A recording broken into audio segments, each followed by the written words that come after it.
we parted. I don't know what went wrong. I just know that I want your body here with me tonight. With me tonight. You know what I need, know just where to touch.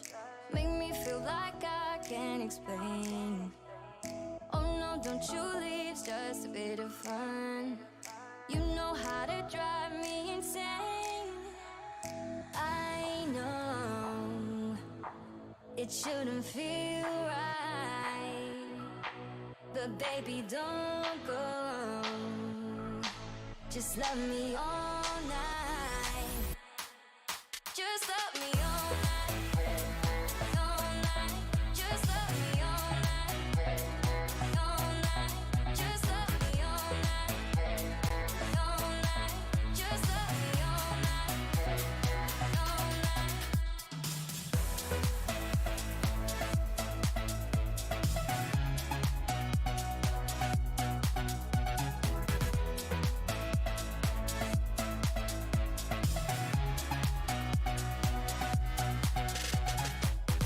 Tell me you want me, baby. Tell me I'm not alone. Tell me you wanna be with me tonight. With me tonight. With me tonight. You know what I need, know just where to touch. Make me feel like I can't explain. Oh no, don't you leave, it's just a bit of fun.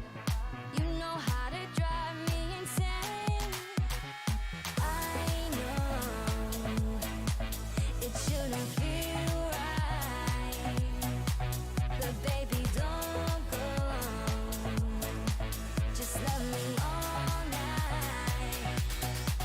Just love me all night. All night. Just love me all night. All night. Just love me all night.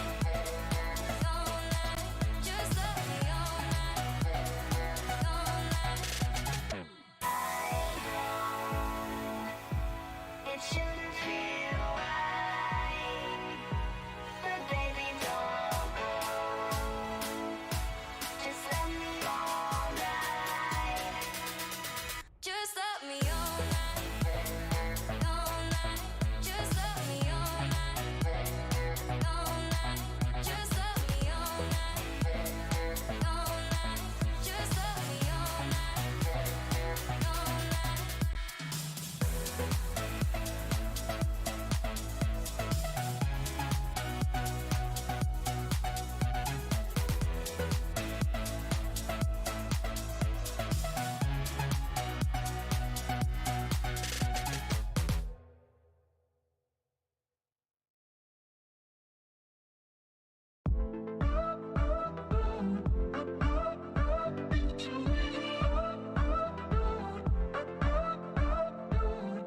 It's a summer love affair, putting flowers in your hair. Windows down in the Jeep as we pull up to the beach. Got this feeling like a crush. I don't wanna say too much, so I'm leaning in real close. Let's see where it goes. Make a move, make a move. Oh, it's time to make a move. Feel you touching on my heart, feel you touching on mine. It's a hot, hot, hot situation. It's a hot, hot episode. It's a hot, hot, hot temptation. Temptation. Oh. Temptation. Temptation. Oh. Like a diamond in the sun, baby, now we're having fun. Turn the music up real loud. Come and find me in the crowd. It's so sweet like cherry rose. Close your eyes and start to fall. Got me leaning into close. Let's see where it goes. Make a move, make a move. Oh, it's time to make a move. Feel you touching on my heart, feel you touching on mine. It's a hot, hot, hot situation. It's a hot, hot episode. It's a hot, hot, hot temptation. Temptation.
need no thing.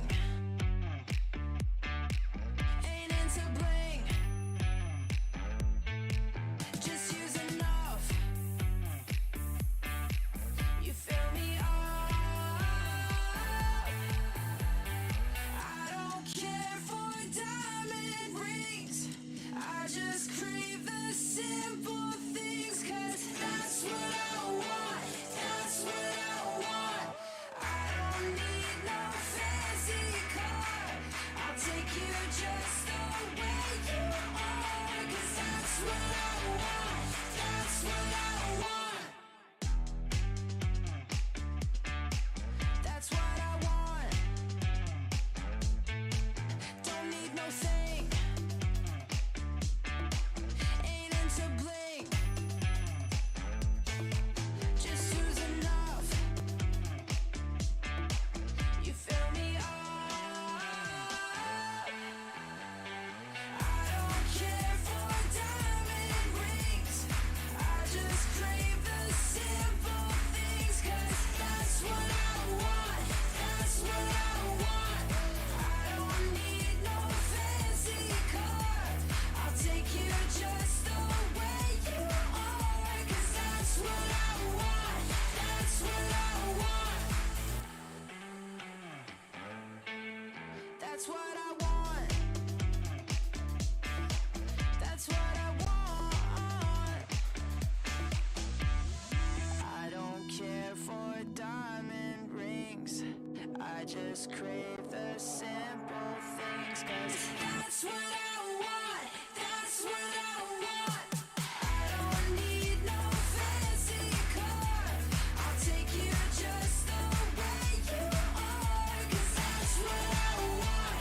That's what I want. 'Cause that's what I want. That's what I want. That's what I want. That's what I want. That's what I want. That's what I want. That's what I want.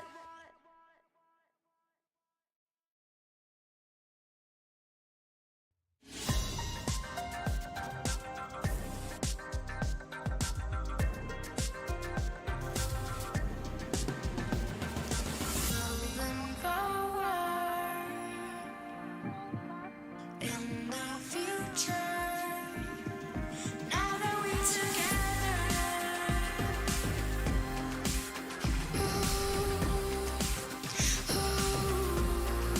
now that we're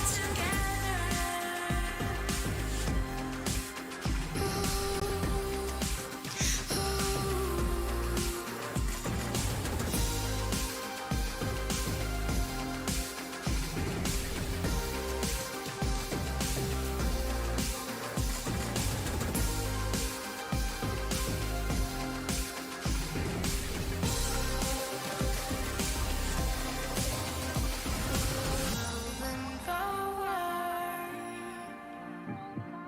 in the future. Now that we're together,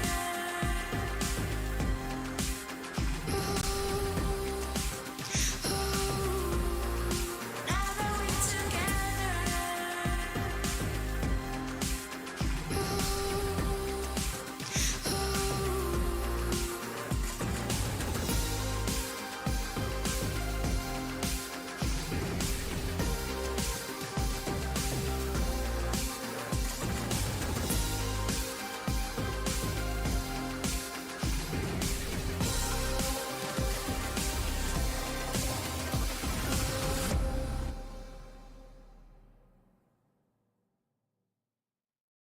We just wanna have a good time, good time, good time, good time, good time, good time. We just wanna have a good time, good time, good time, good time, good time, good time. We just really wanna feel fun, feel fun, feel fun, feel fun, feel fun, feel fun. We just wanna have a good time, good time, good time, good time, good time, good time. I'm a jump from the ship, but I can't swim. I'm a run from the life that I'm living, like a ghost fading into oblivion. Big win, big win. I'm a joke from a rope I'm swinging, just a bloke made of smoke and some thick skin, cauterized by the wound of a vision, a prison, a prison. Tell me it's all or nothing. Tell me I'll have your world. Don't wanna be good for something if my life is a blur. Tell me it's all in my head. I'm a hypochondriac. Don't wanna be left for dead when, even when I have a heart attack. We just wanna have a good time, good time, good time, good time, good time, good time.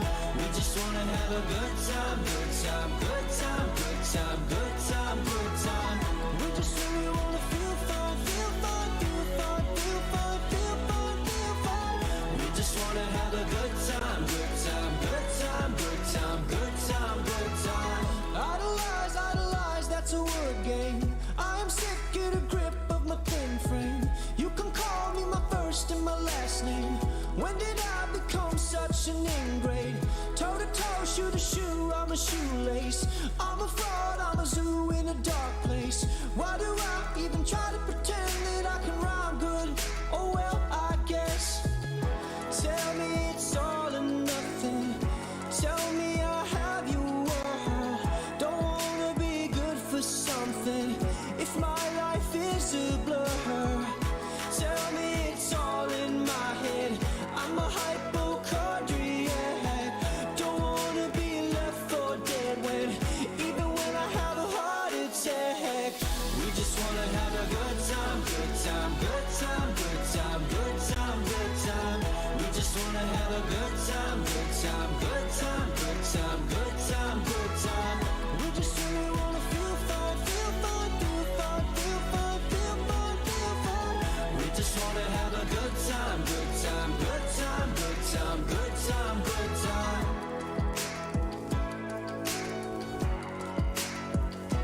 Good time.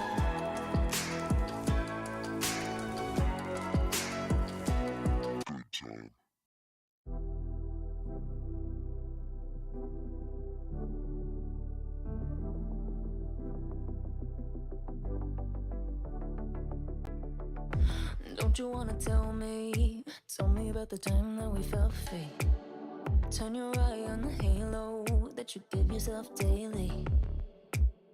Give me a new ending, cause I'm running free tonight. Don't want that story, wanna love and live my life. Always talking about where we'll be, gonna move out of the city. Spending our time daydreaming, living our life like a movie. I'm the only one who can make me whole. Pick me up, I'm the only one. Gonna ride this feeling and write a new beginning. I don't wanna pretend that everything I wanted was gone in the end. And I don't wanna pretend again. And I don't need to pretend I'm living in this moment, I'm living my best. Cause I don't need to pretend and pretend and pretend and pretend.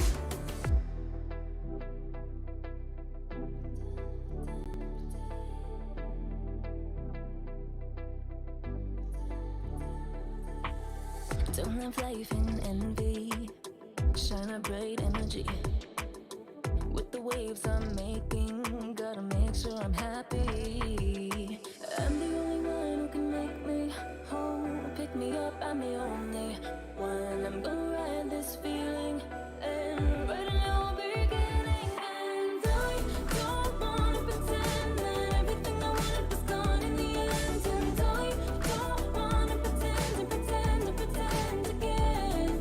And I don't need to pretend I'm living in this moment, I'm living my best. Cause I don't need to pretend and pretend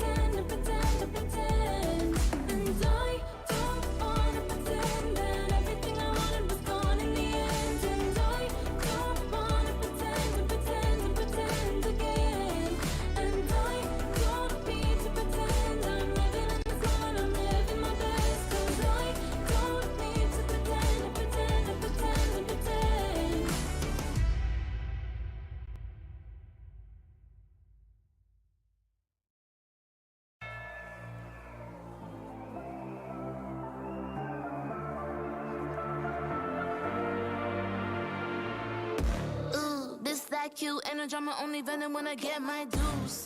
Respect, I'm the next tycoon. Got a pad full of greens, couple M's my soon. Non-believer, do you see the confidence?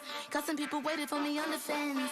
I live ever, never see me on the fence. Best believe it when I win, it's common sense. I'm designed to fly, defeat all demise. The best me, no fear, no compromise. 100 degrees, I breathe more to life. You should disconnect and throw in the wires. And a hand that's in this.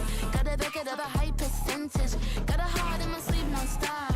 Stepping up to the seat, more shots. Getting those. I'm alive, unleashed in the fire. Out in the wild. You can never stop me. Watch me dive and fear, and it's my time. Up in the stars. You'll never forget me. But not holding back on the side. Only get better with time. Ready to own what is mine tonight. I'm alive, unleashed in the fire. Out in the wild. You can never stop me. Yeah, I never wait up. Flowers say so they coming on the way up. A true fighter's what they always been afraid of. Cards had a close on my circle when I lay up. Switch the game every quarter like a time zone. Aim for the bus, tryna build up to this mind zone. Pave the way with only items that I might own. Imagine what I'm about to do, be an icon. Ain't a problem, just the haters that I might know. It's a night show, the way I'm about to make a movie with these lights. Know the one they be like me, they can try.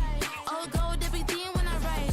Can repeat it, every legend gotta fight. A new world, when I flip, make it tight. Ain't nobody doing minutes how I like. Seat buckled up, going up like a bike. I'm alive, unleashed in the fire. Out in the wild. Up in the sky, into the light. Watch me dive and feel, and it's my time. Up in the stars. With every stride, our future's bright. Cause I'm on to the next. The way I shape shifts makes them call me a threat. Running on this path, never done, no regrets. There is nothing you can do when my face on the set. Built in front of the best. Different league, if you wanna get to me, I give him pedigree. Yeah, I only got a picture on the centerpiece. I'm alive, unleashed in the fire. Out in the wild. You can never stop me. Watch me dive and feel, and it's my time. Up in the stars. You'll never forget me. But not holding back on the side. Only get better with time. Ready to own what is mine tonight. I'm alive, unleashed in the fire. Out in the wild. You can never stop me.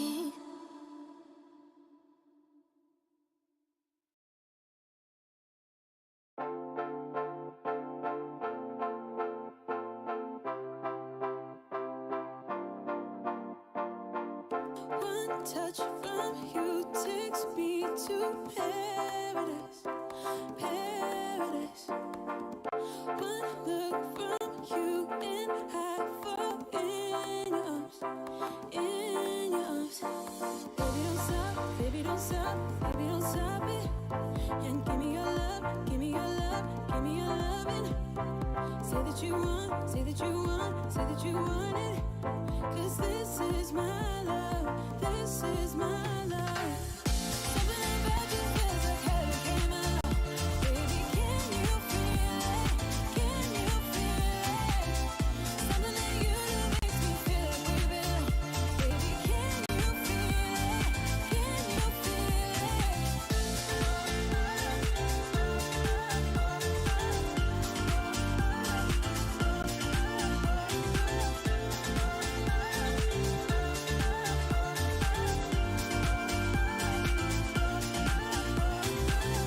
One kiss from you is like a fantasy, fantasy.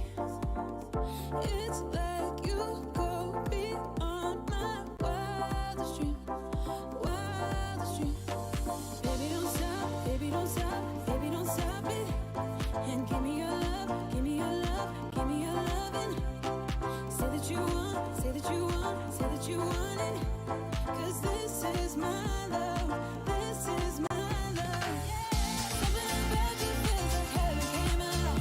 Baby, can you feel it? Can you feel it? Something that you do makes me feel like we belong. Baby, can you feel it? Can you feel it?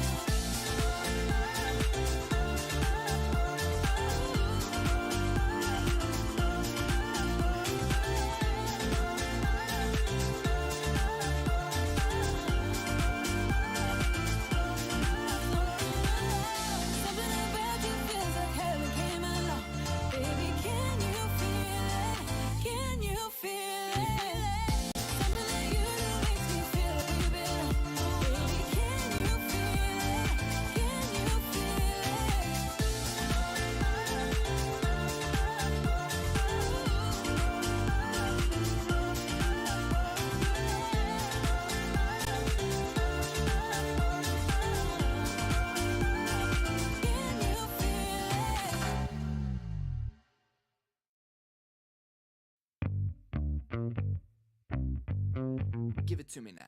Damn, you're sexy, but you keep controlling my mind. Yeah. I've been thinking of reasons, but I can't deny. Yeah. 'Cause baby, you are not a girl, and you wanna punish me. Sugar, you got a hold, so come and do what you please. My mind is saying no, but you're bringing me to my knees. I cannot deny you're looking so tasty. Yeah, damn, you're tasty. Ooh, you're looking so tasty. Yeah, damn, you're tasty. Ooh, so baby, lick your lips and take a bite. Baby, I'm all yours tonight. You're looking so tasty. Yeah, damn, you're tasty. Ooh, yeah, what kind of magic got control of me? Oh, what kind of magic you got over me? Yeah, ooh, 'cause baby, you are not a girl, and you wanna punish me. Sugar, you got a hold, so come and do what you please. My mind is saying no, but you're bringing me to my knees. Yeah, I cannot deny you're looking so tasty. Yeah, damn, you're tasty. Oh, you're looking so tasty. Yeah, damn, you're tasty. Oh, so baby, lick your lips and take a bite. Baby, I'm all yours tonight. You're looking so tasty. Yeah, damn, you're tasty. Ooh, yeah, put your lips upon my lips. Let me have a taste. Put your lips upon my lips. Let me have a taste. Put your lips upon my lips. Let me have a taste. Put your lips upon my lips. Let me have a taste. Put your lips upon my lips. Let me have a taste. Put your lips upon my lips. Let me have a taste. Put your lips upon my lips. Let me have a taste. Put your lips upon my lips. Let me have a taste. Tasty, yeah. Damn, you're tasty. Tasty. You're looking so tasty. Tasty, yeah. Damn, you're tasty. Ooh, so baby, lick your lips and take a bite. Baby, I'm all yours tonight. You're looking so tasty. Yeah, damn, you're tasty. Ooh, give it to me now. I don't know why we parted. I don't know what went wrong. I just know that I want your body here with me tonight. With me tonight. You know what I need, know just where to touch. Make me feel like I can't explain. Oh no, don't you leave, it's just a bit of fun. You know how to drive me insane.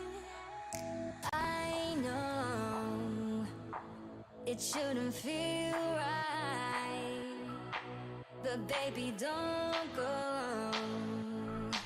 Just love me all night. Just love me all night. All night. Just love me all night. All night.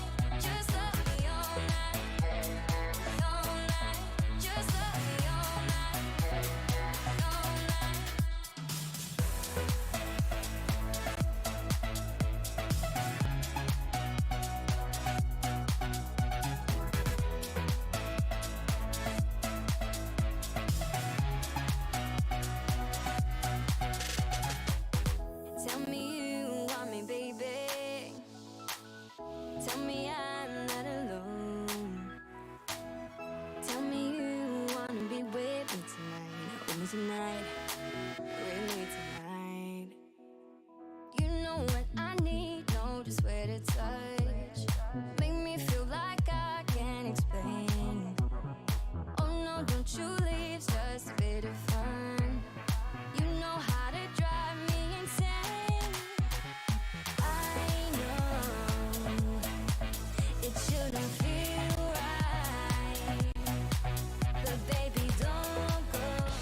Dear Summoners, Wild Rift League Asia is about to begin.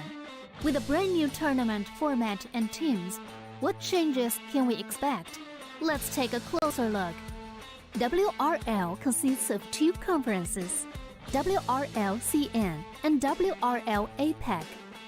12 teams from the WRL CN conference and 8 from the WRL APAC conference will compete through the regular stage, playoffs, and finals to view our ultimate glory. All matches will be played in the BO3 format in the regular stage. The 20 participating teams will compete within and across their conferences. Each team will play a single round robin with every other team within their conference once, and half of the teams from the other conference once. Throughout the regular stage, teams will be ranked based on their points within their conference. The top 8 teams from the WRL-CN conference and the top 4 teams from the WRL APAC conference will qualify for the playoffs. The playoffs will also be held separately for each conference, adopting a BO7 double elimination format. Only the top 2 teams from each conference's playoffs will advance to the finals, vying for the championship. Of course, a new tournament brings unique challenges. The Wild Rift League Asia Season 1 WRL A1 Finals will be a 3-day extravaganza. On the first day of the finals, the 4 qualifying teams will play a single round robin in BO1 format. The top-ranked team will advance directly to the grand finals, while the remaining 3 teams will battle it out in a single elimination bracket on the second day to secure a spot in the grand finals on the third day. The 2 teams that make it to the grand finals will face off in the BO7 showdown to claim the championship.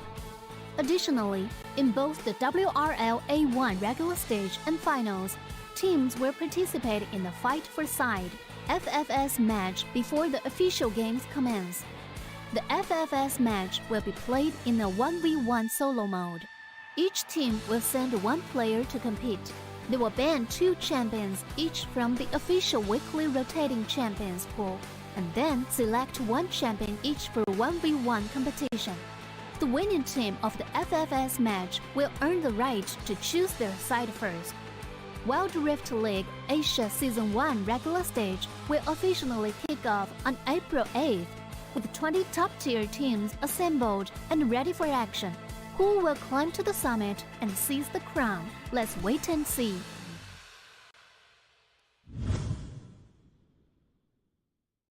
Dear Summoners, welcome to the Wild Rift League Asia 1. With the new season comes a fresh upgrade to our Spectre UI, designed to provide everyone with a better viewing experience. First thing is about the original UI information at the top bar. We make it into a functioning ring design in the upper left corner. The ring not only includes basic information such as team names, match duration, kills, towers, but also displays the gold difference through the red and blue rings. What is a great game without the competition for map resources? When a team takes down the elemental dragons and gets the buffs, the stunning special effects not only make the acquisition of resources more ceremonious, but the elemental dragon's specific color-coded buff energy blocks will also be intuitively embedded in the corresponding red and blue sides. Whether a team speeds up the match tempo by getting Rift Herald, expanding their lead by killing Baron Nashor, or stealing the Elder Drake for the final victory, the countdown timer special effects and the resource-specific color coding will help summoners watching the game to quickly understand what is going on in the game and capture the critical information. Additionally, we will display the whole in-game map on the top right corner. When the elemental dragons, Rift Herald, or Baron Nashor is about to spawn, the corresponding resources exclusive countdown will appear in the top left corner of the map in real time, providing clearer information on team tactics and map resources.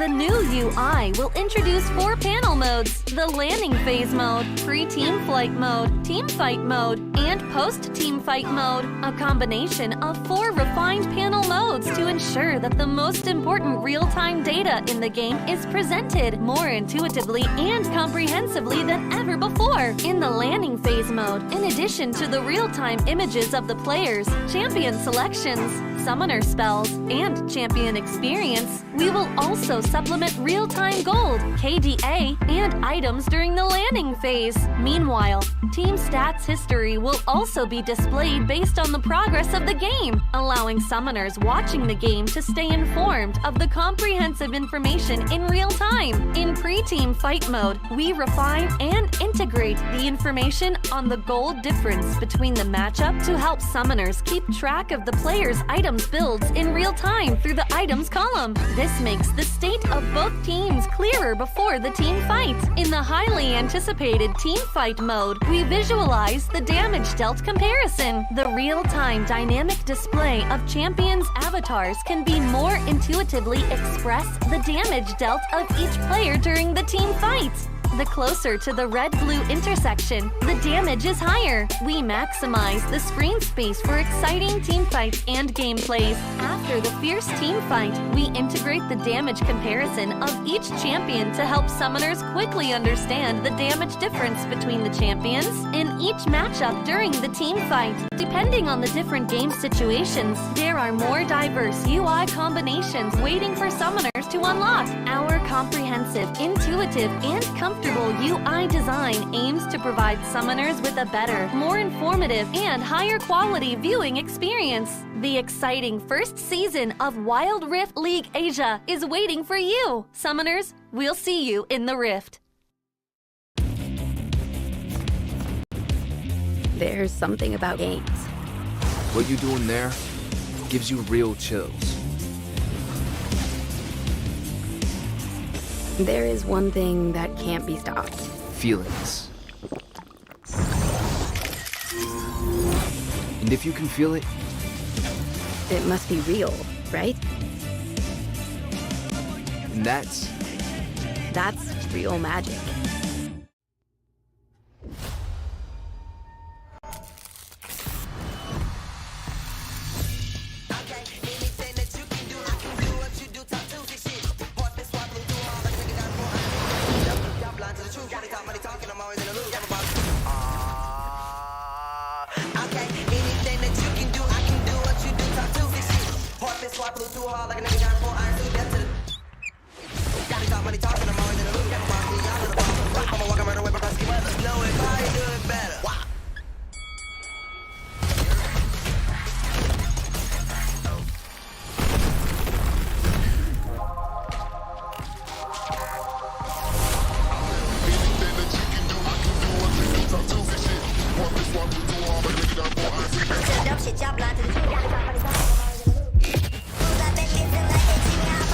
Sun and rain, sleet, snow, any weather. Just know if you can do it, I can probably do it better.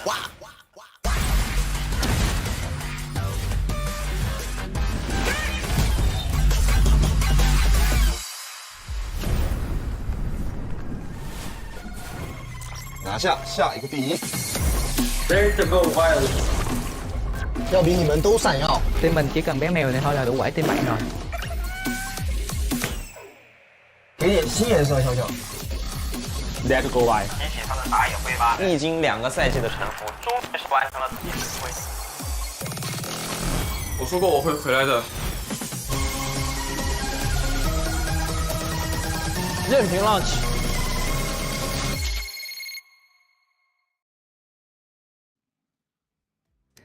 Welcome back to the Wild Rift League Asia 2023 Season number 1. It is now the day number 21st of our regular season. And we are going to be your shoutcasters, Giyang and Autolus. We have as well a next batch of games set in store for our viewers. We have OMG versus Woohoo Gaming, EDG versus Trace Esports, and Thunder Talk versus Weibo Gaming. Really, we crossed the 20-day mark? I'm surprised, but it's a long tournament. It's a very long tournament, Giyang, and I'm just happy to be part of this event. Again, it's a weekend, and I do know that our audience, loyal audience, might be watching the other tournament that is happening right now. But the action still continues. As you said, we have 3 very intense matchups for the day, and I cannot wait to see them in action because I've been hearing some of them are really heating up.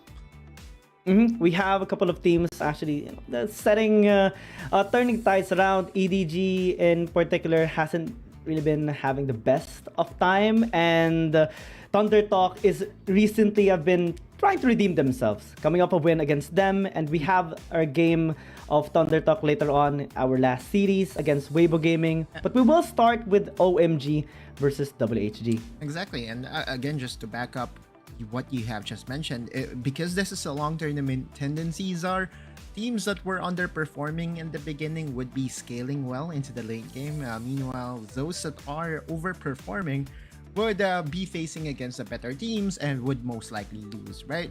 So standings are really very interesting to look at because it started with J Team not having any loss since the beginning of this tournament, but coming off 2 losses now. KBG, the reigning defending champion of WRL Season 2, sits atop the standings with no one else beside them. So this is really what I expected of the standings for Chinese conference since we began this WRLA tournament, but it still is the midway. Again, it's week number 5. Lots of Wild Rift still is to happen. Oh yeah. I mean, we're just trying to set the tempo right now, or teams are just trying to set the tempo right now for their performance. Couple of teams rising up. We're starting to see other teams stabilize as well. KT Roser Y sitting at the very top here on the APAC conference, and now it's just trailing a little bit behind. I'm kind of concerned here on the other teams farther on the right side, especially Team Flash, because they haven't really gotten any sort of win, and they're just trailing so far behind against their other APAC teams. Yeah, I hope it doesn't get into their heads that much because again, the magic number is number 4 for APAC teams. You don't really have to have a positive record in order for you to get out top 4. If you look at the standings, there are only 2 teams that really has a quote-unquote positive record. So that means that even if you are below 500 or below 50% win rate, it is still possible for you to reach the playoffs. So all you have to really think about is how do I reach the playoffs? And if you ask me right now, Saigon Team Flash, there is still a possibility for them to reach that stage. Yeah, they have a lot more games set in store for themselves. So in a journey of rebuilding themselves, it would be interesting. But now we are going to be moving towards OMG versus Woohoo Gaming, because it's interesting because OMG is coming off a loss against Race Esports. Yeah. Same goes for Woohoo Gaming. Also lost their last match. And both of them have similar wins. Both winning against Thunder Talk and both winning against just the APAC teams. But they do struggle against the mid-tier to high-tier Chinese teams. So they're kind of like trying to pick up themselves as of the moment. Yeah. Both the teams are what we call the middling teams, so they won't be really beating the best of the best, but they will be doing quite good against the lower end teams. As we really did look at the rosters of both squads again when talking about OMG, I always think of them as the White Cat team, right? White Cat is a rookie and his is really popping off, but we look at the stats here, very close and very even. You look at the first Dragon, first Herald. Anything can go. Again, it really depends as to what their draft really is. And one of the things that could really be interesting in this particular matchup is the win rate of WHG on the red side, because it's far better than their win rate. Than the win rate of OMG. Coming towards the fight for side, we can expect that both teams would maybe go in a handshake, picking up red side for Woohoo Gaming and OMG prioritizing blue side. So I guess on that kind of setup, they might have an equal amount of standing against each other, because Woohoo Gaming, they really like getting those aggressive champions and trying to just respond to the the lineup that their opponent is having in blue side. And it's also interesting to compare our players right now 1-on-1, but also sometimes it is 15 battling out here in as a Dragon laner for OMG. But now since it's 1-on-1, I am gonna be comparing it towards Spark, because recently Spark has been struggling a little bit in the Dragon lane. Most of the time we do see him killed when they were battling against Weibo Gaming. So and this time he really has to pick up the slack, really needs to play defensively and try not to get killed, because it forces their support to actually just go there, and that leaves more space for the enemy team to work around mid and top. Yeah, I think one of the staple Dragon laners that has really cemented himself as a very safe player that you don't really have to peel for has been Alone from EDG, and both those players has to take some notes from the guy.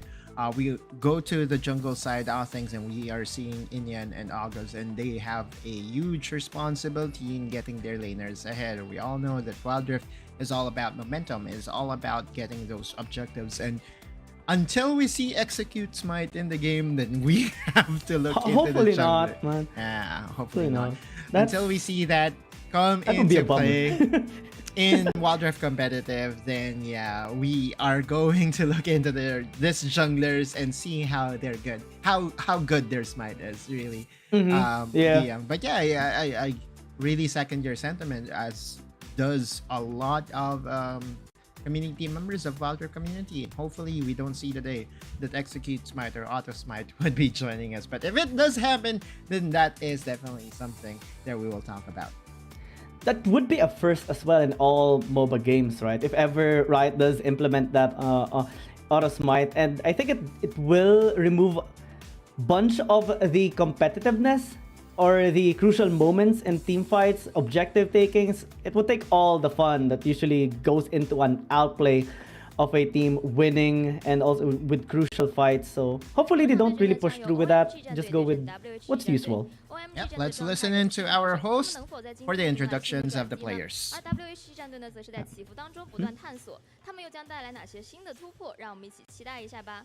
Hello everyone, welcome back to 2023 Wild Rift League Asia 1. Here's Michelle. As the opening, we're gonna have Oh My God versus Woohoo Gaming. Oh My God has to make some adjustment. Can they get the things turning around? And Woohoo Gaming is still trying to explore some new patterns until they can make the breakthrough. So what's gonna happen onto this matchup? Let's check it out in the Rift. 那么接下来就让我们有请两支战队登场。Now let's give up to Oh My God and Woohoo Gaming.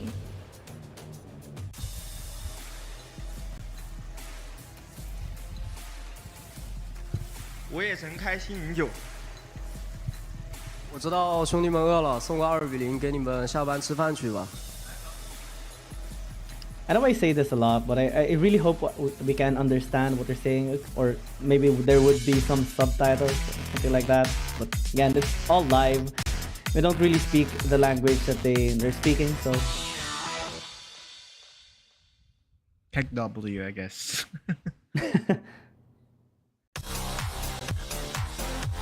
So we had a different host yesterday. We had Charles. I think we have like a total of 3 or 4 hosts that rotates here and there. Only here in Wild Rift League Asia English broadcast that we kind of lack casters, I guess. Oh yeah. There are only 4 of us. That's okay. The introduction continues, and just a while ago I did speak about White Cat's presence in the Baron. 接下来有请双方打野选手登场。 This team would go as far as where White Cat would take them. I firmly believe that. Like, this guy has the best set of mechanics amongst the 5 players that we have from OMG. Oh yeah. And I believe he's really taking it up a notch, and is starting to become a fan favorite. But it takes one. It takes more than one to win Wild Rift games. We all know that. It's still a team game. So it's all about OMG's other 4 members and lifting the burden and letting this guy, very, very good player in the Baron lane. 接下来有请双方射手选手 But 登 it's the 场。 leverage that White Cat really provides that just boosts In the duel lane, the OMG performance here of OMG, right? And we have seen his magnificent Camille. We have seen him on the Jax as well, but lately he has been struggling a little bit since it's mostly being prioritized now by the team. Always focus on team fights, always burst stand out and suppress, so it can be challenging. Someone else from OMG has to pop off here. That's the reason why we call it a team game. Regardless of how good you are, you would need your team to support you, to give you space in order for you to perform. We look into this solo matchup. The fight for side or FFS would be between Lemon and SMK, and this is wait, hold on. What champions are we looking at? Because again, there are rotation that is happening. Yes. What's the most popular pick, at least? Well, so Lucian, Lee Sin, and a little bit of Riven. So pretty much nothing new. Though we have seen a Zoe Oriana during the match of KBG and J Team, and well, of course, since it's Anran that's playing, it's always a win for him. Yeah, he's a cheat code by himself, right? Like mechanics-wise, the guy is just on a different level. But again, I just hope that there would be something more exciting to look at. One thing that I have to commend the tournament organizers for is that they switch things up, right? They changed the champions. They even allowed bans to come through. It just so happened that, you know, some of these players prefer to not really ban anything, and you would see on the top right and top left portion of your screen if they would be deciding to ban some champions. I'm trying to look for some sleeper picks. Maybe. Yeah, well, more? Since week number 2, I've been saying Twitch should be a candidate for that sleeper pick possession. I don't see them do it. Looks like it's gonna be a Lucian matchup. Pretty standard again. It has been the trend here in the fight for side. I think you can win as... Wait. Oh. Let's see. Going it's against gonna be Lucian. How would you win? I think... It's up to exploiting mistakes on the queue, mostly. Yeah, of course. I'm just trying to look for some other ways to beat the champion, because there were ways back in League of Legends PC, the counterpart, in where you would win against Lucian. It's a lot harder though, because one, off the range advantage, he doesn't really have the best range in the game, but because of his ability to go in and out and those double taps, as we it just hurts, as we know, from his passive, it just gives him the upper hand in most of this 1v1 skirmishes. But since this is going to be a mirror matchup, no one is at an advantage. And so it will just boil down as to how good you are, really. I was actually excited even yesterday to maybe see a Soraka or a Brand being picked up, maybe a Morgana as well, but that's not the angle that these players are so far looking for. It's also the second time we will see SMK at least play in the fight for side, and the last time he played was against EDG. He lost, but it's okay. He'll be trying to redeem himself this time around with a Lucian pick.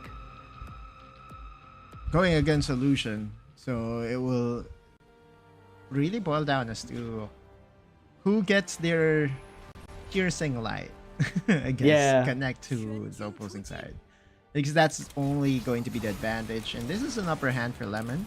Again, being able to anticipate someone coming into your bush, you would have the upper hand for sure. Also one of my favorite ADCs actually in the PC version, but when I tried it out in Wild Rift, I do have a hard time just fully utilizing this champion. I don't know why these players just take it on a different level. When I try it out, when I try to make the same mechanics, it's so difficult, you know, especially the animation cancel and also just the smooth movements. Yeah, I think it makes you appreciate them more, right? Of course, I think animation cancel is a lot harder to pull off in a Wild Rift game, and I think one of the reasons why you're having a hard time adjusting is because of the turn rate. We all know that here in Wild Rift, you cannot do auto attack on a faster rate. I mean, because of the turn rate. If you guys do not know what turn rate is, it's basically the amount of milliseconds it takes for you to turn around and to pull off those auto attacks. Here in Wild Rift, we do have some turn rates ongoing just to nerf all the marksmen skiting by a bit. Yeah. when it happened, because it was an update before, right? Normally, or way back, it was... ADCs were just so good, and then they added that. I think turn rate was present since the beginning, because they knew that it will be a lot easier to kite using mobile phone mechanics, and that's the reason why the turn rate. I thought they increased it. Yeah, maybe they increased it by a bit, but still, you know, ever since Wild Rift was released, turn rate is there. SMK surviving with the Rubik Crystal start that they have, and you could see, you would see that his advantage was all because his investment on the HP allowed him just a couple of more HP against Lemon, and now Lemon is in a very precarious position. There can be an all-in from SMK. He doesn't have mana, so he has to be careful still. Yeah, just one piercing light can do the trick here. And there was one instance actually yesterday or the other day that it was the random piercing light or the time piercing light that actually got the kill for the person that won him the fight for side. So that can be the take here. Lemon took a bit of damage there for again the Q. It's just so irritating. Sometimes you don't see it coming. Then I just want to go back to the starting items that both these gentlemen did purchase. Right, Lemon went for the sword, long sword. Meanwhile, it was SMK's genius mindset, going for the Rubik Crystal. And now look at his item. A fully purchased Black Cleaver. It's not really your best 1v1 item, although it gives you a lot of HP to work with, some armor shreds here and there. Both this gentleman does have the same items, I guess. There will be no advantage whatsoever for both these guys. One thing for sure though, SMK with the advantage of experience and gold would have an easier time moving forward. No first blood as of yet, and I also want to reiterate the win condition, of course. And the win condition for both sides is either you go for 2 kills or a tower destroyed. So far, not much damage or no damage at all onto the towers this time around. Exhaust. Culling gonna be used by both of them, but SMK actually took more damage than he was supposed to. They're just gonna be falling back for the meantime. Are the Blaze. Alright. SMK and Lemon, the calling 1v1 is so fun when they do that, like the calling versus calling, the face. There's no dodging at all. Sure. Like, and I think that's also why Black Cleaver is a favorite item buy in this Lucian Mirror matchup, because the amount of extra HP that you would be getting just by purchasing the item would allow you to absorb more calling bullets than you're supposed to. And you also get a little bit of movement speed. You also get the cooldown reduction. So it's all in one package as well. Lemon almost got punished there in that late recall. But fortunately is still able to go back. I wonder if they'll get the steel caps here. Yeah, well, SMK already have a plated steel cap available to him, plus a longsword. They have been very vocal to the value that the plated steel caps would give you in a 1v1 scenario. Every item is a mirror of the opponent, so no advantage whatsoever. They're gonna be gunning down, Culling thrown out as well by Lemon. But it took more than he thrown out there. Has to be very careful. Piercing Light does hurt a lot. It's gonna be forced to go back towards base again. SMK is having the better timings here overall. Piercing Light, the ult as well. Can even get a tower plate, and remember, in this fight for size, a tower plate would give you 300 gold, which really could boost your timings. Doesn't go and doesn't greed the tower plate that was destroyed, so it was for nothing. But looking at the items here, is this a Storm Razor by as their second item? Looks like it. It does have a sword. Wait. I just noticed, and I have to ask you, Giyang, since when did they implement showing the portraits? Now. Yeah. Just now. What? Okay, that's finally. Good. Yay! Thank you. Yeah, because now it's gone. It's gone. Right. So it shows up every now and then, but at least now we know what summoners both these players does bring. So Exhaust and Ignite for both of them. So it's really a mirror matchup, dude.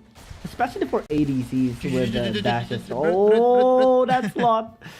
The Exhaust and Ignite has been very popular. It's very irritating as well in a 1v1. Lemon actually might be in trouble here. Ignite is sticking. Fortunately able to still disengage. No mana for SMK2, but he might get a plate here. Yeah. Double combat spell, double offensive spell is what I would call the Exhaust Ignite. There were instances in where I queued up a game with Exhaust Ignite as a Teemo. And you would imagine the terror that I inflicted to my opponent. Okay. That would be completed. Cruel. That first burst with his passive would give him the upper hand in this 1v1 skirmish. I wonder if Lemon would go for the same item by... Yeah, I think it's more of like a handshake now, huh? So it's Black Cleaver into a Stormrazor. In the value of Stormrazor, again, in terms of how much the item is, it gives you a lot more gold value, so I respect this buy and I will allow it, sure. The slow is very helpful as well, so in terms of them getting a little bit more punish. He's dead. Okay, though. Oh. Might get punished. Outplay the tower. Oh, that was a good outplay by SMK. Lemon did not expect that range. Yeah, well, first off, I saw that SMK was a gunner, and well, of course, Lucian is a gunner, but I thought SMK was a gunner there. The death timers is too high, and I think this is it. This is the GG push by SMK, or maybe not. Oh, he could end this. Yeah, okay. Good punish. I mean, it is a little bit on the late game now. SMK will allow OMG to get the fight for side win and have the side selection priority. And we did talk about them maybe having a handshake here. OMG on blue side and WHG on red, since that is their highest win rate so far. It might be the case here. But never mind. Yeah, OMG does choose red. I did see the updates from our production team. Huge shout out to our good friends from behind the scenes, from behind the cameras, and they have just given us information that OMG has chosen the red side.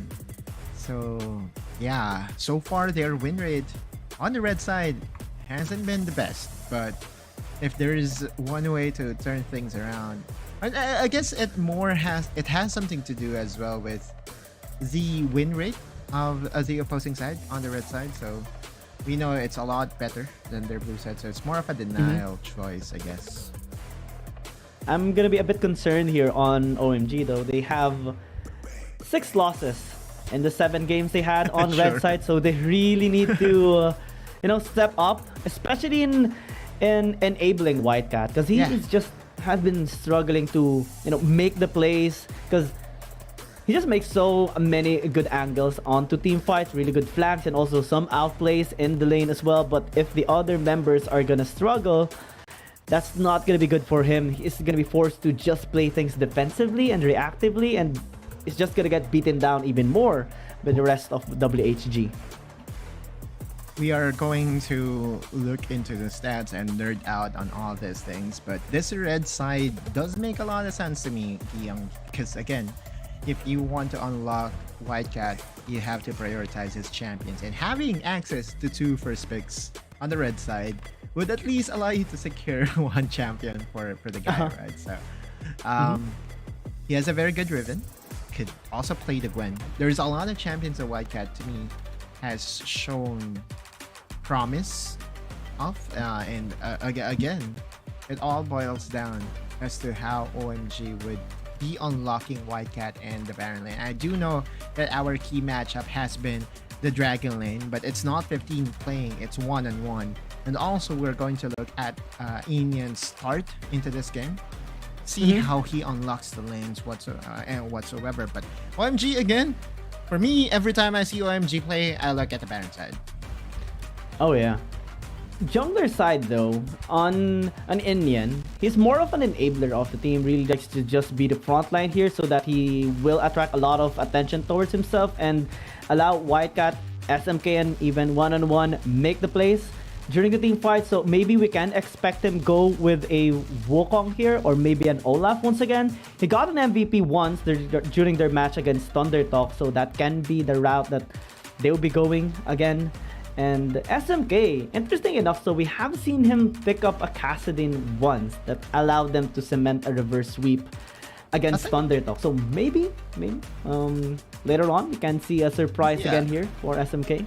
I think there is only one matchup that the Kassadin is favorable in the middle, and I think it's that's banned. I think that's the Akali versus the Kassadin, but the Akali has been banned away, so which means that I don't think Kassadin would ever show up. WHG's preference on this Nautilus is a surprise to me. We'll look at the other, side, and you would see that OMG now has access to a very good set of picks because now they have a Senna, which I think is one of the best dragon laners that we have win rate wise. 54% win rate. That's decent. That's favorable if you were to ask me. Good sustain, good frontline, good initiating tool already on the side of OMG. I was expecting Virus, and I'm happy to see here the Virus pick on the side of Woohoo Gaming, because that will enable them so much team fighting potential, and also just to catch some of the members of OMG, maybe zone them out since the Gragas has been banned away. It's a good disengage tool. Yeah, you go for the Galio here for sure, right? Because Gragas has been banned away, Nautilus has been denied by WHG, and just I also see the positive points on this Varus pickup. However, there is always a potential of the Yone getting the snipe onto the Varus from far away, using the Soul Unbound plus Fate Sealed combo. And we all know that Varus' mobility isn't really the best, and that's the reason why the Chinese teams prefer Edge of Night as his second item buy. So lots of responsibility towards Spark and Mikey in making sure that this Varus would be allowed to really play the game. And when I say allowed to play the game, be given enough space to get his pokes in. And we talked about Spark getting solo killed a bunch of times during their last match as well, so he really needs to play things safely. The Edge of Night will help him, the protection with the Nautilus would be there as well, but he has to allow Mikey to roam around, and that wasn't the case during their last series. Hopefully he's gonna be able to pick up the slack this time, because OMG, they are quite aggressive in all of their games. They usually try to set up tempo early into the game, set up a fight as well before even the first objective. So with this draft, it's going to be very easy as well, since it's so simple. I mean, everyone just goes in, pop in their ult, and go with the Dawning Shadow as well, and pretty much so win the team fight. And it does take some time for Woohoo Gaming's composition to scale up. I just would love to go back to your point of Support getting solo killed, right? Because that's been the trend lately. But I don't think he will get solo killed in this game, because I think it's going to be a 1v1 between the Varus and the Galio. And I don't think Galio has enough tools to get that solo kill in. If it ever happens, dude. If it ever happens that Spark dies as a Varus against the Galio, then you would... It's just so painful to watch. Hopefully. It's just going to be a lot harder to really absorb. But we look at the rest of the draft here. WHG went for the conventional Garen. But for their last pick, they're tossing it up and goes for the Lucian. Yeah.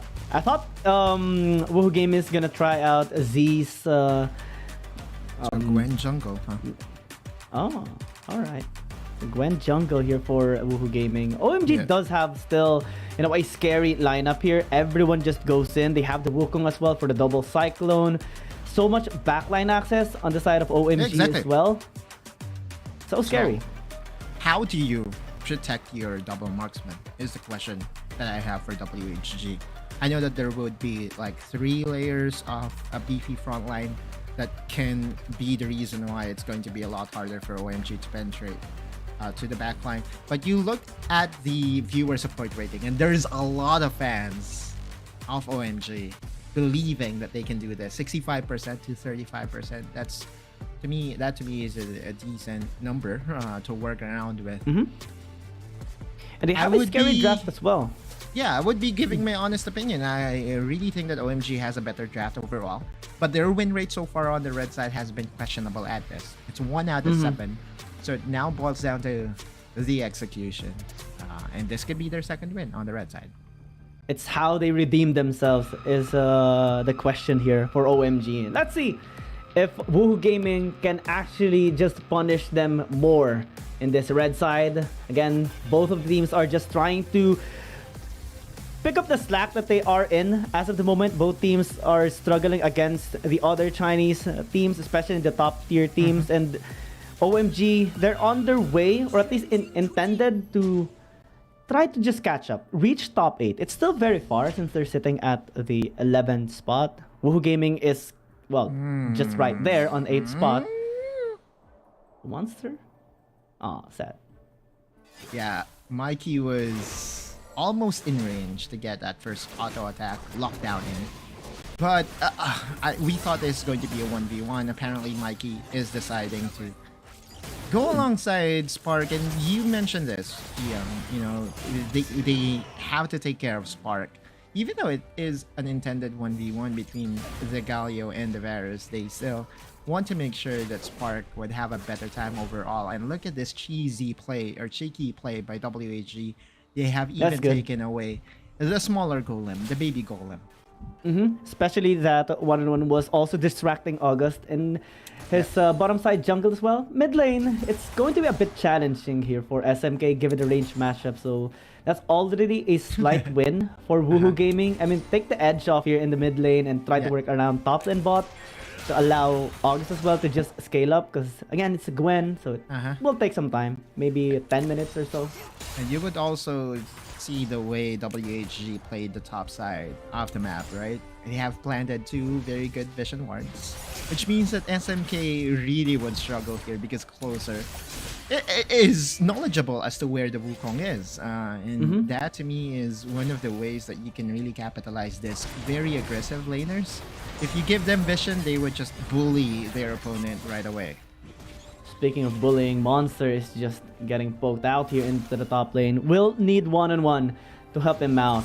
And in the 2v2 matchup, we do give WHG actually the upper hand. Monster just going with the Justice Punch, but not much felt there by Mikey. That's just hello and thank you for the plate here. That's 1 tower plate down on the top side. Meanwhile, on the bottom lane, I don't think OMG was able to get a tower plate. So that is a small advantage to the side of WHG right away. Just their decisiveness. And the one who really made the call to fold was OMG, right? So I thought that it would be WHG to adjust and help out their Baron laner, but it turns out it's a Garen. And as a Garen, you would have a lot more stable time in fighting those 2v1s just because of your innate sustain. Yeah, it got me thinking as well. Everything's just set up here for Spark. He has his support with him. The Garen doesn't really need any help. And you're matching against a Galio as well for Monster. So no need to worry about any ganks. No need to worry about dying in the early game. Everything's just gonna go scalingly well for Woohoo Gaming. In OMG, they need to step up. Maybe get a couple of plays here. They're pathing bot side. Maybe they can work around there. He was allowed to perform, talking about Spark, right? Now it all comes down to as to how he would be executing mid-game. Because so far in the early game, he's really helped a lot. Had it connected, that would have been a bye-bye moment for the Senna. The chain of corruption would follow through. It would just be an easy picking for WHG. Good sense by 1-on-1 overall. That was a scary moment for him. So many crowd control is available here for just the Nautilus and the Varus. Burst damage is there as well. So as a Senna, you really need to watch out for those corners because you're just so squishy. A lot of times we do even see a Senna dying into the top lane in a 2v2 matchup simply because of how squishy this champion is. Now this is an interesting rotation, right? It's not often that we see Garen be put in the mid lane because we all know that Garen really thrives in the longer lane.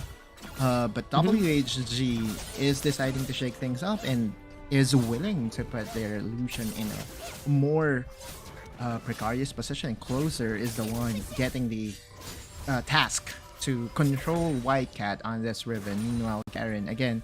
Okay, finally, this is the rotation that we are going to expect mostly in our games, right? Oftentimes we see the dual lane be put in the mid lane and have that ability to really fast clear the waves heading into a potential skirmish or objective fight. And Spark does have better wave clear or better prio ability here for Woohoo Gaming as well. So they're gonna be comfortable maybe setting up here for the top side river, enable a push towards top lane, maybe take that tier 1 tower down, and then pressure Dragon here against the OMG. Inyan though gonna be contesting. Wait. August still able to escape.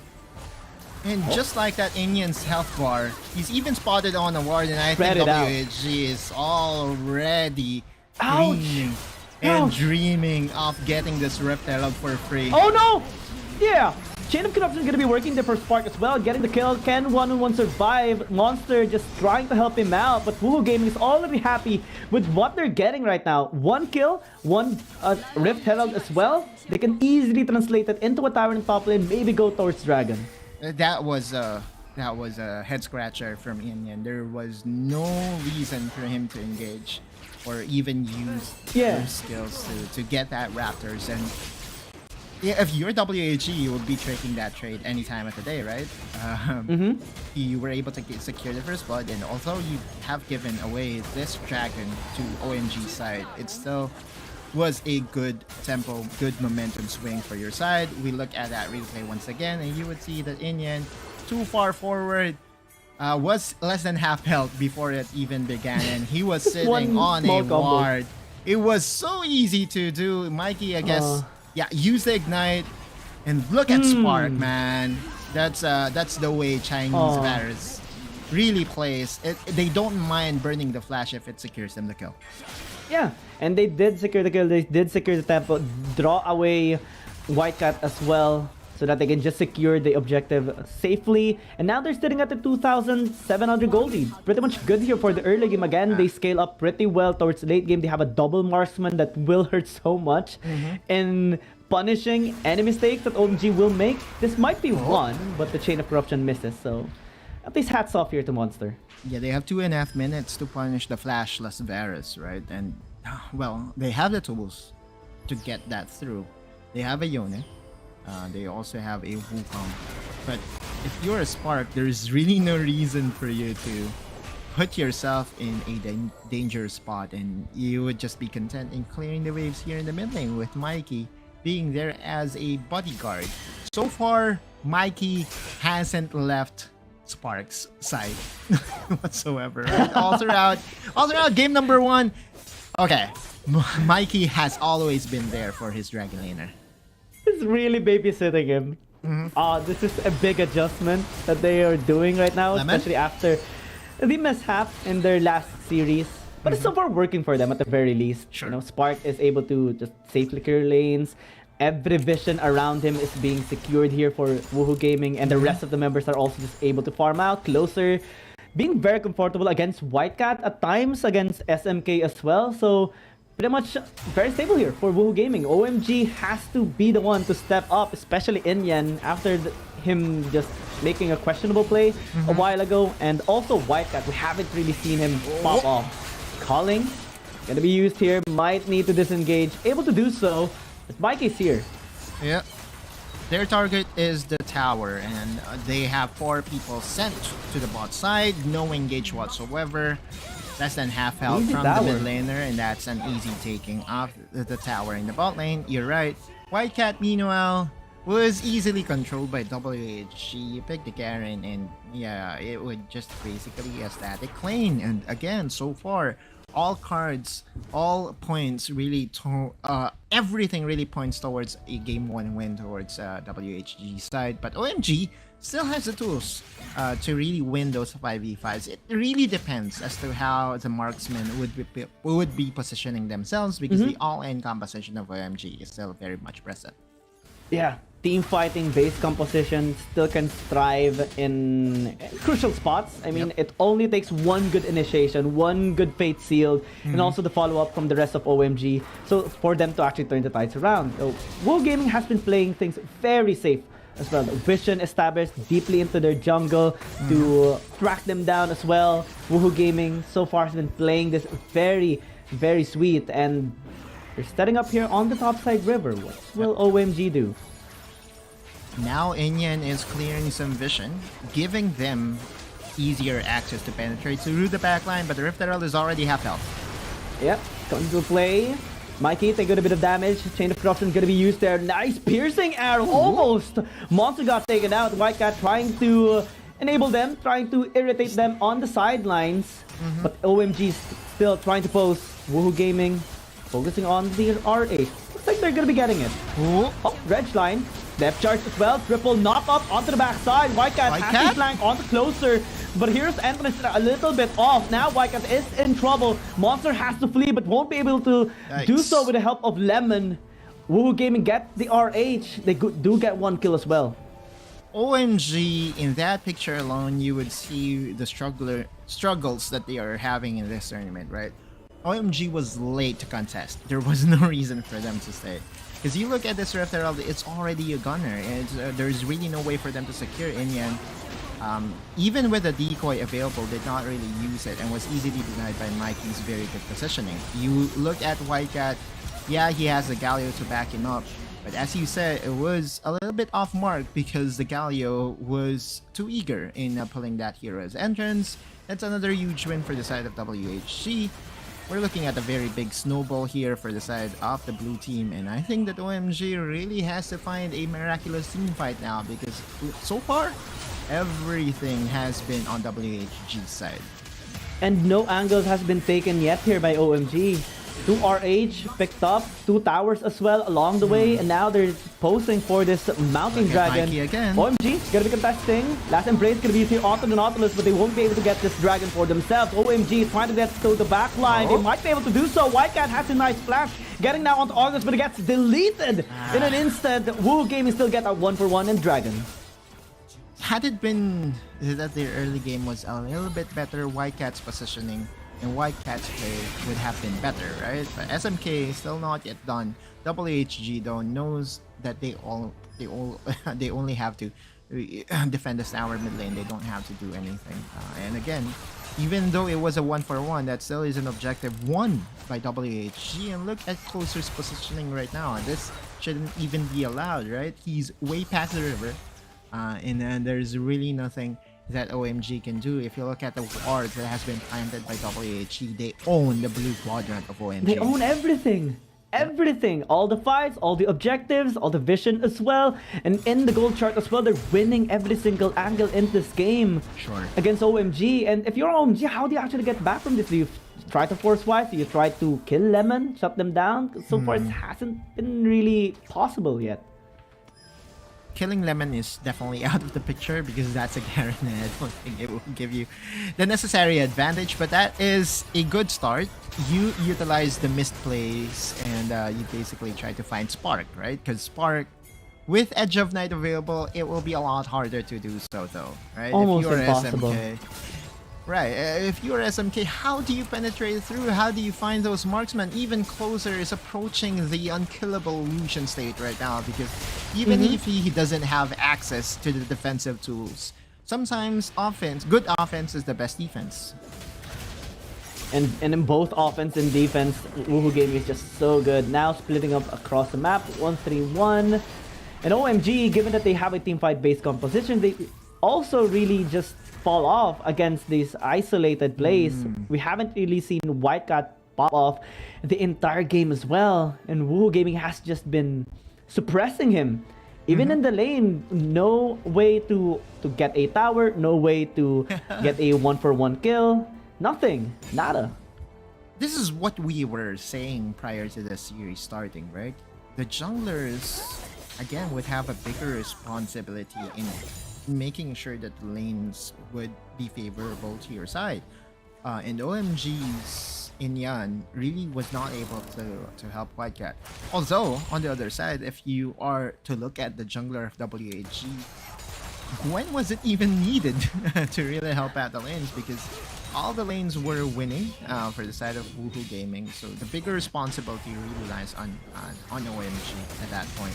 Mikey, though, there's an engage, a good respect flash to prevent any unnecessary death to the side of WHG. And they're able to track them down now. Might actually turn as Mikey is in the front line. August is also here. Chain of Corruption onto the Riven. Whitecat has to flee. OMG, they have no reason to actually engage. Indian goes in. Might be questionable. Forced to flash away instead. Right. And Woohoo Gaming, they're happy with the sums that they got. Poser has to be careful here. Wait, he's too far forward though. Oh, just a sponge. Just to escape. Battle for the red buff. Indian still gets it. But they're losing a lot more.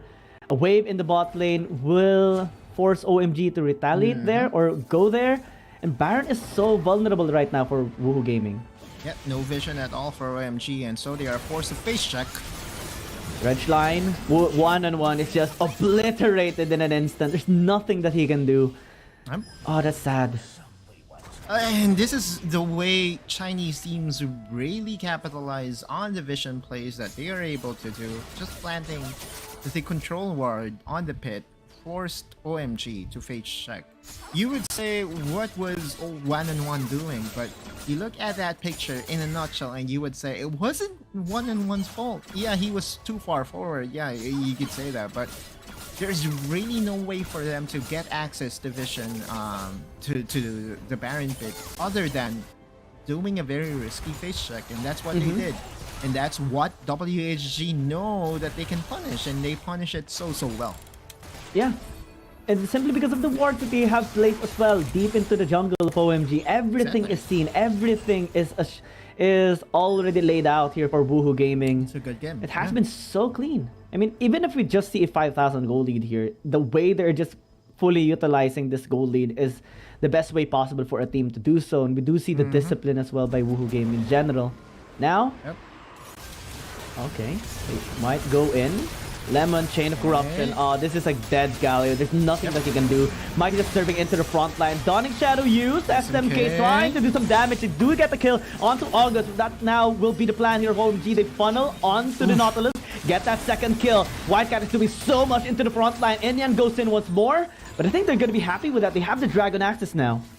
Yeah, but the two main characters of WHG is still alive with a very beefy front line to help them out. WHG is deciding against challenging this dragon, so a good team fight overall for the side of OMG. I would love to see the replay as to what really started at all. I know that SMK was able to get ahead of August, and that's a good start. But looking at the other side of the of the play, what happened was there was a collapse on one member. Again, a very good Chain of Corruption, but that very timely stasis really bought a lot of time for OMG. SMK again, Fate Seal, finding August in the process. Closer and Spark wants to be able to dish out the damage, but this is the questionable play that I was looking for, right?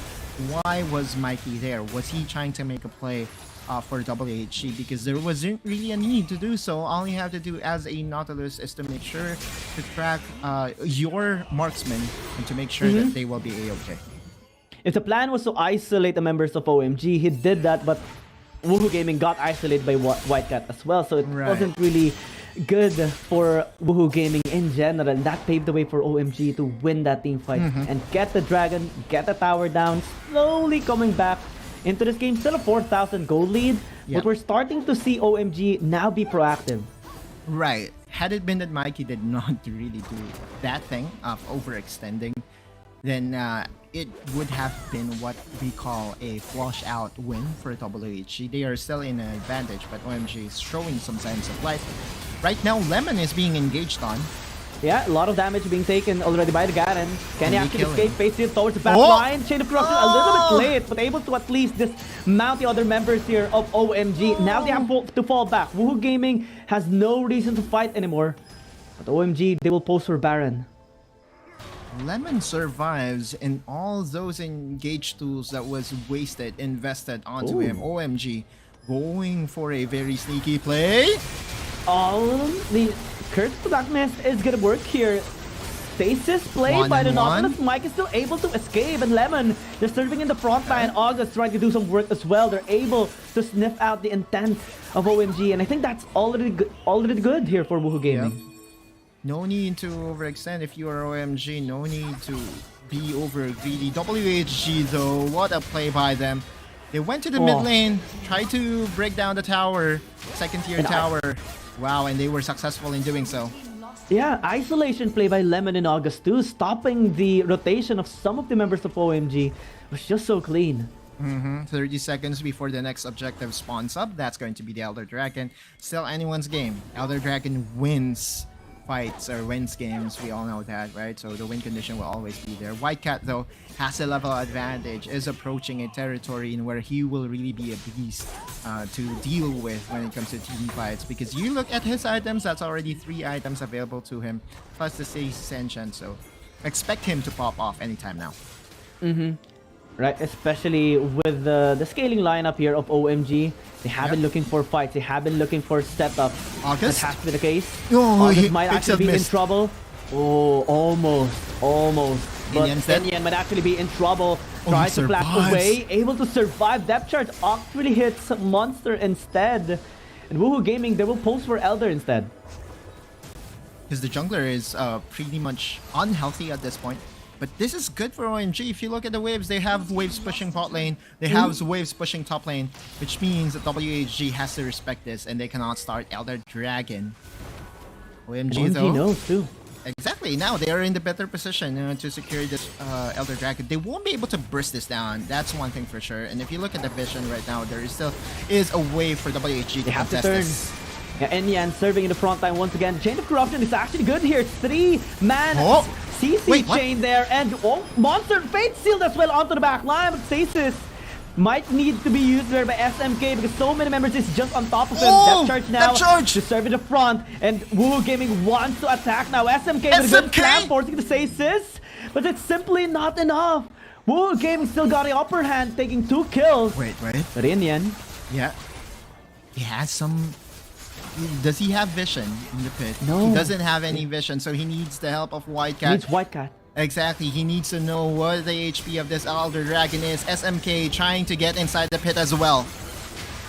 Enyan gonna be focused now by Woohoo Gaming. Elder Dragon still taking a lot of damage. 1-5 gone. And Woohoo Gaming will now have the utter confidence to just go right at OMG. It's easy now. So easy now. Exactly. And WHG just has to be careful of this long buff that they have. Elder Dragon wins games, we all know that. Again, we look at that team fight alone, we see a lot of scrambles, a lot of opportune moments by OMG to try and secure some kills over their opponents, but it was a little bit too late, I guess, is what I'm trying to say. And a little bit too lacking when it comes to damage and execution. WHG, it's so hard to win a team fight against a Elder Baron team. OMG shouldn't even be checking Baron right now. Now, since they did, it is gonna be a bye-bye Galio. Exactly. Woohoo Gaming now have better position. Yeah, did I just say Elder Baron? I meant Elder Dragon, guys.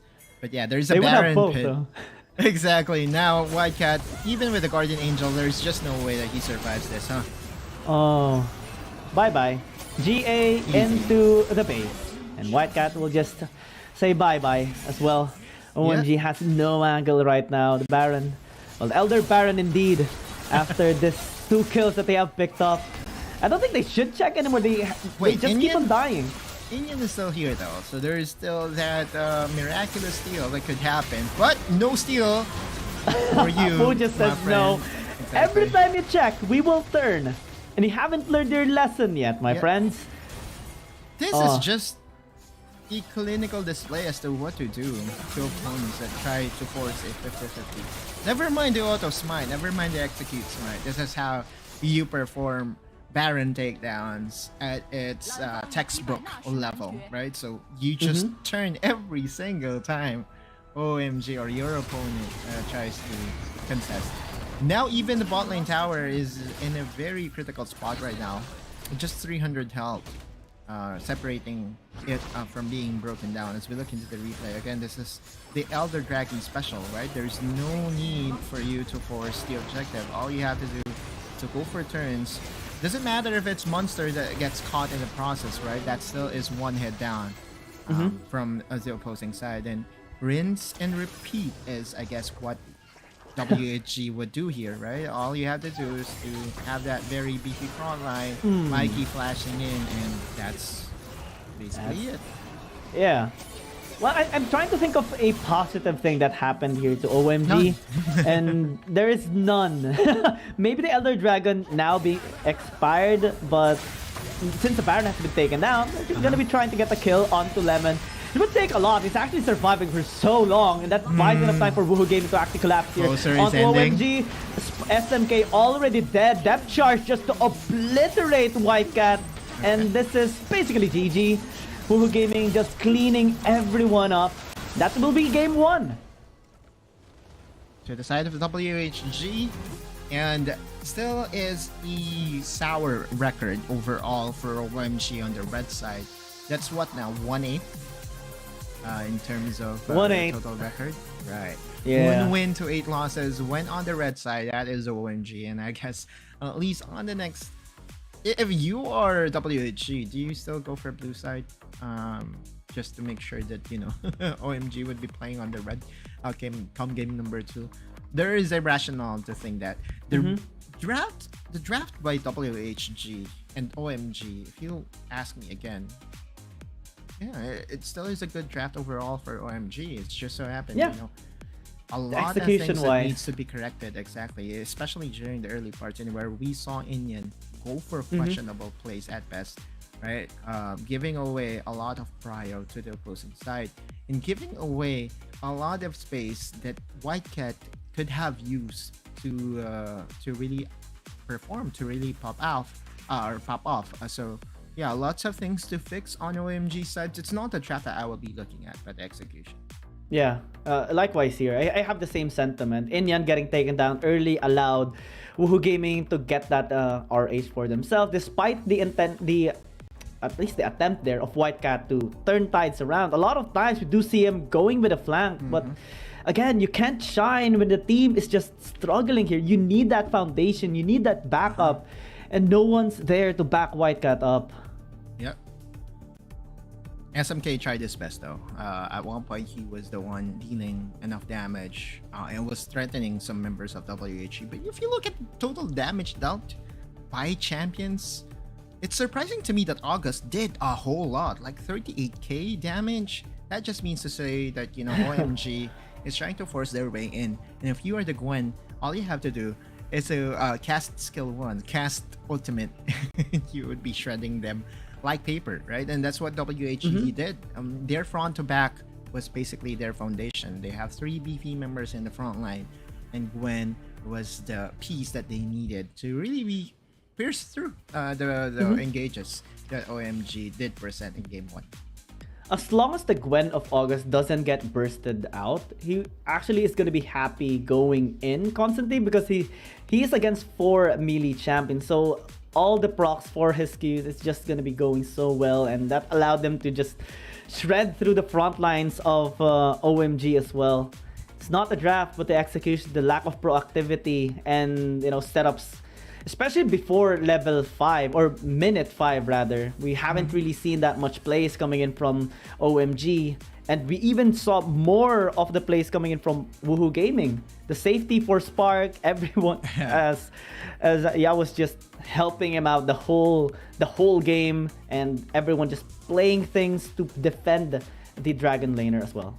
There was just one play that WHG made a bit of a blunder, and the mid lane one, that was Mikey being too far forward, not realizing that his 2 marksmen was so far behind, and he was also sitting under the vision of OMG. But overall, I would grade that play by WHG an A-, right? So there's really nothing to look for from the amount of macro play that they displayed in that game.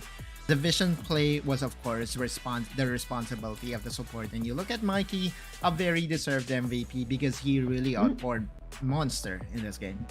Yeah, we haven't seen Monster pop off the entire game, and I think it's going to be very difficult without the Gragas, because that's his primary champion. We saw it being respectedly banned by Woohoo Gaming during the first banning phase. So right now, he really needs to step up using other champions, but what can he actually do? go back to the drawing board, see what can be done, to allow your solo laners to be a little bit more aggressive. Wukong was not the answer for Inya, so maybe something else. Yeah, that will be the case here. Let's see if OMG can actually come back against Woohoo Gaming. We'll just go into a very short pick. You're watching WRLA. Dear Summoners, Wild Rift League Asia is about to begin. With a brand new tournament format and teams, what changes can we expect? Let's take a closer look. WRL consists of two conferences, WRL CN and WRL APAC. 12 teams from the WRL CN conference and 8 from the WRL APAC conference will compete through the regular stage, playoffs, and finals to view our ultimate glory. All matches will be played in a BO3 format in the regular stage. The 20 participating teams will compete within and across their conferences. Each team will play a single round robin with every other team within their conference once, and half of the teams from the other conference once. Throughout the regular stage, teams will be ranked based on their points within their conference. The top 8 teams from the WRLCN conference and the top 4 teams from the WRL APAC conference will qualify for the playoffs. The playoffs will also be held separately for each conference, adopting a BO7 double elimination format. Only the top 2 teams from each conference's playoffs will advance to the finals, vying for the championship. Of course, a new tournament brings unique challenges. The Wild Rift League Asia Season 1 WRL A1 Finals will be a 3-day extravaganza. On the first day of the finals, the 4 qualifying teams will play a single round robin in BO1 format. The top-ranked team will advance directly to the grand finals, while the remaining 3 teams will battle it out in a single elimination bracket on the second day to secure a spot in the grand finals on the third day. The 2 teams that make it to the grand finals will face off in the BO7 showdown to claim the championship. Additionally, in both the WRL A1 regular stage and finals, teams will participate in the Fight for Side FFS match before the official games commence. The FFS match will be played in a 1v1 solo mode. Each team will send 1 player to compete. They will ban 2 champions each from the official weekly rotating champions pool, and then select 1 champion each for 1v1 competition. The winning team of the FFS match will earn the right to choose their side first. Wild Rift League Asia Season 1 regular stage will officially kick off on April 8th, with 20 top-tier teams assembled and ready for action. Who will climb to the summit and seize the crown? Let's wait and see.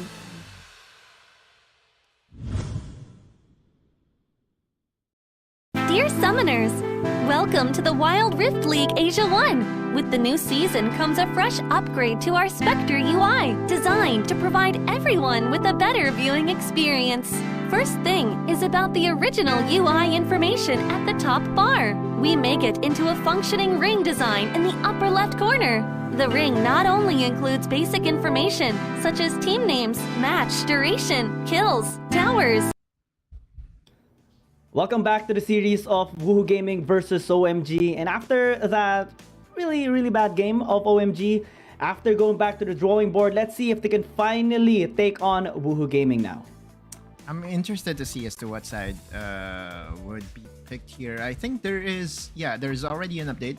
OMG would be on the blue side, which means that they would be on a more favorable position, right? Because again, just looking at their record, their win rate on the blue side is 50%. Meanwhile, on the red side is already 1 out of 8. So what's the... Okay, 1 out of 8 is 15%? Or maybe even less? Not sure. Yeah. 12.5%, I guess. 12.5? Yeah, 12.5. Oh, that's so low. And... yeah, it's big X. At least it's 50% on blue side, right? And now they're going to be getting on blue side. Right. So hopefully they do draft a composition that they are also comfortable in, that they can fully utilize, as well maybe set some tempo up in this game as well, because a while ago they were just too passive. And they're the ones who were actually getting caught a lot. Yeah. I don't think passive is the right term here, Giyang. I think that they were not respectful of the vision play by WHG. They were not respectful of the positioning of WHG. So if you are OMG, if you would try to challenge for objectives, especially the first few ones, you have to give a huge amount of respect as to where the opposing side is. And we saw how Mikey really destroyed OMG's chances by, one, making sure that Mikey is A-okay during the first few minutes of the game. Two, by making sure that the vision would be planted even before the vision or the objective fight starts. And then to me, again, WHG, if you give them an inch, they would be taking a mile off of you, right? So, and we saw a mile taken a while ago too. Exactly, make it 2 miles or 3 miles, right? If we're going to see a domination in game number 2. We're looking into the draft now. OMG is taking away 2 of the picks that were used against them. Yeah, will Monster get his Gragas is my question here. Because a while ago it was banned away by Woohoo Gaming when they were on blue side. Right now they're you thinking banned 3 about champions it. that were used against you. Talk about adjustments. No Gragas still. But he might have access to at least the Galio here for himself. But actually this is going to be interesting. Akali for SMK is finally open. Right away, like you can still pick the Karma, right? As a good counter and Ashe. Well, those are 2 champions that is not being looked at all by WHG. And they would go for the more conventional strategy and going for the ultimate poking combination of the Zoe plus maybe the Jace as their 3rd pick. Surely this is not going to be a Kayn, right? This is the first time we have seen it hovered though, and normally we do see a Mumu hovered, sometimes a Twitch hovered. At one point I believe we have seen a hover of a Katarina, but yeah, OMG going with double assassin. The Ziggs is going to be a big pick here if ever, but they need some frontline power. They need someone to actually soak up damage. I mean, if you're WHG, I think you go for Jax right away, right? Like just have some frontline, I guess. But WHG is wanting to go fight fire with fire and goes for the Zed here. A Zed versus a Kali matchup in the mid lane is and always is going to be a very interesting sight. There was also an option for a Kassadin, right? Because it was in a Kali pickup by OMG, which was it SMK or was it closer that used Kassadin? It was SMK that used it, I believe. But in this case, yeah, the Kassadin might have been a good pick here for Woohoo Gaming if ever they didn't pick the Zed. But they do go on this route instead, which is equally aggressive. Garen, right? Yeah, they should. I mean, if you're OMG, you have to ban away the Garen because Garen helps a lot on the side of WHG. They don't have a support yet, which is interesting to me. This Shen would most likely go to the jungle. Jax has been banned away. Let's look at the support for WHG. What are the options that they have? Maybe Rakan? Rakan. Well, OMG has to pick up Riven here since they do have the Ziggs, right? It is a nice combination to have at least for that Mega Inferno Bomb into the Wind Slash combination. Aren't they going to be so squishy though? If they go for Riven? Riven? They would though. They need a frontline. Since the Galio will be picked up here by Woohoo Gaming, maybe a Garen will be picked up by OMG. Yeah, I mean, if you're OMG, you have to have at least one beefy frontline, and taking away the Garen in this draft alone is also a good denial because that could easily be used against you. Alistar as an engage option by WHG. WHG goes for the Riven, which leaves them 2 options on the support. They have showed the Alistar, they have showed the Galio, so those are their 2 options that they can go for. And talking about the Garen, yeah, OMG, this is a no-brainer. Just go for the Garen. Yeah, Garen and maybe just the Galio here for additional frontline. But looks like this might be interesting actually, because again the layer of CC with the Rakan, the quickness into the grand entrance is just so good to set up here for SMK. That will be the most ideal way. But this is more of like a counter engage Rakan rather than the engager Rakan. It really depends as to how the first few minutes of the games would pan out. Again, looking at the composition of OMG, it's a lot harder to really execute a double assassin draft, especially against some beefy frontline members by WHG. And you look at their draft, They have a Shen, they have an Alistar, and they also have a Riven that is deceptively tanky that would just be further augmented by the Shen. But we always have to look at how the Shen would impact this game. Looks like that they are willing to put Shen in the Baron lane. Has this ever been done before, Giyoung? Yeah, actually a lot. Three times already, I believe. KBG used it against J-Team, and KJ actually had a really decent job in the Baron lane as well. But I still vote for the jungle Shen instead of the Baron lane, because you have the Riven as well that can just do well against a Garen. But maybe they want to have at least a tank versus tank matchup in the Baron lane and have August have more engaged capability to set up things for closer. Yeah. It's something that I will be studying, right?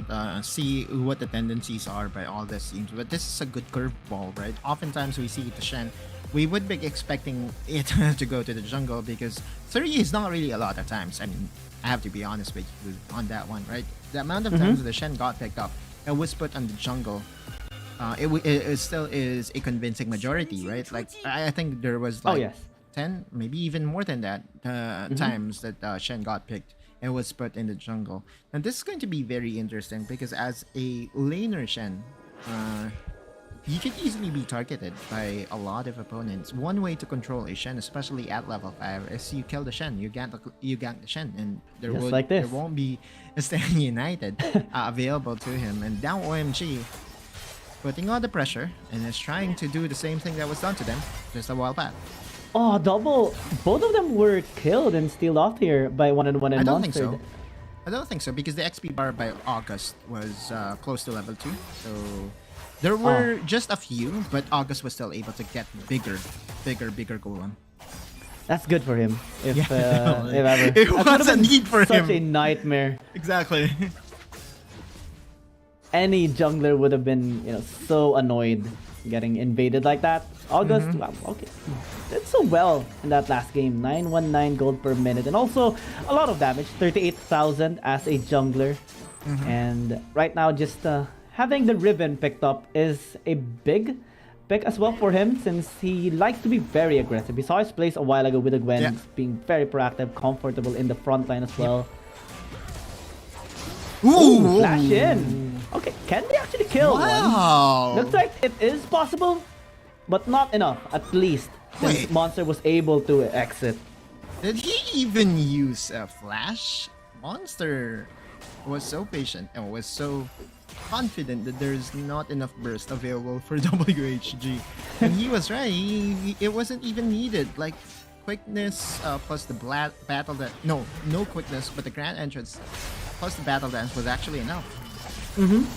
Well, the Rockman does have a lot of mobility skills, so don't necessarily need the flash right there. And the damage isn't really high. I think if it would have been a Riven, that would have been a kill already. Since that is the case, I think that's the downside of the stability that they intended to have in the Baron lane. That gives OMG some time to maybe pressure him again.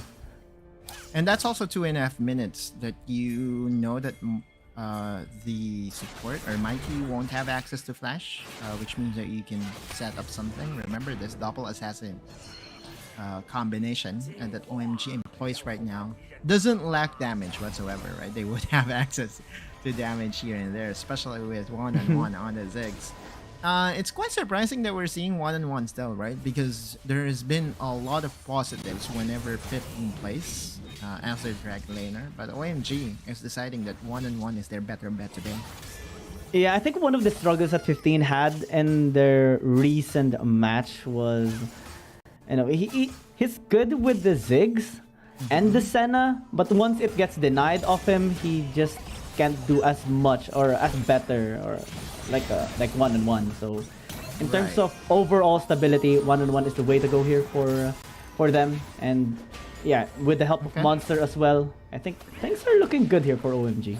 It's really a lot harder to scout these players because we only know as far as what they would be showing in the tournament proper. Yeah. Not like if it's an impact, then we'll have easier access to information, scouting report as to what the tendencies of players really are. But still, though, you would look at this game and you would be seeing some advantages all across the board by WHG. They were able to get 2 plates already on the bot side, and Lemon and Mikey, again, is still doing a decent job here on the top side. 1-1 does not have any mana at all, so this push has to be stopped for a while, and they have to go back. And both teams respecting each other at least for this early game. We have seen a lot of attempts on ganks, but not really translating into kills just yet.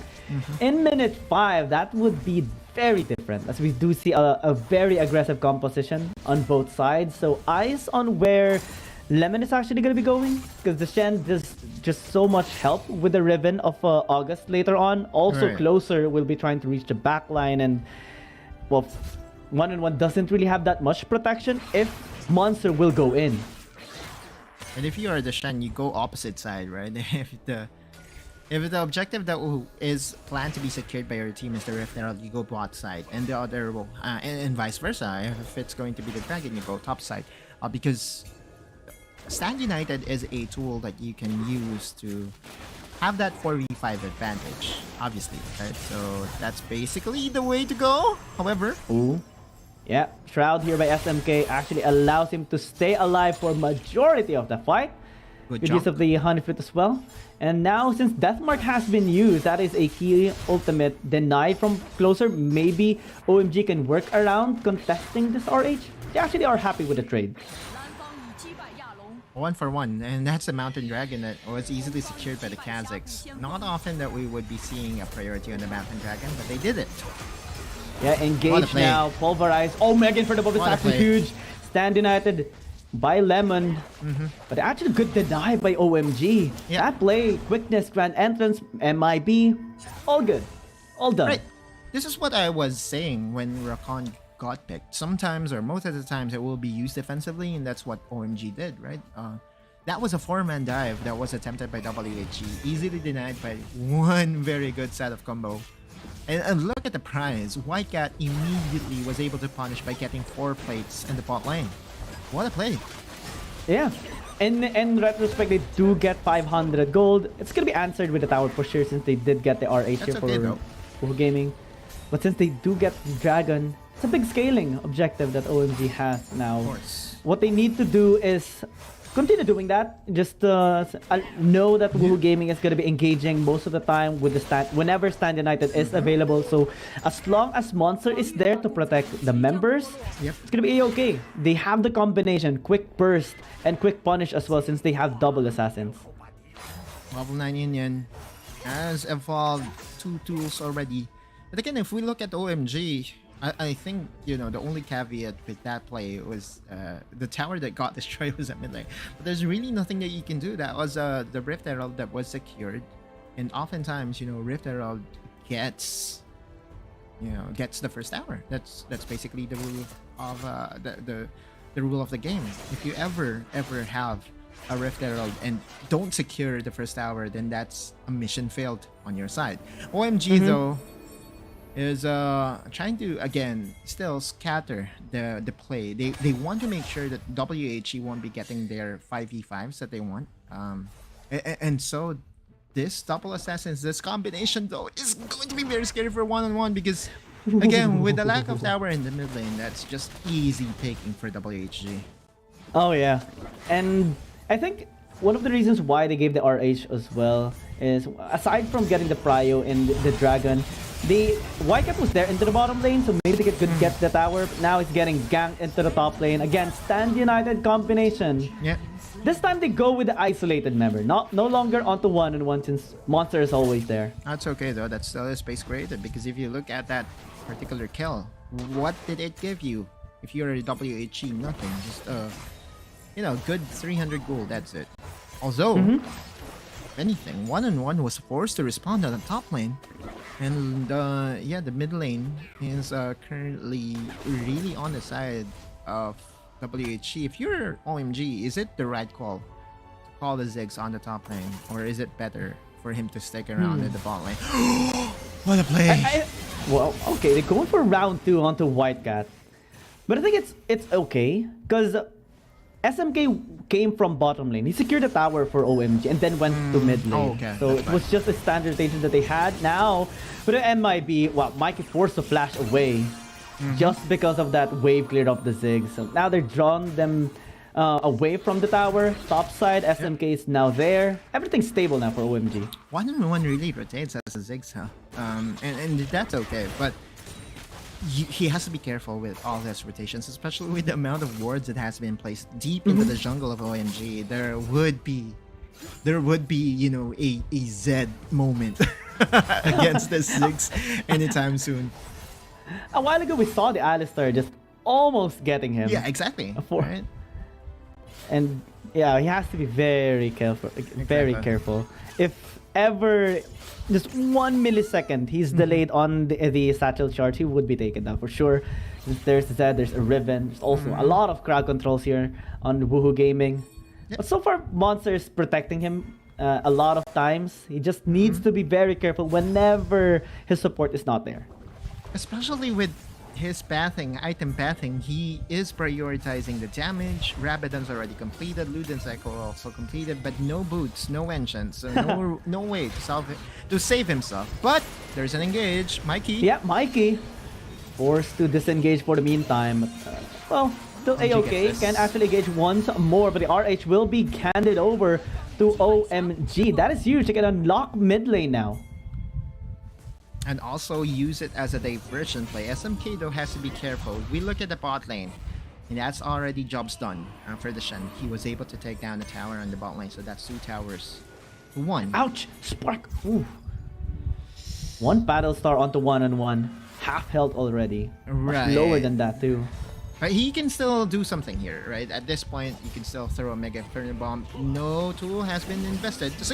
Oh no! Not the second time, man! Stand United gonna be used now. Steal by the Kazakhs is good, but what will be the turnaround as Woo Gaming goes with the double knock-up? Spark again with the Battle Star. Monster is just gonna get annihilated. Even the Garen not strong enough to sustain himself. 4 kills picked up just because of that one mishap by 1-on-1. And what can SMK do? Everyone is surrounding him. Sleepy Trouble Bubble reveals him. That's gonna be the ace. I still could not believe my eyes on what happened there. Paddlestar threaded the needle, and what was that? Like, it wasn't intended for him. It was intended for Indian. No vision. But you take those if you're WHG, no vision, and WHG knew at that point, once the Ziggs went down, that would be OMG's faltering down, multiple kills to their name. I guess that was the game-winning play. Brought to you by Spark. And we started this series being a little concerned for him, given that he always dies whenever he's matched with an aggressive dragon laner. And he got solo killed a lot of times during their previous series, but now he's the one popping off actually here on Woohoo Gaming. So props to him. Look at the big turnaround of gold as well. Well, OMG got the dragon, Enyan got the steal, but the trade-off is just better for Woohoo Gaming. OMG was able to get the dragon. I lost track. I apologize because again, just by looking at how pure that play was from Spark, I thought it was already a secured objective this side of OMG, but good thing that Enyan is still not surrendering without a fight and is basically trying to wheel his team to extend the series into 3 games. We look at the total state of the game, and there will always be that 3 dragon win condition to the side of OMG. We all know that, right? So there is still a chance for OMG to come back into this game. Still a bit of a light into this game for OMG. August now going in with his ult when Slash not going to be doing anything to take down that Garen. Monster? Now they need to be very careful. That Mark now also the silence, but also just a disengage tool here for OMG. Now they need to be very careful for Spark. Ooh, if had it been SMK hit by the Sleepy Trouble Bubble, that would have been a kill. By the way, guys, match of the week, KT Rosar Y going against KBG. That is number 1 APAC team and number 1 China team going at it. Oh yeah. Tomorrow, ladies and gents. Will we be seeing another upset by KT Rosar Y? It happens on a Sunday. And it happens on a Sunday. It happens on a Sunday. I was so excited during their match against FPX, but FPX pulled through at the very end, denied them the opportunity to get that second, You know what was, missing? You know what was missing? What? The auto-lose buff. They need your buff, man. They need your buff. For sure. They have to sign me up onto something. Oh, yeah. Every single time a KT Roser wants to win, they have to have me on the caster desk because, I don't know, man. KT Roser just gets something in me excited. So excited. And again, the amount of elevation that they have done into their play has been very much documented. But we go back into this game, and again, the state of the game, 14 minutes in, all kills to the side of WHG, tower count is still on their side. But the Dragons, my friend, is always going to be a win condition, especially if it reaches the 3 dragon mark. We don't have the Ice Dragon here yet, but it still is the set of dragons that we want to secure if you want to win. Yeah, I like that, the Ice Dragon. I think that can change things up here really on, on Wild Rift. Yeah, maybe so at least a bit of a change. Have you talked to wait, hold that. Oh? Yeah, Stand United. But SMK trying to escape. I think he would be able to. Stasis, perfect execution down, and a flash as well, but August flashes in into the ult. Okay, that's the bye-bye. Yeah, that's also the reason why it's a lot harder to win a game against a Shen-focused team composition, especially in the Chinese teams, or with the Chinese teams playing it, because they would know how to use Shen as an offensive weapon, and that's a good display as to how to do so. They don't mind if you invest all your summoners. Barrier, Flash, even the Twilight Shroud is not going to be enough to save you. Now, with the objective spawning up, that was just perfect timing from WHG. The timing is just really good for Woohoo Gaming. There's no answer for OMG. They couldn't get any trades, and now they're setting up in an attempt to deny this 3rd dragon as well. We'll see if Enion can be the hero that OMG needs. This is the Infernal Dragon. This will be the best 3rd dragon imaginable for both sides. We'll see though. Oh yeah. Woohoo Gaming, they have to deny it. Closer has a good flank. No vision onto him. SMK needs to be very careful. That mark gonna be used. Yeah, it's Instant use of the Shroud to negate. Oh my god, that damage! What? How? Wasn't even able to proc the passive. But the damage was so high. Battlestar though. Oh, the zone is just too much. The primary target it will always be Inian. If you get Inian so low, no seal. WHG, again, you cannot give them leads like this because they know how to capitalize, plant division around, and basically make sure that your jungler wouldn't be daring to make a play. Had it been an APAC team though, I'm for sure that the jungler would still make a play for their objective.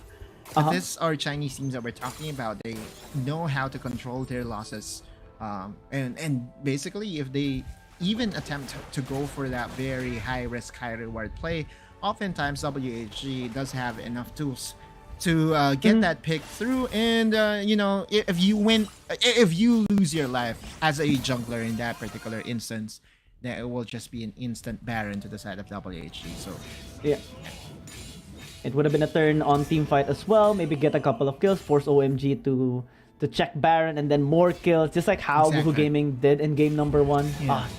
Right now things are looking really good, similar to game number 1 as well. Minor gold lead, but what they're doing with the gold lead is massive in the game. The perfect definition of a snowball controlled game to the of WHG. We often see this with J Team. WHG showing glimpses that they can really play from ahead, especially with the composition that they have. Like, dude, they have a lot of options. One, they can use the Zed as the assassin Shen delivery system. 2, they can use Spark to be that annoyance. They haven't even utilized August fully yet, but looking at the kills that August was able to do in this game, it's already 5 kills with 1 assist. So it's the most quiet 5 kills that we have seen so far. And look at him quietly sneaking around. Exactly. Will catch White Cat, but I mean, this is a Riven. Right now in the state of the game, he can just go in even onto the guy. Wind Flash is going to be used. But Stand United will allow to get that taunt. 3-man taunt. That's part of follow-up. It's just there. SMK joins, but it's already really bad here for OMG. Can they actually turn the fight around? Wildcat is taking a lot of damage. August is all alone. The jump around, the flash in, the pulverize into the headbutt will allow Woohoo Gaming to actually disengage. Can they chase up? The jump is here, the resets are here. Enyan trying to get more, but the taunt will deny him. At least GA is there to get that reset. I think that will be it. SMK tries to get the upside now. But August is stopping him. Wind Slash again. Oh, hiding into the shroud. SMK throws the shuriken. But I think that will it be for now. Closer's just pushing into the mid lane while everything is being done. Yeah, it was very good for OMG, but a better response overall by Closer. Oh no. To force OMG back to their boots, to their base. And what a call by Closer, right? Immediately, he's saying that, hey, you know what? Oh, that's how. Okay. That's cool. So that was the reason why SMK was able to join the fight. That's one way to utilize the Shen delivery system. You go for the, what do you call that again? Backseat ride. and go for, you know, the long ride to join the clash. Ride. Exactly. The journey. Now, this double assassin composition, they thrive off of this, right? The resets is going to be there. Unfortunately for SMK, the shuriken toss wasn't there anymore because the execution damage on the Kha'Zix was just so pure. He tried to get and reach Lemon in the process, but again, 1 HP. No energy. No energy, 1 HP. August being that forefront and making sure that Lemon won't go down. Still, it's a, you know, it's a good clash overall for OMG. You could see the potential of this double assassin composition. Still an interesting fight here by OMG. They're still trying, they're still fighting back. That is the most important thing here. They're not giving up just yet. Woohoo Gaming, they do have control of this game now with the Elder Dragon. They can just do what they did with that Infernal Drake situation a while ago. The zone control, the paddle stars, and also the Zed plays. Mikey taking a bit of damage, but able to disengage. Wildcat does have access to Guardian Angel, which means that he could be more proactive in getting some plays, but... Oh no! Engage onto Monster, that's immediate turnaround, and now they go towards the back line. Lemon is here, everyone is here, and suddenly OMG finds himself losing 2 people. Now SMK has to compute from the top lane, right? No free rides for you, my friend. Which means that it is indeed a 4v5. It started with Spark, connecting that very good paddle star. And again, WHG has a lot of win condition for them. Can Enyan get the steal is the question here. Wildcat is trying to be a front line. Closer, closing the distance onto the Kha'Zix. As long as he zones him away, there's nothing that he can actually do. Flash in! The steal! No! Good attempt though, but Woohoo Gaming now has the bank, has the damage, has the Elder Dragon buff. SMK trying to flash away. Will be able to escape, I think, unless, well, it's a Riven. So a few more, flash, and then the kill. WHG definitely should win everything at this point, right? With the Elder Dragon to their team, they can easily set up for a Baron play. Moreover, they can do this, dissect the map, and go for some 4-1 split as well to secure more objectives to their side, and hopefully the Nexus in the next 2.5 minutes. But what a play by Enyan though! It was as close as it can get. He traveled what, like 2 mobile screens away to at least challenge that Elder Dragon. Monster does not have any opportunity to contest this one out. If this ever gets a steal for the side of OMG, that would have been good. I was so willing to give away some skins to our audience, because that's definitely not gonna happen, especially with Smite still available to the side of Woohoo Gaming. Anyway, Woohoo Gaming again with the double buff available to them. This could easily translate into a GG push. Closer though. Wow, quick reaction time into the Stand United. Now they're gonna go in. They have the Elder buff still, so there's pretty much nothing that OMG can do. SMK just gets obliterated. Nice use of the satchel charge. But what can you do when all of them just has this Elder Dragon buff ready to pile on you? Woohoo Gaming just gonna be ending this 2-0 clean victory. academic approach to the game, systematic, methodical, everything that is synonymous to those words that I mentioned was my description of how Woohoo Gaming played OMG in this series number 1. Yeah, they just gave OMG no chance at all, huh? There was one good fight for OMG. Similar to game number 1, there was also one good fight, but one good fight wouldn't really be able to win you games, especially at this high level. You have to be able to perform multiple good team fights. And WHG, what a series number 1 for them. Oh yeah, this is a big turnaround for them. We talked about them struggling a little bit against other teams, but this is a stepping stone for them to at least solidify their standing at 8th spot, maybe move up a little bit higher than that. But for OMG, it's going to be really a long journey. I mean, sitting right now at the 11th spot, just a little above Rare Atom, and we do see the huge difference in playstyle by these two teams as well. It's more stable and more disciplined approach here by Woohoo Gaming. And OMG, they tried. There were some funny plays as well. You know, the Akali S3 just connecting and just chasing down the Stand United of August. And some fights as well, a little bit won by OMG. But in general, we do see a slow burn that was initiated there by Woohoo Gaming. Just a slow victory. Exactly. It's just so pure to watch. Every single time that, I see wins like this in where you give your opponent 0 chance of winning, that's my favorite Wild Rift, right? Just being able to control from the get-go is basically what the coaches dream about as well. So yeah, WHG, we look at the stats and you would see on the right hand side it was a balanced effort this time. August was able to get a lot of kills, but man oh man, this guy, the jungler for WHG, to me is always going to be a win condition for them, huh? Because his win in game number 1 was so good, and Riven in this game number 2, 8-0 and 5 KDA. That's a godlike performance with the damage dealt of 23,000, doubling the damage that was dealt by Indian. Add to the fact that there were a lot of objectives that was secured by WHG. No wonder why they put Shen on the top lane, because they will be wasting a lot of mechanics of August if he was put on the Shen, huh? It was so good. Sneaking around, getting a couple of kills in the early game towards the late game. Not even scared at all onto White Cat anymore, who was put in a Garen champion. So not really a lot of plays that White Cat can actually do in that particular game. And also an interesting paddle star, sneaky paddle star towards 1-on-1 a while ago that helped Woohoo Gaming get the ace, despite Inyan getting the dragon. So there was a sniper in the building, and the bullet that was intended for someone else. It got a bonus. It was a stray bullet. That's one thing for sure, right? It was intended in the right position, but it was intended for someone else, and he caught the stray bullet straight to his heart.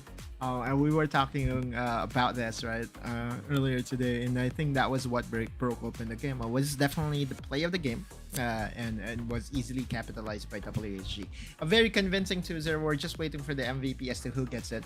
But who gets your vote here, Guillaume?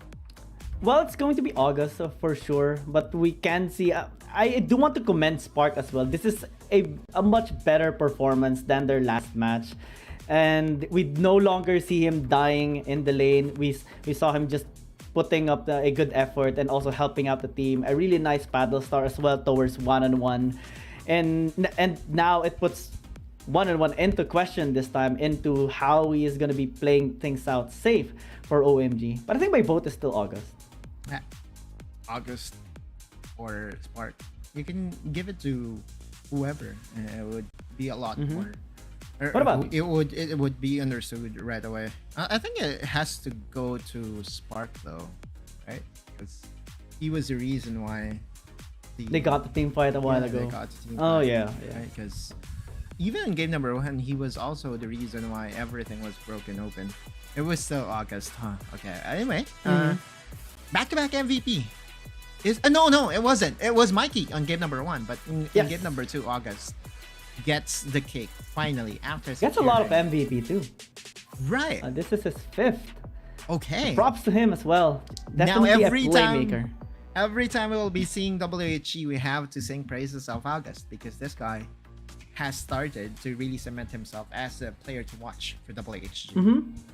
Also a key player. We do see the adaptation now of Lemon just being that Shen utility tank on the side of Woohoo Gaming that allows August to just pop off as a main frontline, main hero, the protagonist here of Woohoo Gaming, and everyone just rides on him, which is a good formation now for Woohoo Gaming to try and climb the ladder here. Exactly. So we are going to pass to the second series here, Giyang. A very good start to an action-filled day. It's a Saturday, week number 5. Dude, man oh man, again, I cannot wait for a second game because we have two of the most intense teams that we'll be ever casting. Yeah, we will have EDG versus Trace Esports coming up next. Let's see if EDG can finally come above the slump that they are in, or will Trace Esports continue to give them a bit of an upset here. We are your casters, Giyang and Otolas. You're watching WRLA Season 1 2023. We'll be back after a short break. Dear Summoners, Wild Rift League Asia is about to begin. With a brand new tournament format and teams, what changes can we expect? Let's take a closer look. WRL consists of 2 conferences, WRL CN and WRL APAC. 12 teams from the WRL CN conference and 8 from the WRL APAC conference will compete through the regular stage, playoffs, and finals to view our ultimate glory. All matches will be played in the BO3 format in the regular stage. The 20 participating teams will compete within and across their conferences. Each team will play a single round robin with every other team within their conference once, and half of the teams from the other conference once. Throughout the regular stage, teams will be ranked based on their points within their conference. The top 8 teams from the WRLCN conference and the top 4 teams from the WRL APAC conference will qualify for the playoffs. The playoffs will also be held separately for each conference, adopting a BO7 double elimination format. Only the top 2 teams from each conference's playoffs will advance to the finals, vying for the championship. Of course, a new tournament brings unique challenges. The Wild Rift League Asia Season 1 WRLA1 Finals will be a 3-day extravaganza. On the first day of the finals, the 4 qualifying teams will play a single round robin in BO1 format. The top-ranked team will advance directly to the grand finals, while the remaining 3 teams will battle it out in a single elimination bracket on the second day to secure a spot in the grand finals on the third day. The 2 teams that make it to the grand finals will face off in the BO7 showdown to claim the championship. Additionally, in both the WRL A1 regular stage and finals, teams will participate in the Fight for Side FFS match before the official games commence. The FFS match will be played in a 1v1 solo mode. Each team will send 1 player to compete. They will ban 2 champions each from the official weekly rotating champions pool, and then select 1 champion each for 1v1 competition. The winning team of the FFS match will earn the right to choose their side first. Wild Rift League Asia Season 1 regular stage will officially kick off on April 8th, with 20 top-tier teams assembled and ready for action. Who will climb to the summit and seize the crown? Let's wait and see.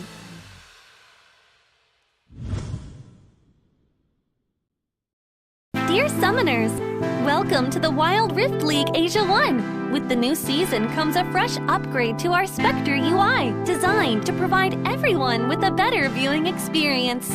First thing is about the original UI information at the top bar. We make it into a functioning ring design in the upper left corner. The ring not only includes basic information, such as team names, match duration, kills, towers, but also displays the gold difference through the red and blue rings. What is a great game without the competition for map resources?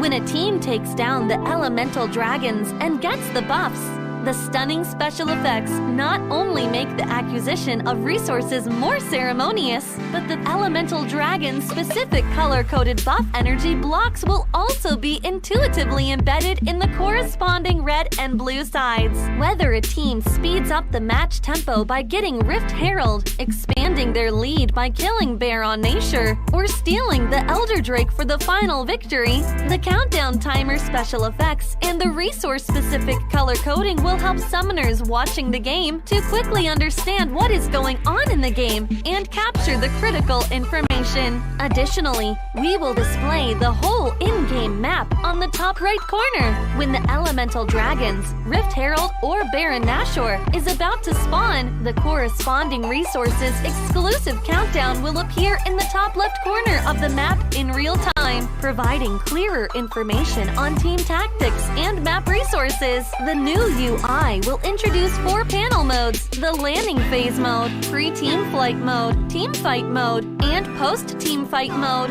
a combination of 4 refined panel modes to ensure that the most important real-time data in the game is presented more intuitively and comprehensively than ever before. In the landing phase mode, in addition to the real-time images of the players, champion selections, summoner spells, and champion experience, we will also supplement real-time gold, KDA, and items during the landing phase. Meanwhile, team stats history will also be displayed based on the progress of the game, allowing summoners watching the game to stay informed of the comprehensive information in real time. In pre-team fight mode, we refine and integrate the information on the gold difference between the matchup to help summoners keep track of the player's items builds in real time through the items column. This makes the state of both teams clearer before the team fight. In the highly anticipated team fight mode, we visualize the damage dealt comparison. The real-time dynamic display of champions' avatars can be more intuitively express the damage dealt of each player during the team fight. The closer to the red-blue intersection, the damage is higher. We maximize the screen space for exciting team fights and gameplays. After the fierce team fight, we integrate the damage comparison of each champion to help summoners quickly understand the damage difference between the champions in each matchup during the team fight. Depending on the different game situations, there are more diverse UI combinations waiting for summoners to unlock. Our comprehensive, intuitive, and comfortable UI design aims to provide summoners with a better, more informative, and higher quality viewing experience. The exciting first season of Wild Rift League Asia is waiting for you. Summoners, we'll see you in the Rift. Dear Summoners, Wild Rift League Asia is about to begin. With a brand new tournament format and teams, what changes can we expect? Let's take a closer look. WRL consists of 2 conferences, WRL CN and WRL APEC. 12 teams from the WRL CN conference and 8 from the WRL APEC conference will compete through the regular stage, playoffs, and finals to view our ultimate glory. All matches will be played in the BO3 format in the regular stage. The 20 participating teams will compete within and across their conferences. Each team will play a single round robin with every other team within their conference once, and half of the teams from the other conference once. Throughout the regular stage, teams will be ranked based on their points within their conference. The top 8 teams from the WRL-CN conference and the top 4 teams from the WRL APEC conference will qualify for the playoffs. The playoffs will also be held separately for each conference, adopting a BO7 double elimination format. Only the top 2 teams from each conference's playoffs will advance to the finals, vying for the championship. Of course, a new tournament brings unique challenges. The Wild Rift League Asia Season 1 WRL A1 Finals will be a 3-day extravaganza. On the first day of the finals, the 4 qualifying teams will play a single round robin in BO1 format. The top-ranked team will advance directly to the grand finals, while the remaining 3 teams will battle it out in a single elimination bracket on the second day to secure a spot in the grand finals on the third day. The two teams that make it to the grand finals will face off in the BO7 showdown to claim the championship. Additionally, in both the WRL A1 regular stage and finals, teams will participate in the Fight for Side FFS match before the official games commence. The FFS match will be played in a 1v1 solo mode. Each team will send one player to compete. They will ban two champions each from the official weekly rotating champions pool, and then select one champion each for 1v1 competition. The winning team of the FFS match will earn the right to choose their side first. Wild Rift League Asia Season 1 regular stage will officially kick off on April 8th, with 20 top-tier teams assembled and ready for action. Who will climb to the summit and seize the crown? Let's wait and see.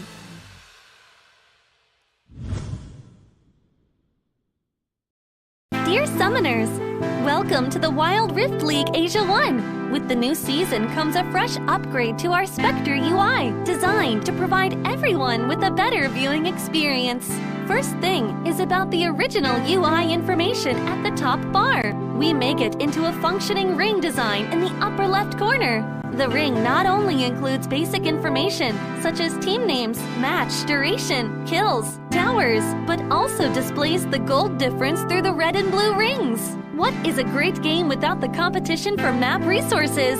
When a team takes down the elemental dragons and gets the buffs, the stunning special effects not only make the acquisition of resources more ceremonious, but the elemental dragon's specific color-coded buff energy blocks will also be intuitively embedded in the corresponding red and blue sides. Whether a team speeds up the match tempo by getting Rift Herald, expanding their lead by killing Baron Nashor, or stealing the Elder Drake for the final victory, the countdown timer special effects and the resource-specific color coding will help summoners watching the game to quickly understand what is going on in the game and capture the critical information. Additionally, we will display the whole in-game map on the top right corner. When the elemental dragons, Rift Herald, or Baron Nashor is about to spawn, the corresponding resources exclusive countdown will appear in the top left corner of the map in real time, providing clearer information on team tactics and map resources. The new UI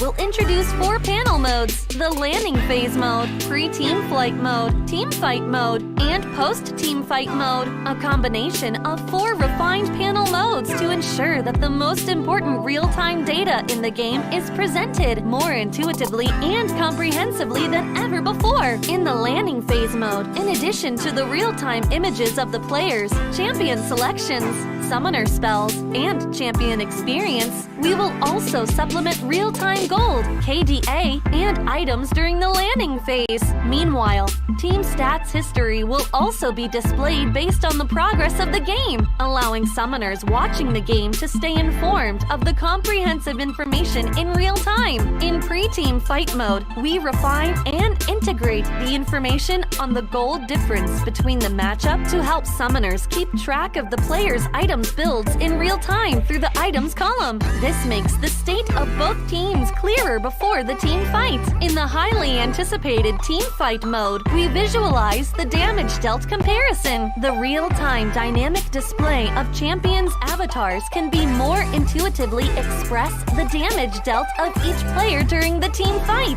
The closer to the red-blue intersection, the damage is higher. We maximize the screen space for exciting team fights and gameplays. After the fierce team fight, we integrate the damage comparison of each champion to help summoners quickly understand the damage difference between the champions in each matchup during the team fight. Depending on the different game situations, there are more diverse UI combinations waiting for summoners to unlock. Our comprehensive, intuitive, and comfortable UI design aims to provide summoners with a better, more informative, and higher quality viewing experience. The exciting first season of Wild Rift League Asia is waiting for you. Summoners, we'll see you in the Rift.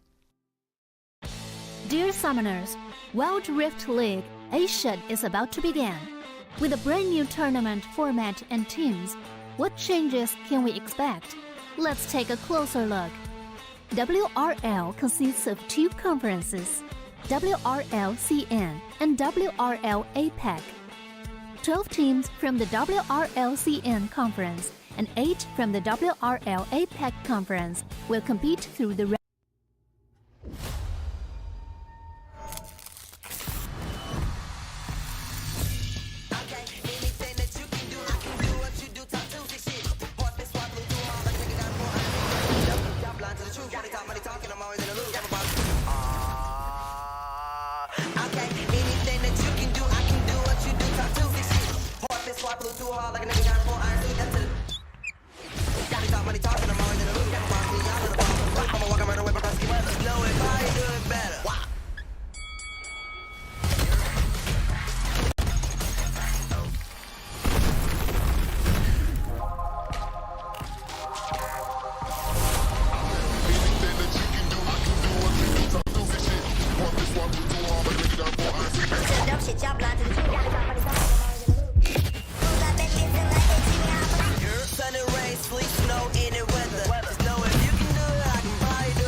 拿下下一个第一。 There's the gold violet. 要比你们都闪耀。 Team mình chỉ cần bé mèo này thôi là đủ quẩy team bạn rồi. 给点新颜色，小小。 There's the gold violet. 比起他的打野灰吧，历经2个赛季的沉浮，终于是完成了自己的回归。我说过我会回来的。任凭 launch。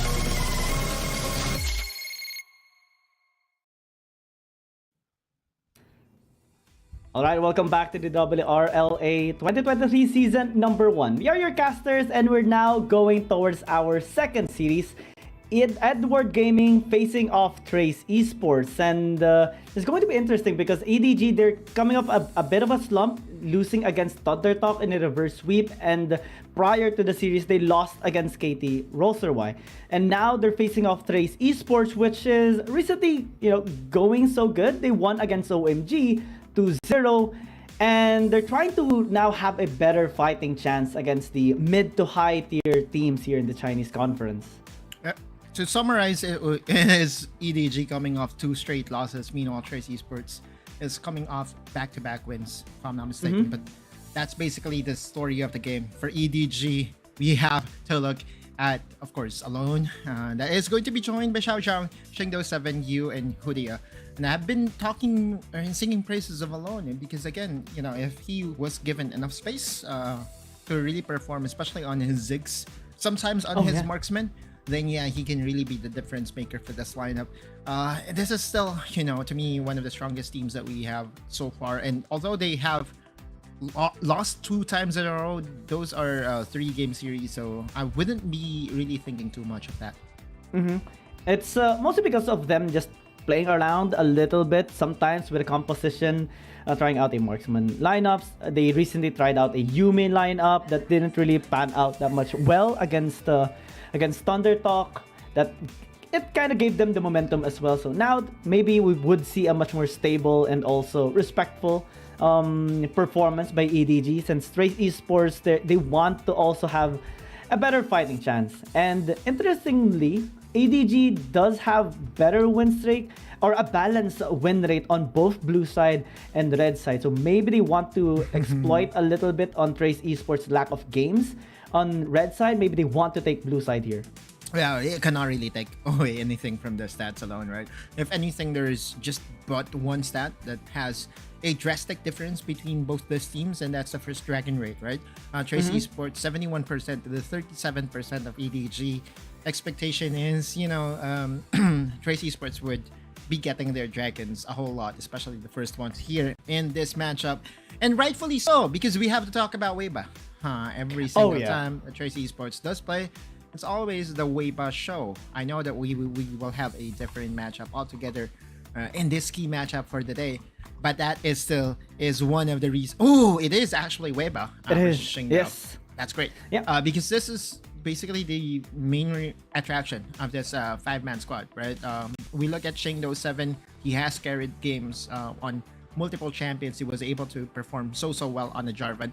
Has a very good Olaf as well. But Weiba is on a different level, right? He's the original jungler sent from heaven. When he dominated during the Horizon Cup, and you could see that in terms of the gold percentage share, he really eats up a lot of resources, but in turn is able to dish out a huge amount of damage as well. He's such a big enabler of Lee Sao and Rose as well. So right now, as we go towards our Dragon Lane matchup, Alone, we talked about him a lot of times in this series right now, and he's just a pinnacle, a stable player here in the side of EDG. If he gets his champion taken, especially the Ziggs, we can expect a massive swing in terms of momentum here for EDG. And his Zoe is even notable despite the nerf on this champion. So Jaja, despite having a bigger amount of KDA, still has to pay a lot of respect here onto Alone, because if he doesn't watch out for his plays, if he doesn't, or if Trace Esports won't be able to reach the back line to take Alone down, EDG is just gonna swing it from there. Yeah, this is okay. The numbers of Jaja is definitely skewed because that's just 2 games of action, right? The original Dragon Laner for Trace Esports was Wind. And so this could be, you know, what Trace Esports is looking for, because it's all about, you know, being able to help your superstar jungler, and having a very good Dragon Laner is one key element to that. We have to look at the supports as well later on, as well, for Weiba, Tak is always there to help him out. Most of the time we do see them invading the jungle camp of their enemy team as well, so maybe that can be, you know, an angle they're looking forward against EDG as well, and heading towards this game. But we will have our fight for side 2, which is always entertaining to watch. We have seen a Lucian versus Lucian a while ago, in which well, it was a common trend already, Lucian. We have seen a Zoe Oriana as well. Lee Sin too. In the solo lane, EDG 小张 We are in the middle of the introduction of all these players, and the catwalk is happening right now. I'm just trying to figure it out, because as far as I can remember, Wind was already in the jungle, EDG part of the Trace Esports for so long, right? And that substitution is really one thing that has surprised me. But at least with the last 2 games that Jaja played under the banner of Trace Esports, it shows so much promise. Maybe, just maybe, that's also the reason why there's a huge turnaround with the performance of Trace Esports overall, at least in the recent times, because we've been seeing them winning games a whole lot now. Jaja just loves the virus stick. It picked it up twice during their match against OMG as well. Maybe that can be a tool that they can use against EDG, because well, we do see Alone pick up the virus as well at times, but I think his favorite is still the Ziggs, or maybe the Zoe. EDG 蝴蝶 TE Tech. We're going to wait for the whole introduction thing to basically end, but these are the supports. You have Hudia, you also have Zach. And Hudia has been very stable. You know what's surprising to me? Some of these players does have those, you know, athlete bands. Yeah, I mean, look at the arm of Xiao Zhang. There's like a sleeve. Oh yeah. Yeah, it's it helps with muscles. It sometimes hurts, especially with the position that they have playing the game. I think I know what it's called. Yeah, I'm trying to think of the, because at one point my brother had that as well. So metacarpal something. Yeah. It's usually used when by players in volleyball, or well, particularly sports, right? But in esports, it's just fascinating to see as well, because there is a lot of strain on their hands and arms, and it's when that happens in game, it's going to be very, very irritating.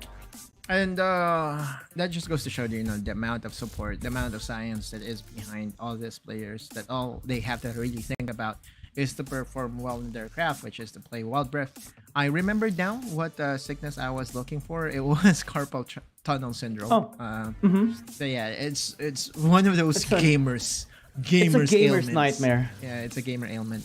Basically, I am not 100% sure if that banned was for it, but it would make sense if so. Now the bans are being put through. The Lucian has been banned away. Even the Twitch was banned by Rose, which is sad if you ask me, because I really want Twitch to go into. I only this have seen it once. Yeah. Against a Kennen, but after that, oh well. Speaking of Kennen, looks like Rose wants to have a bit of a try on this champion as well. Lee Sin though has been more popular and has been more stable, so let's see how the matchup is actually gonna go here on you and Rose. I don't think this is a good idea though. This cannon would easily get destroyed because the amount of range that the cannon has is relatively short. So it's a lot easier for you to get into his face and deal a good amount of right? damage. Exactly, like especially if you're in the Lee Sin, right? One safeguard is enough to get into his face, and if he ever pops his third skill, talking about cannon, you can follow it up with Sonic Wave and a Resonating Strike, and you should still be in his face. Now the question is this going to be an on-hit cannon? Because if there's one way to win against the Lee Sin, I guess it is to go full AP and just try to poke him out using your S1s. In the one game we saw with a Cannon versus Twitch, it was an AP Cannon as well, so it does have relatively good damage, but it didn't actually burst out a Twitch. So against a Lee Sin that is more tanky, I think it might be a struggle. Again, Lee Sin's here in the fight for side, fix Divine Thunders as well, and the Safeguard provides more sustain, so if Yu is going to be able to survive the burst of the cannon, then it's game over for Rose. Exactly, and you can also just kick him away, right? It's a Dragon's Rage. The easiest counter. If he ever uses his Slicing Maelstrom. One thing that also I'm curious about, and I hope that we'll get answers one way or another. Do you have access to the Snowball in this 1v1 matchup? Because you can use that as well as a very good cap closer. Mark and Dash is what I call that. The Mark and Dash. Yeah, I mean it's the Snowball, right? You mark him and then you dash towards it. That's basically it. Not sure. I think the Exhaust and Ignite is still going to be used there either way. Right, I was just curious. Right, exactly. That would have been good, right? Like, would have been nice to well, see you as can make a case that you can just exhaust him once he ever hits that dash button. But there is also a case to be had for the Snowball summoner spell to be included here, because you can use that as an extra auto attack to secure some minions for yourself as well, and can also be used creatively. Oh, with the Lee Sin, right? Right, exactly. Instant engage to a kick and follow up with a Sonic Wave. Exactly. There's a lot of plays that you can make use of that Snowball play. I'll believe all the ARAM players understand what I'm talking about, right? That is the second skill and third skill being leveled up here by Rose. So yeah, well, Rose, by the way, I was looking at his items. It wasn't AP, it was the longsword that he built. So this could be an on-hit cannon. Let's see if it's gonna be working against you. So far, he is actually zoning him away from the minions. He will be able to crash this wave and then go back to the base to pick up more items, or maybe get a couple of plates as well. This is a huge wave crashing right now. Rose can just continue to auto attack and then have some attack speed after using a S3 or S2 rather. Yeah, but he already got the prize, 300 gold, the tower plate. Wow. Where it was secured by Rose, which means that he will have a lot. He will have an easier chance to secure his first item. And the question is, what item do you buy? Do you go for a Blade of the Ruin King if you're an on-hit cannon? Because Hextech Gunblade's definitely not an option. All in though. Oh, so we can just stun him around whenever you actually engages. Yeah, that's interesting. Yeah, because if you have if you have the second skill passive ready, I'm a huge Kennen aficionado back in my day. So I also kind of know how the combo works. But really, what Yu is wanting to do here is to get access to his first item. And once he has access to his first item, then yeah, he can definitely get that burst in against Rose. On paper, this Kennen is so squishy. But Rose is utilizing his early game advantage so well. Look at the item buy. Hex Drinker right away, just to make sure that he will have a little bit of magic shield present and resistances as well to the ongoing bullying and domination by this Kennen, by the winking. Yep. On hit, this is gonna be good. And also when you proc the active or the passive of the Blade of the Winking, then the slow is gonna be there. The kiting ability is gonna be better for Rose. And overall, he's gonna be able to just work around the Lees. And as long as he can keep his distance, things should look fine here for Rose. You know what I would buy if it was still available as my second item of choice? What? For Kennen? Frozen Mallet. Oh, yeah. Because if you build Frozen Mallet plus Blade of the Ruin King, by the way, RIP to the Frozen Mallet. Yeah, one of the best items. Not really the best item, but a very situational one that you can maximize, especially for Kennen though. Like there you go. It's one of my favorite items as well on the Senna when I build the tank Senna. So it's just sad to see now that it's gone. But also Rose, if ever the mallet was available, there's no way that you can actually close the distance. Burst him, exactly. And plus he will have access to a lot of HP, which means that you cannot burst him down. Yu is struggling to find the angle against Rose, and also Rose is playing it as perfect as he can. Although, exhaust. Slicing Maelstrom. Immediately slicing Maelstrom. Oh, he gets a kill. Oh, you may block the magic damage, but not the auto attacks. That's one way to utilize this cannon pickup, right? Now he gets another plate. Maybe goes for the second one. I don't think he can end though. Can he end? He has a cannon minion. Wait! He can? Nice one. Okay. First cannon win. Yay. Let's go. And then now it becomes an option for all these players. Yeah. I mean, if you are you, the coaching staff, the players are all having a good time. Nice try. Yeah. Nice try, I guess. I think the mob buy of Yu was so sad as well because it didn't really help him. And normally we do see Lee Sin's pick up the Divine Sunder or the Black Cleaver. Had it been either of the two items, I think he would have had a better killing chance onto Rose. Yeah. But yeah, that's not the case. Going for Hex Drinker against an on-hit cannon. The idea is there are some resistances, yeah, because you don't need full resistance, but at that point, I don't think he was able to secure a full item already. Was he able to secure at least one full item? I don't think so, right? So he went all in against an opponent that has a one item advantage. Yeah. So I guess that's his fault. At least trying to go all in against the opponent. Tried. Was it even upgraded to a more? More shows. I forgot really because I was so. It won't even matter as well, right? Because again, the lifeline is for magic damage, and the cannons just deal so much 80. I'm going to look into the replay, see if there was a buy. Yeah, I think he was able to buy something for himself. Trace Esports picks not blue really. side. Oh, did they? Okay, that's fine.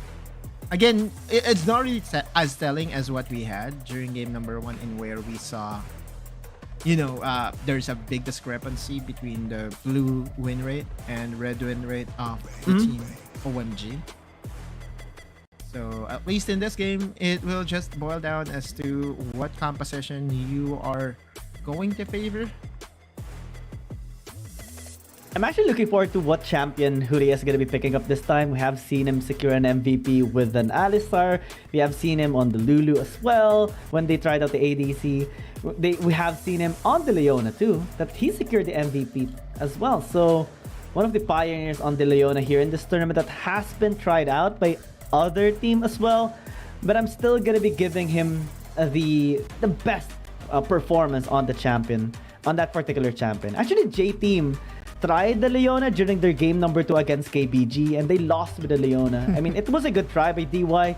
So far, it's Huria with the win so far with this champion.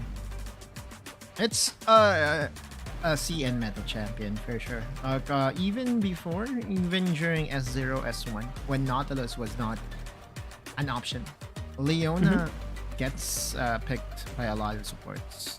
In fact, there were times in where I was VOD reviewing all these Chinese teams, and they were building like 3 ruby crystals into 3 giant belts on the Leona. That's how they play back in the day.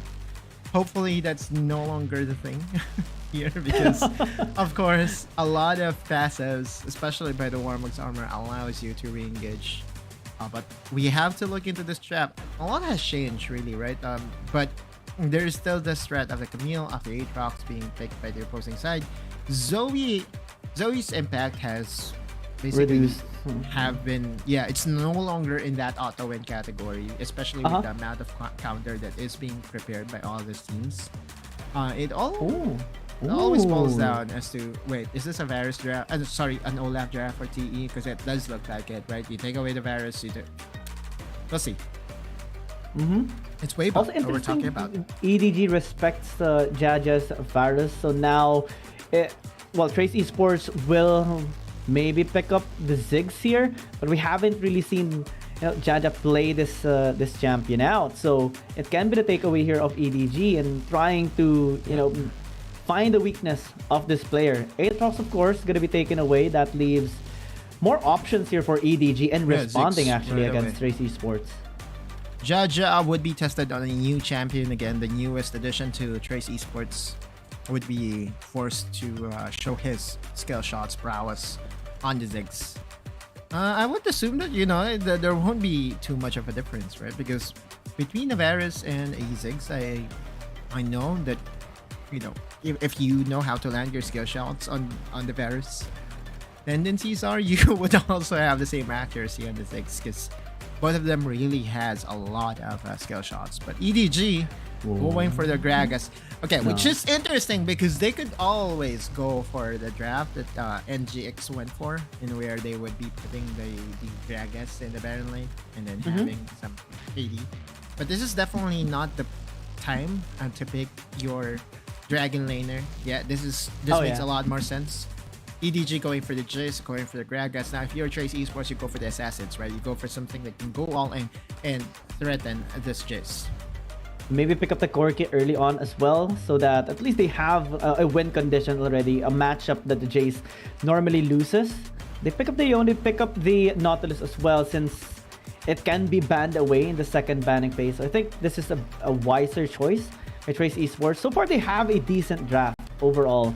Right now, in the first 3 picks, the wave clear is there, the engages are there, front lines are present for Trace Esports. EDG can maybe take away the Lucian and Corki after they secure their 3rd pick. Kali for you. This is surprising. He is just really good on this champion as well. Naturally, he will be threatening a lot in the backline as well to try and test out how Jaja is going to be surviving or facing off this high pressure situations. Yeah, it's the same. It's the same concept, right? If you're Trace Esports, you go for the Yone as that all-in engage option against the Jays. Meanwhile, if you're EDG, you would need to find something to get access to the Ziggs. And we saw this once with KT Roadster Y with Zero, right? Zero was always able to get alone on this assassin pickups, which to me is also a good denial if you're EDG. If you are to go for a more conventional dragon laner that won't have access to a lot of ability, then by taking away the Kali and possibly banning the Zed away, it gives Alone more space to operate with. And I think that's something that EDG would want as well. Alone had a bit of a challenge, especially with the backline threats. Looks like the Garen is gonna be taken away instead. Trace Esports maybe banning away one more frontline. I think Riven is something that Trace Esports would want to have, but can also be denied here by EDG. There's still the Gwen. Gwen has always favored a lot of Chinese teams, right? So here at Trace Esports, do you let go of the Gwen? Do you give it to EDG? Now is the time to answer that question. Corki has been banned away. The Lucian is still open. It looks like they're gonna be trading it up. Either the Gwen or the Riven to be picked up here by EDG. It looks like Shengda will go with his one of his signature champions, the Xin Zhao.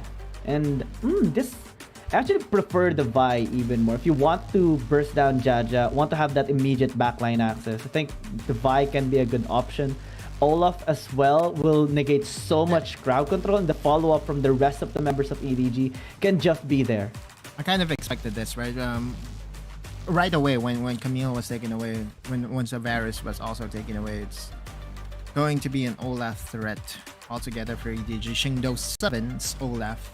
So far, his win rate in this champion, I believe, is 50-50. But EDG, again, letting through that Z immediately gets picked up by Trace Esports. It's the same concept, right? If you are Trace Esports, how do you control and how do you win against EDG? You basically follow the blueprint that was already presented by KT Roller Y. Because KT Roller Y, it was the Assassins that was able to make EDG second guess themselves. And so, by securing the Z, they have that option to them as well. So it looks like the Jace is gonna go towards the bottom lane instead. Jax into the top lane. Interestingly so, early game might favor Trace Esports a bit here, especially with the Baron laner plus support matchup, as Xiaojiang needs to scale up. The Akali kinda needs to scale up as well, and that will be the window of opportunity here for Trace Esports. They really have to work around this early game so that they can prevent the massive scaling capability of EDG. I'm never a fan of Jace Dragon Lane. I don't know why, but yeah, it is a flex pick. But sometimes it just feels that it's a bit lacking compared to the other options that we have, right? If you look at the Ziggs as an option, obviously Ziggs would out damage the Jace. Jace does have the burst of Jace has something to do with having easier access or level advantage towards your opponent.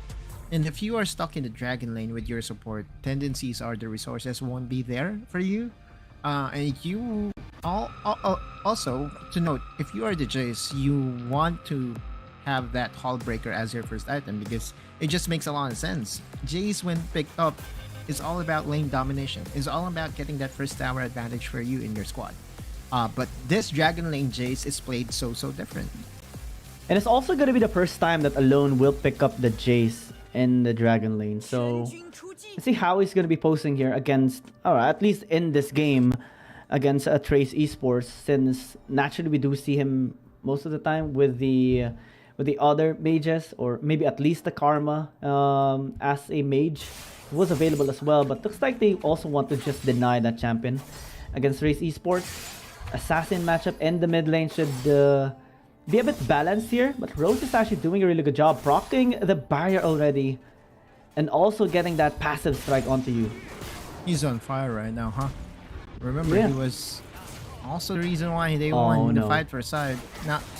It's okay, Nautilus level 1 is always the second skill, right? In no way you would go for the dredge line unless if you're invading and going for that cheeky play. This is an over aggressive play by Wave. Oh, double flash. Huria. It's an easy kill. One more? Okay, but here comes Xiaojiang. Counter strike. Huria still survives, and at least they burned a flash for 2 flashes here of Trace Esports. Now, Huria is so tanky though, right? Weba. And he basically does not get anything out of that. Never mind, Lisa. Alright. He just loves to engage. Found the opportunity and gets that first blood. Did not respect the enraged Renekton. Again, the threat of an all-in. Never mind if he's level 2. Almost every time you would see a Renekton in this play to have access to the Rootless Predator, and immediately it was on by Lisa. Let's look at this play once again. Oh, Lisa leveled up to 3, which means that he has access to all 3 skills that you need as a Renekton. Slice and Dice, Call the Meek, was of course a Ruthless Predator. Is a very good early game tool. Such a nice timing as well with the level 3. After the minion died, he just went in. Everything was laid out for Lisa right there. And that is going to be necessary. I mean, Lisa is one of the most aggressive players here on the side of Trace Esports. Got a couple of MVPs as well for himself, especially with his performance and the Renekton. So maybe with this one kill, he's going to be having at least some confidence in the laning phase as he's facing Xiao Jiang. He is a really skilled player on the side of EDG, but with the Jax, it will take some time before he actually gets, towards having an impact into the game entirely. I mean, if you're a Jax player going against a Renekton, chances are it will be a static lane, unless if you give the Renekton some advantages, and that's what happened, right? Look at this. Look at Lisa. Oh, Nautilus Renekton is just such flash. a big combo. Immediate kill onto the Gragas. Surya couldn't do anything there. Okay, good. If I'm Tak, I would be doing the same. I would be showing my Pengo question mark because that is definitely a questionable play by EDG. They could even dive this. Level 5 Lee Sao does have the dominance, but it's on cooldown if I'm not mistaken. Yeah, they just used it. Which means that Xiao Zhang will just eat up these minions and will be backing away real soon. Now, Trace Esports again has capitalized on 2 mistakes by EDG altogether now, right? Both times, Lee Sao was present. So, Lee Sao 2 kills already against the Jax. Bye-bye, Jax. Oh, no. Oh, yeah. Oh, yeah. 1,300 almost gold against Xiao Jiang in the Baron. Played the Ruin King already, dude. 3-4 minutes. God. Yep. 3-4 minutes, PRK? No. This is a nightmare for Xiao Jiang. Yeah, the laning phase is already over. I mean, the only time done. The only time that he can at least threaten this Renekton is if it's going to be a 2v1, maybe even a 3v1. So yeah, now it's time for him to just hide under his tower and farm whatever minion is being is going to be delivered by Lee Sao, because Lee Sao can go with this huge amount of advantage every single time that your skills are on cooldown, and if the Jax is close, you go for the slice and dice and you just proc your Blade of the Ruin King, relatively negating any threat that Xiao Zhang presents in the laning phase. Even if it's Qingdao Gangster in the top lane, you can expect that Lisa will just be happy. Okay, more enemies, more kills for me. And we do see the rotation of Tak as well. Always just checking the area, checking if there will be a kill opportunity once more, given the Baron lane win.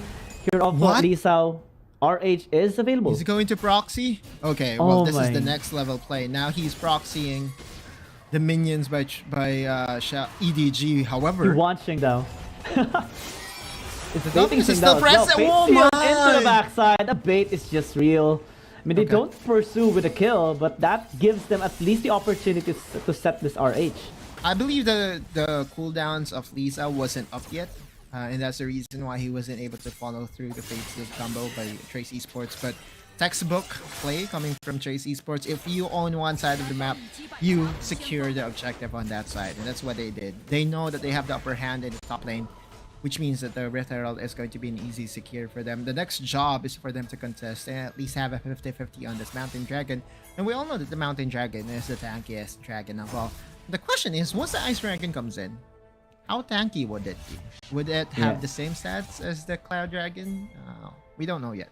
That would be an interesting comparison with the Mountain Dragon.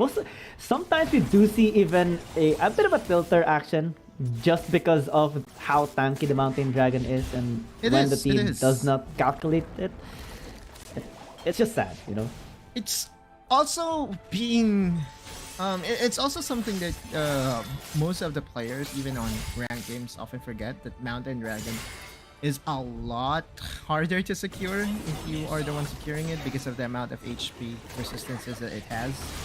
So yeah, to all viewers out there, if the dragon is the Mountain Dragon and it ever gets stolen by the opponent, do not be sad. But this is definitely a sad story for Trace Esports. What? That minion was an MVP. Because the RH hit it one more time. And that causes to die. Tak gonna be here in the front line, but actually isolated. MIB just for the disengage. Makes him towards the back line. Hits to Huria. Might actually get taken. That has to fall back now. But the flash of Lisa just cements the kill onto Qingdao 7. Another play by Lisa, another kill for him, and another objective to the side of Trace Esports. Oh, RH. Well, was sad, but at least they got the dragon. They got the kill as well. EDG now finds himself a little bit, lost here in this game, and Trace Esports are getting such a big lead. 3,007.5 minutes. Let's check out that replay a little bit. Tak was in the front line. Cast used.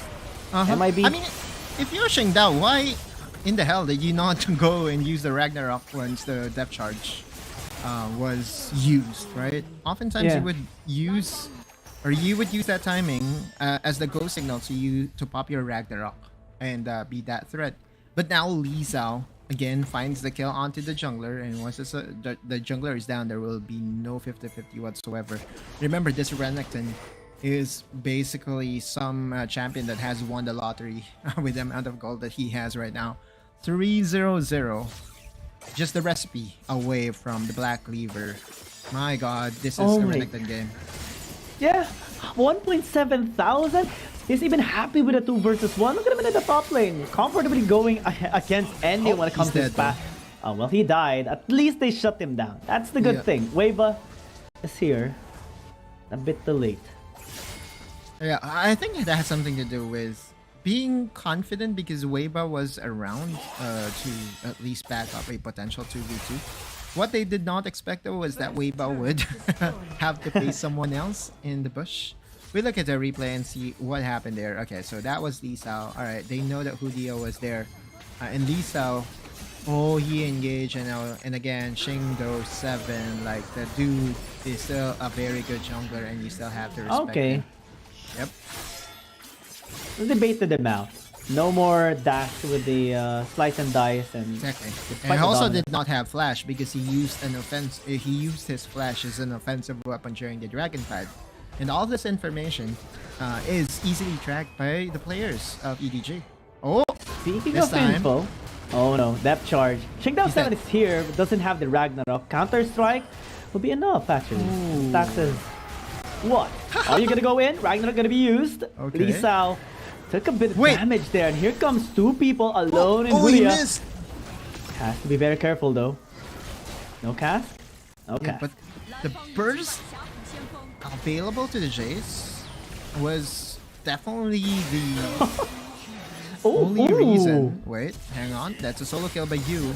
But Weba is going to clean up the mess that the Zed has left for him to clean. Still though, again, just going back into that play earlier, had it connected the shock blast, accelerated shock blast, it would have been an easier dive overall for EDG, but because it missed, Trace Esports had the confidence to just stand their ground and defend their tower, and look here, Trace Esports still very formidable and is still defending the tower as if it's nothing. Let's look into this 1v1. Again on the top side, looks like that Yu really is having a good game overall. This is now his 2nd kill of the game. Yep.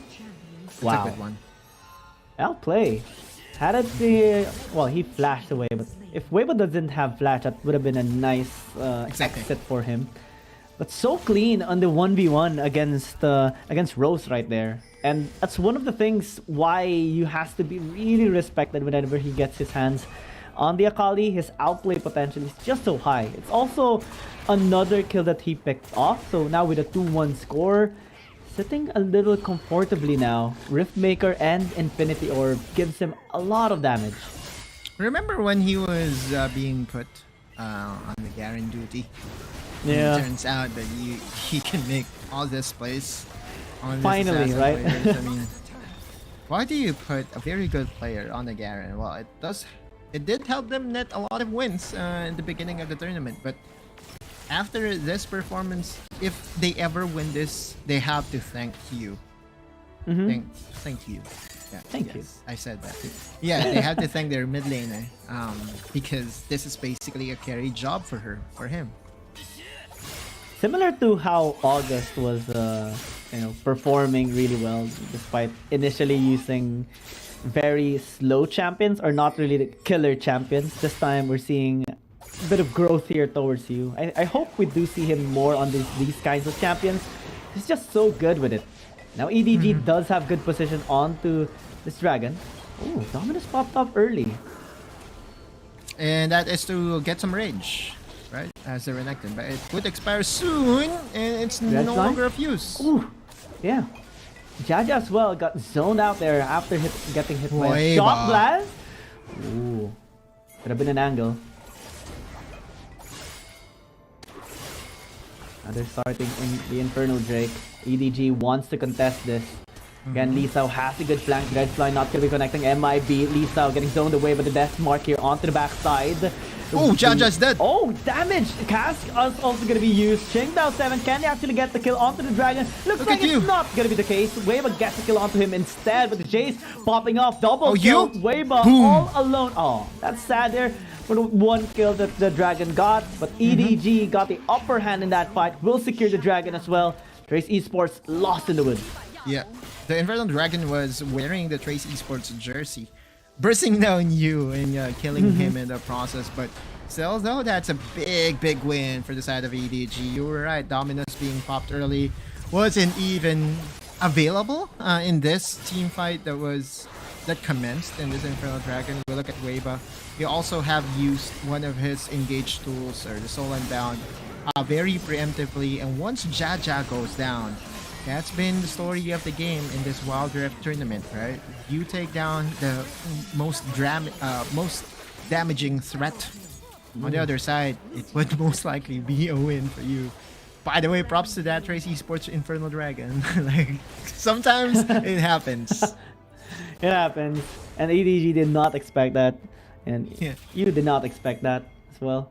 You know, Trace Esports at least get a bit of kills in that fight. Despite losing the dragon, the loss was mitigated at the very least. And it's really eminent that Lee Sao really needs to have the Dominus so that he can just pop off.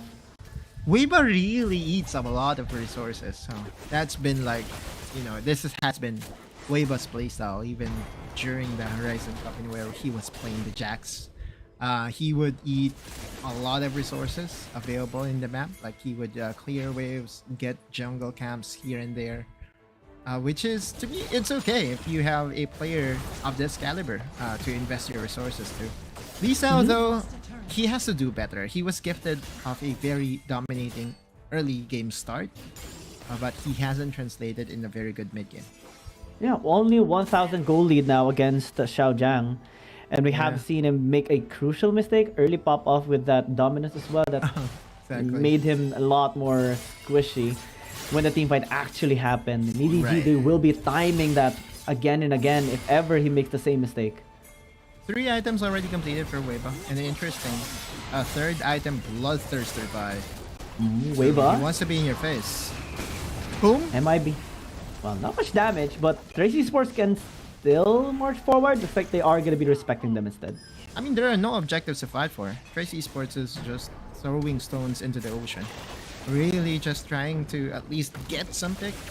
But again, the tankiness of an Olaf, especially with Warmog's armor available to him already, if I'm not mistaken. Yeah, he's back to full health. So, yeah, whatever you invest, if you don't kill the Olaf, you would just regen it back and then would just continue his ways. Like, it's like, those old uncles that you see in the train station going about their day and not minding anything else. And they don't mind. Same as Xiao Jiang here in the bot lane. Now he's scaling up so well. Has the Divine Sunder and the Hull Breaker, almost completing the Blade of the Ruin King. So later on, he's going to be having the confidence against Lee Sao. But now, Baron started. Oh, such a timely check there by you. He snuffed them out. It was so sad for Trace Esports as well because Cass, Stack is isolated.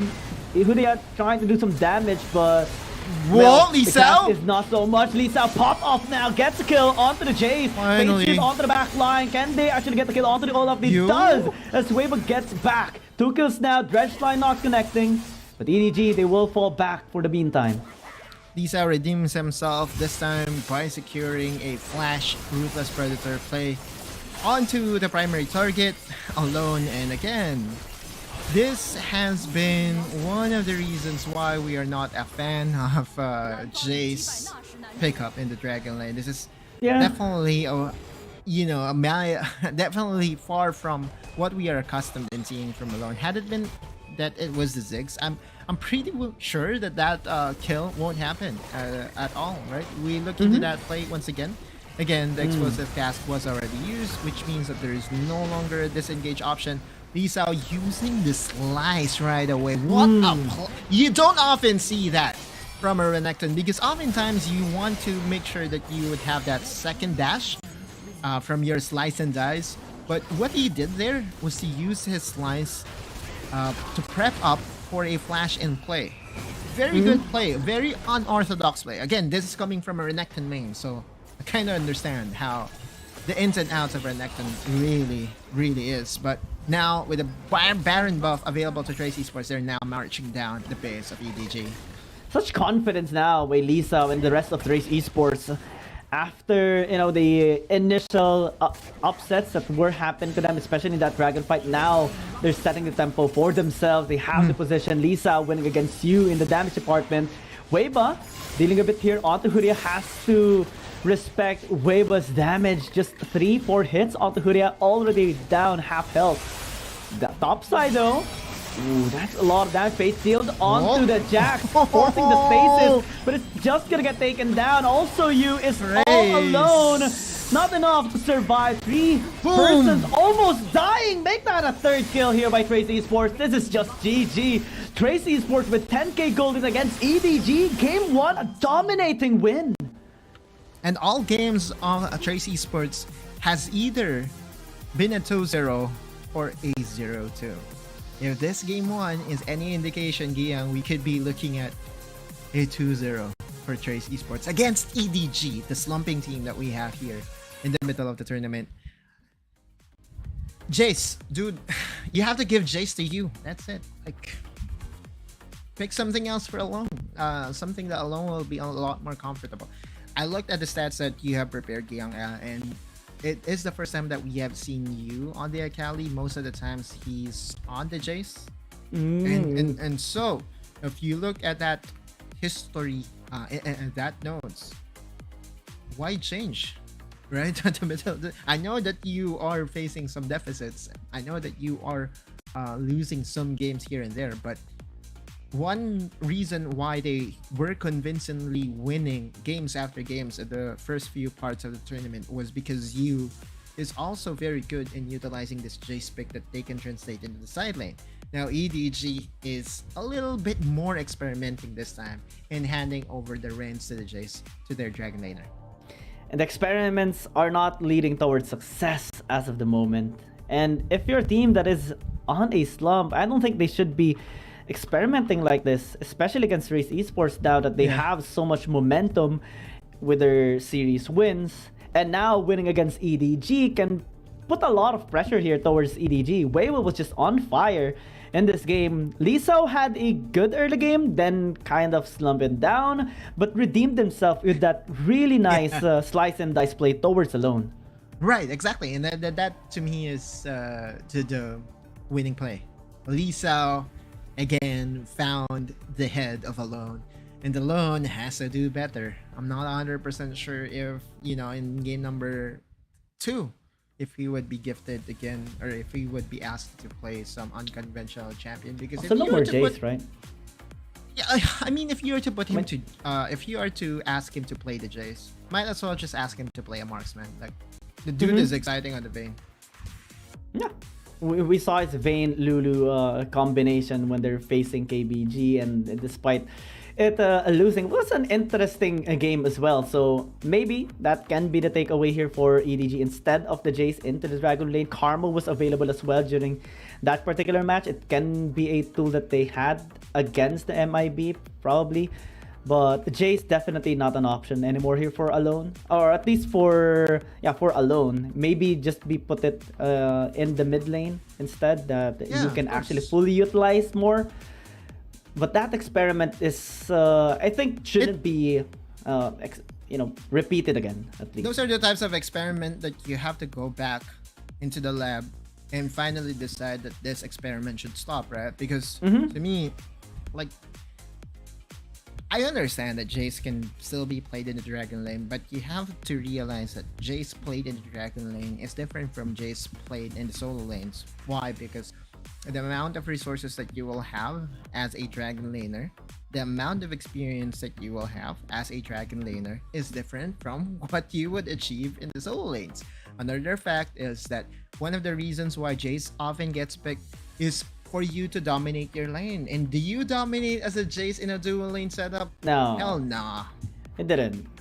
It was even ganked by Tak at some point, and was just completely zoned away. The damage wasn't really high as well coming from the Jace. It's much more different on Trace Esports ADC, and Weiba, well, he's securing the MVP. It's a bit expected already, especially with his stability in the game. All those engage was just so clean, despite the mishap of Lee Sao and some of the instance. Weiba was able to recover the momentum just because of his plays.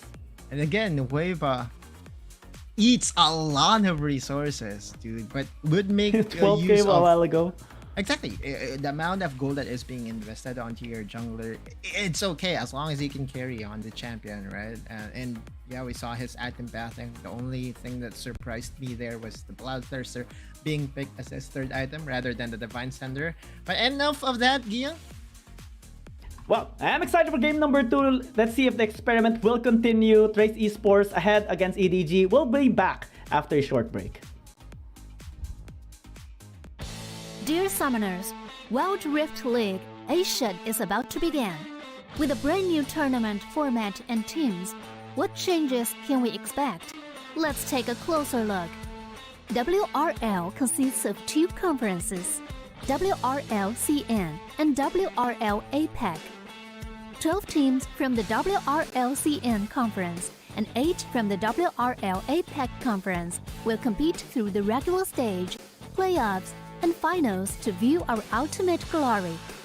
All matches will be played in the BO3 format in the regular stage. The 20 participating teams will compete within and across their conferences. Each team will play a single round robin with every other team within their conference once, and half of the teams from the other conference once. Throughout the regular stage, teams will be ranked based on their points within their conference.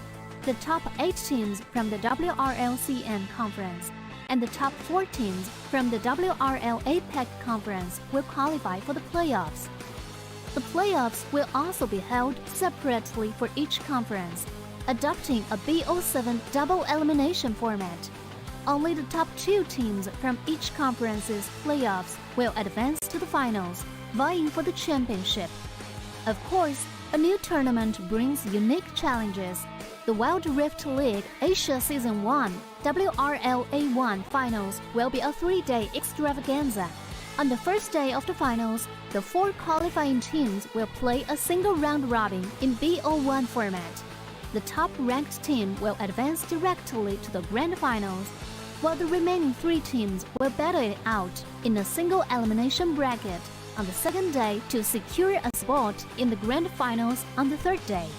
The 2 teams that make it to the grand finals will face off in a BO7 showdown to claim the championship. Additionally, in both the WRL A1 regular stage and finals, teams will participate in the Fight for Side FFS match before the official games commence. The FFS match will be played in a 1v1 solo mode. Each team will send 1 player to compete. They will ban 2 champions each from the official weekly rotating champions pool, and then select 1 champion each for 1v1 competition. The winning team of the FFS match will earn the right to choose their side first.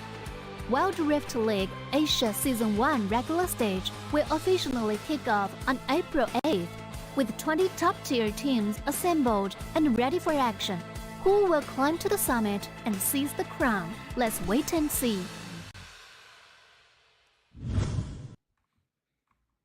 Alright, welcome back, and let's see if EDG is gonna be continuing with their experiment as Well, Trace Esports is so far ahead in this series.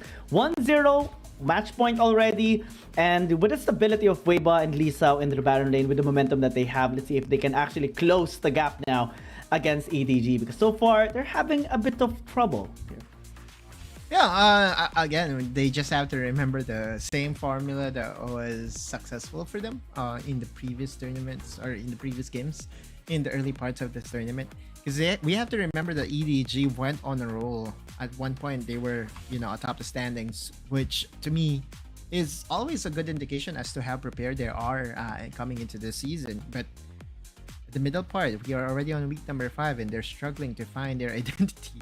Not the time to really lose track of what you are good at. So yeah, against Trace Esports no less, in where we are now looking at Trace Esports, a different version of Trace Esports that's been winning convincingly. Again, in that particular game, it was Lisao. I'm really scared here for Alone. Hopefully he does go back towards his usual form.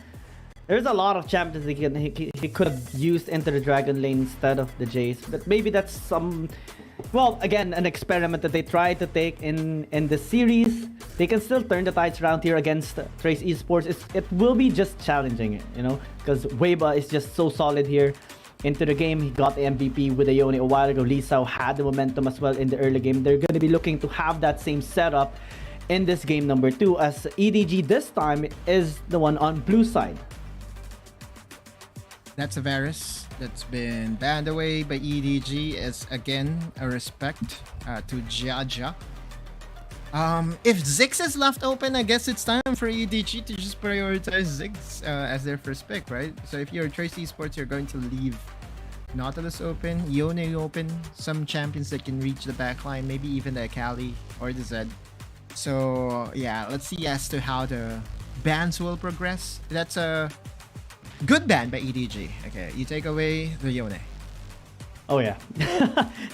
Weibo was just so good with his champion, and you really have to deny it from him. And Trace Esports, since they're the ones on red side, they're gonna be the ones forced to ban away the Camille, maybe the Aatrox. Zoe is interesting because it has been toned down, but again, on the hands of Alone, it might still be a big thing. And EDG, I think one of the champions they also can take away here, maybe the Akali away from Rose or the Nautilus. Ooh.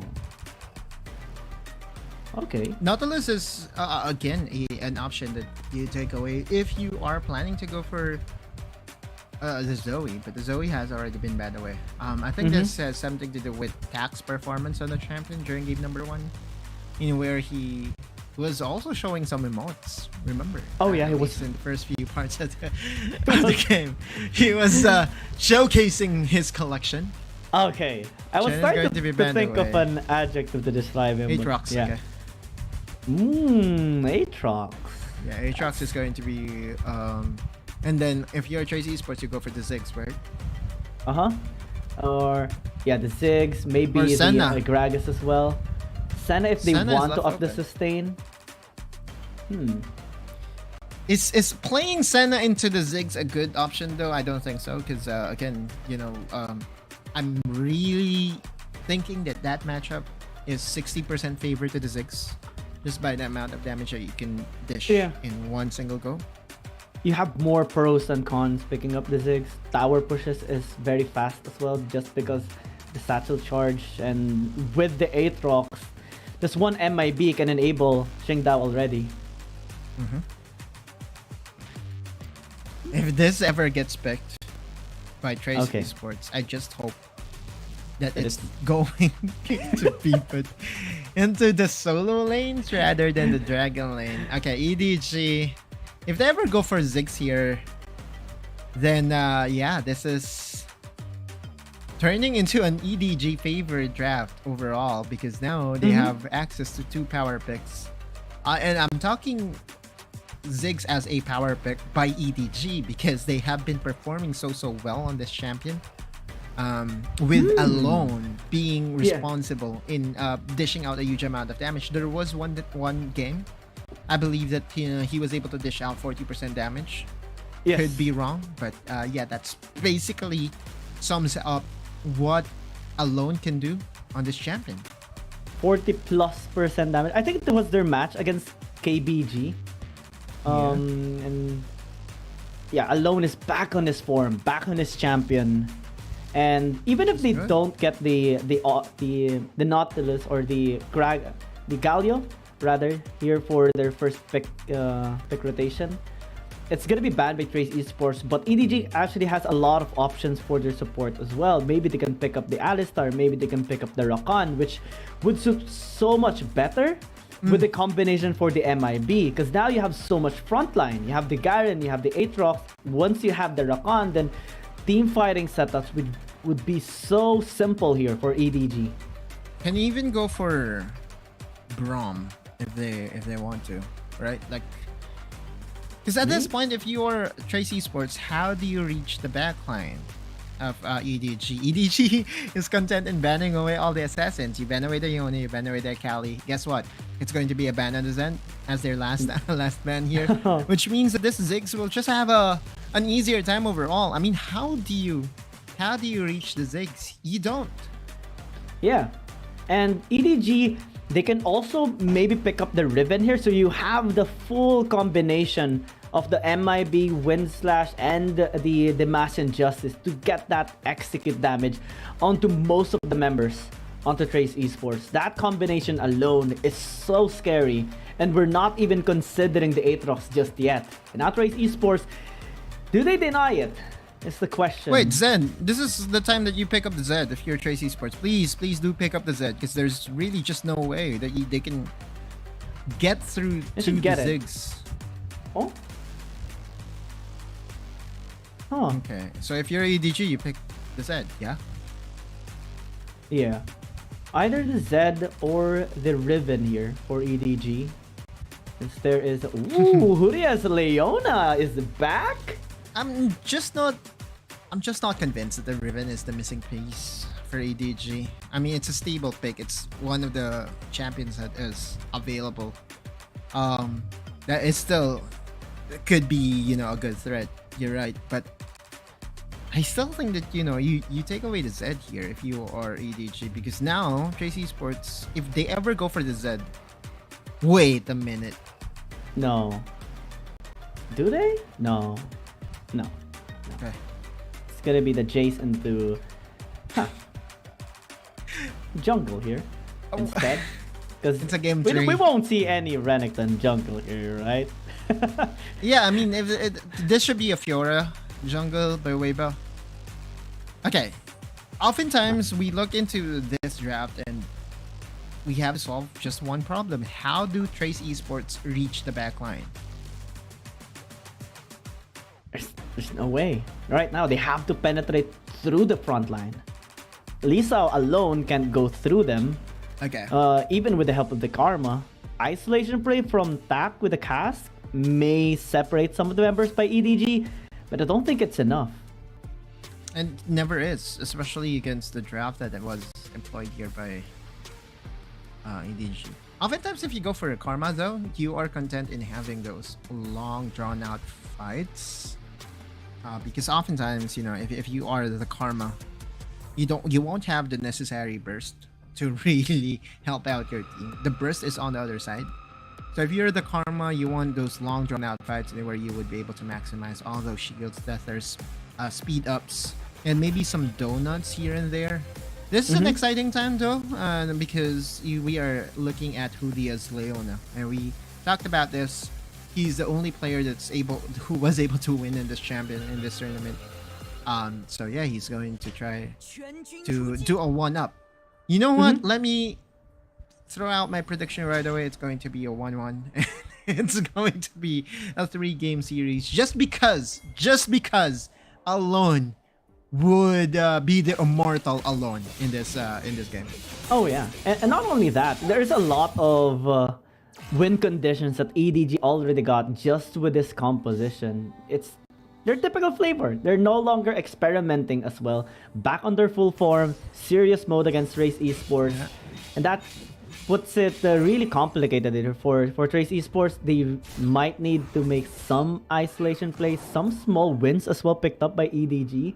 along the way, cutting down the resources there of Weiba, and it's a good respect towards him as well. A while ago, he had just one of the best performance, and 100% win rate as well with Ione. And that just goes to show that the ban on the Yone was a 100% good decision, because it's a respect ban against one of the best users of Yone in the game. There are only two junglers that I'm afraid in getting hands to the Yone right now. It's Weiba, and the other one, you could guess it, it is indeed Long, because both those players would utilize this Yone and would easily still be able to reach the backline. Now in our Baron lane setup, since Alone and Huria are here against Stack and Lee Sao, this time Lee Sao's gonna be shut down a bit. I think it's a dual purpose as well. Shengdao 7 is here as well to maybe pressure a dive, threaten a dive. So. Can they do it? No. It's too risky. Although that's a good chunk of minions. That's a good wave that they were able to deliver onto the tower. Lee Sao and Tab are also still very much healthy, which really prevented a potential dive by EDG. This is what, the fifth time or third time or fourth time that we're going to see Yu on the Garen. And remember, we talked about this, right? We know that Yu is a very good player. He showcased it using his Akali in game number 1. But sometimes you have to play for the team, and so far their win rate on the Garen is respectable, and they really just want to win. Speaking of respect, Tak will always just show the emotes with whatever champion he is using. So comfortable, and also just loves to taunt at his opponents.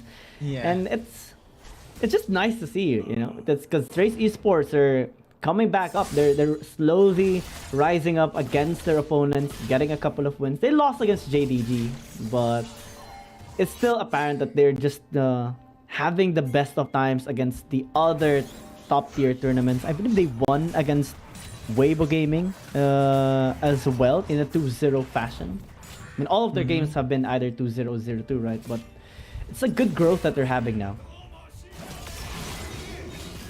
Oh, good interaction to disguise to the bigger sword of the Garen. You know, it happens in anime fights, right? Two gentlemen fighting mid-air using their weapons. Then a slow-mo action as well. Exactly.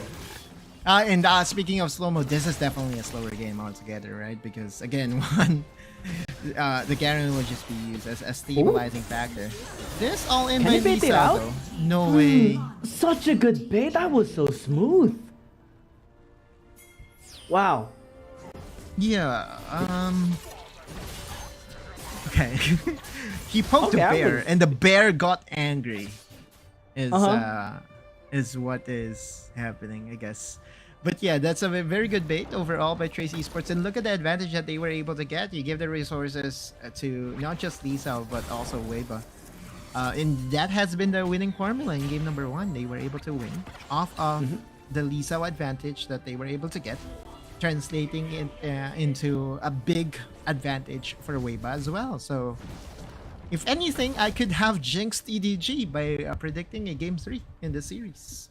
Oh, well, Xiaojiang needs to just chill out for the meantime. That bait was just really nice coming in from Lee Sao, dashing in and then dashing out, taunting Xiaojiang to commit since the slice and dice was used, and then suddenly Weibo was there, sneaking just perfectly onto him. Now, Crazy Sports getting on this RH. Will it be a contest?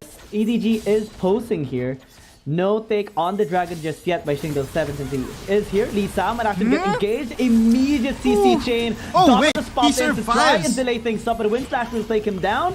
One kill already. Nice use of the Solar Flare as well. Oh, he's gonna be in trouble. Can he actually survive? Looks like it's not gonna be the case as Weiba gets chased away by EDG. That's a lot of kills now for EDG. MVP stasis. It bought a lot of time for Weiba to get collapsed on by EDG. And there you go. at least in that team fight, you won't. You would be seeing what EDG is all about. They would just buy enough space for Alone to get the pokes in, and if ever Weiba or Lee Sao overextends themselves, then there would be an immediate punish. You can see it here, Xiao Zhang and company collapsing on Lee Sao that was a little bit hungry on the honey fruit.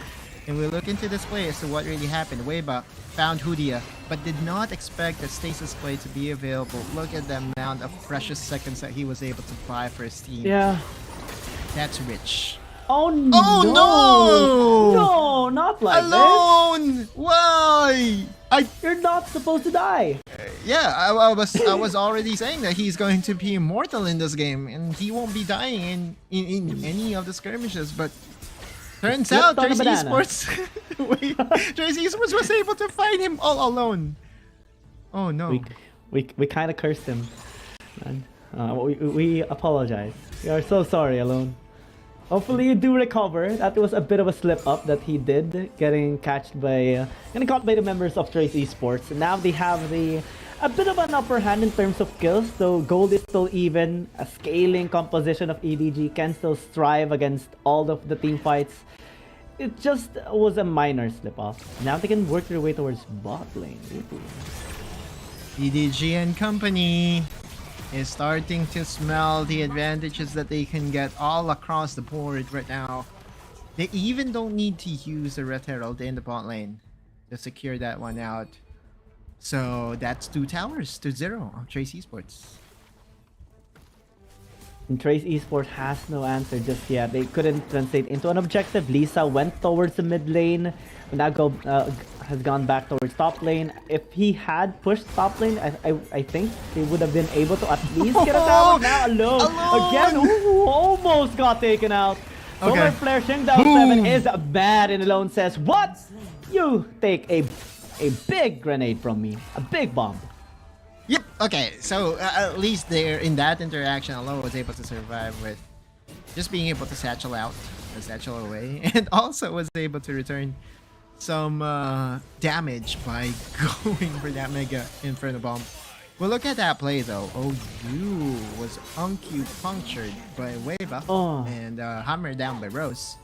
That's also one of the plays that I think EDG's coaching staff won't be happy about. Those are the overextensions, the mistakes that, hey, you know what, EDG, or I mean, if I was a coach of EDG, I would be telling them right now, like, you have a very favorable draft.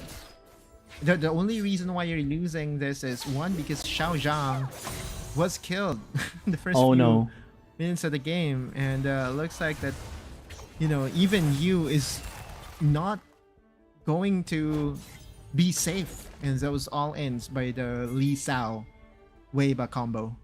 And Weiba has been very, very sneaky, stealthy in those ganks. Managed to get a kill onto the Garen, managed to get a sneaky dive or engage onto Xiao Zhang a while ago. And EDG, I think the moment they separate is their most vulnerable states, and that's something that Trace Esports has been trying to catch them off guard. They also got a tower already in the bot lane to try and catch up with a turret score. In EDG, they have to step up. They need to also avoid those instances, especially for Alone. You know, almost getting caught twice is super scary for this Ziggs. Indeed. But now he's okay. Well, this is uncharacteristic. This is not something that I expect from Alone. He now has finally bought a boost for himself before completing his third item, because oftentimes, whenever I see him play the Ziggs, he would go for all offensive items rather than going for the utility items such as the boots. This time, Alone is feeling the pressure and needs at least some sort of a mobility for himself. EDG is going to set their sights over to the second Rift Herald, and Trace Esports is here to contest.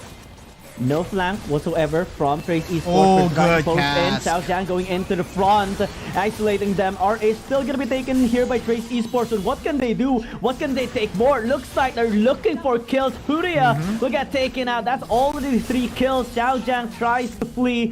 What can you do when everyone is just on top of you? 4-1? 4-2. But the RH here by Trace Esports is just massive. Yeah, and the amount of damage that the Renekton was able to do in that team fight alone was close to 3.5k. Just because of that very good explosive cast coming from Tak. All the melee members is going to be in front of Lee Sao, and Lee Sao had just to do one thing.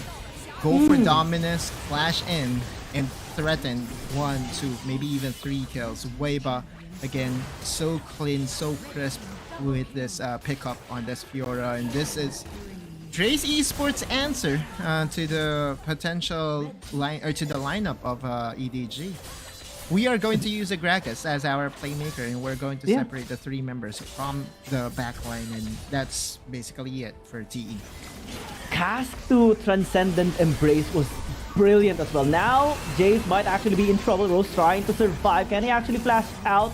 Looks like it's not going to be the case. EDG finds 1 kill. At least, finally, some signs of life for the side of EDG. But Trace Esports, gold-wise, they're getting a lot. Looks like they're going to get another one. Oh, these with a flank as well. Qingdao has to dash away. 1-for-1 trade, but quite sizable here for Trace Esports because now they can push for this dragon. Yeah, I would be doing the same thing, Tak. I would be showing my question mark Pengu every now and then with good amount of good plays that he has done in this game. It's brilliant. This guy is a brilliant world enter. Gonna be used. Lee Sao is wanting to prevent him from having any access, but okay. Xiao Jiang almost got the this win slash attempt towards the dragon, but still Trace Esports second now. That's a good sacrificial croc play, I guess. But Weiba, a 2v1, not a problem for him. Holy, this guy is on fire. Needles and pokes and pokes and pokes. The dodge as well onto the MIB. So brilliant. Jaja, so supreme as well on the Karma. Such a good synergy with Dak, and everything is so efficient here. On Trace Esports, 5,000 goalie, 2 Dragon Tanks, even an RH a while ago. EDG is so lost now. I mean, if you're EDG, how do you solve this problem? Every single time that Weiba finds 1, 2 members alone by themselves, he would go and penetrate through, just waiting for that perfect moment to pounce. He's the ultimate predator, my friend, and Weiba. Oh, the predator, the hunter. Exactly, and he has just displayed in that replay again. You know, the series of plays that is only available to the best of the best junglers that we have in the world right now. Weiba is definitely one of them. Oh yeah, definitely the hero, the front line, the main protagonist here of Trace Esports. And Lee Sao as well has been popping off. Everyone on Trace Esports is just on fire right now. And EDG, they could not extinguish them. Any attempt that they do, they're the ones who just get into the flames even more. And Trace Esports are looking to just burn the series down. With the Baron buff available to them, they're just going to do the 3-lane split push strategy, in where you would see Rose on the bot lane with the Hullbreaker available to the chase. We all know this. Towers will fall down like flies, and looks like there's an all-in though. Yeah, Xiao Jiang a little bit isolated here. Huria trying to prevent any sort of infiltration, but they're already penetrated. Huria is actually gonna get taken down instead. Stasis to delay the inevitable, but what can you do? It's already dead. Now they split up. Bottom lane, mid lane, and top lane being pressured. Trace Esports, just methodical approach to the game, especially with the Baron available to them. Maximize them bit by bit. Crush their towers one by one. And 1 inhibitor tower is already down. Make that 2 from the mid lane. On the top side though, you see Weiba just dancing with the stars. And here comes Sak as well, helping him out. A big outplay. Nothing can touch this guy.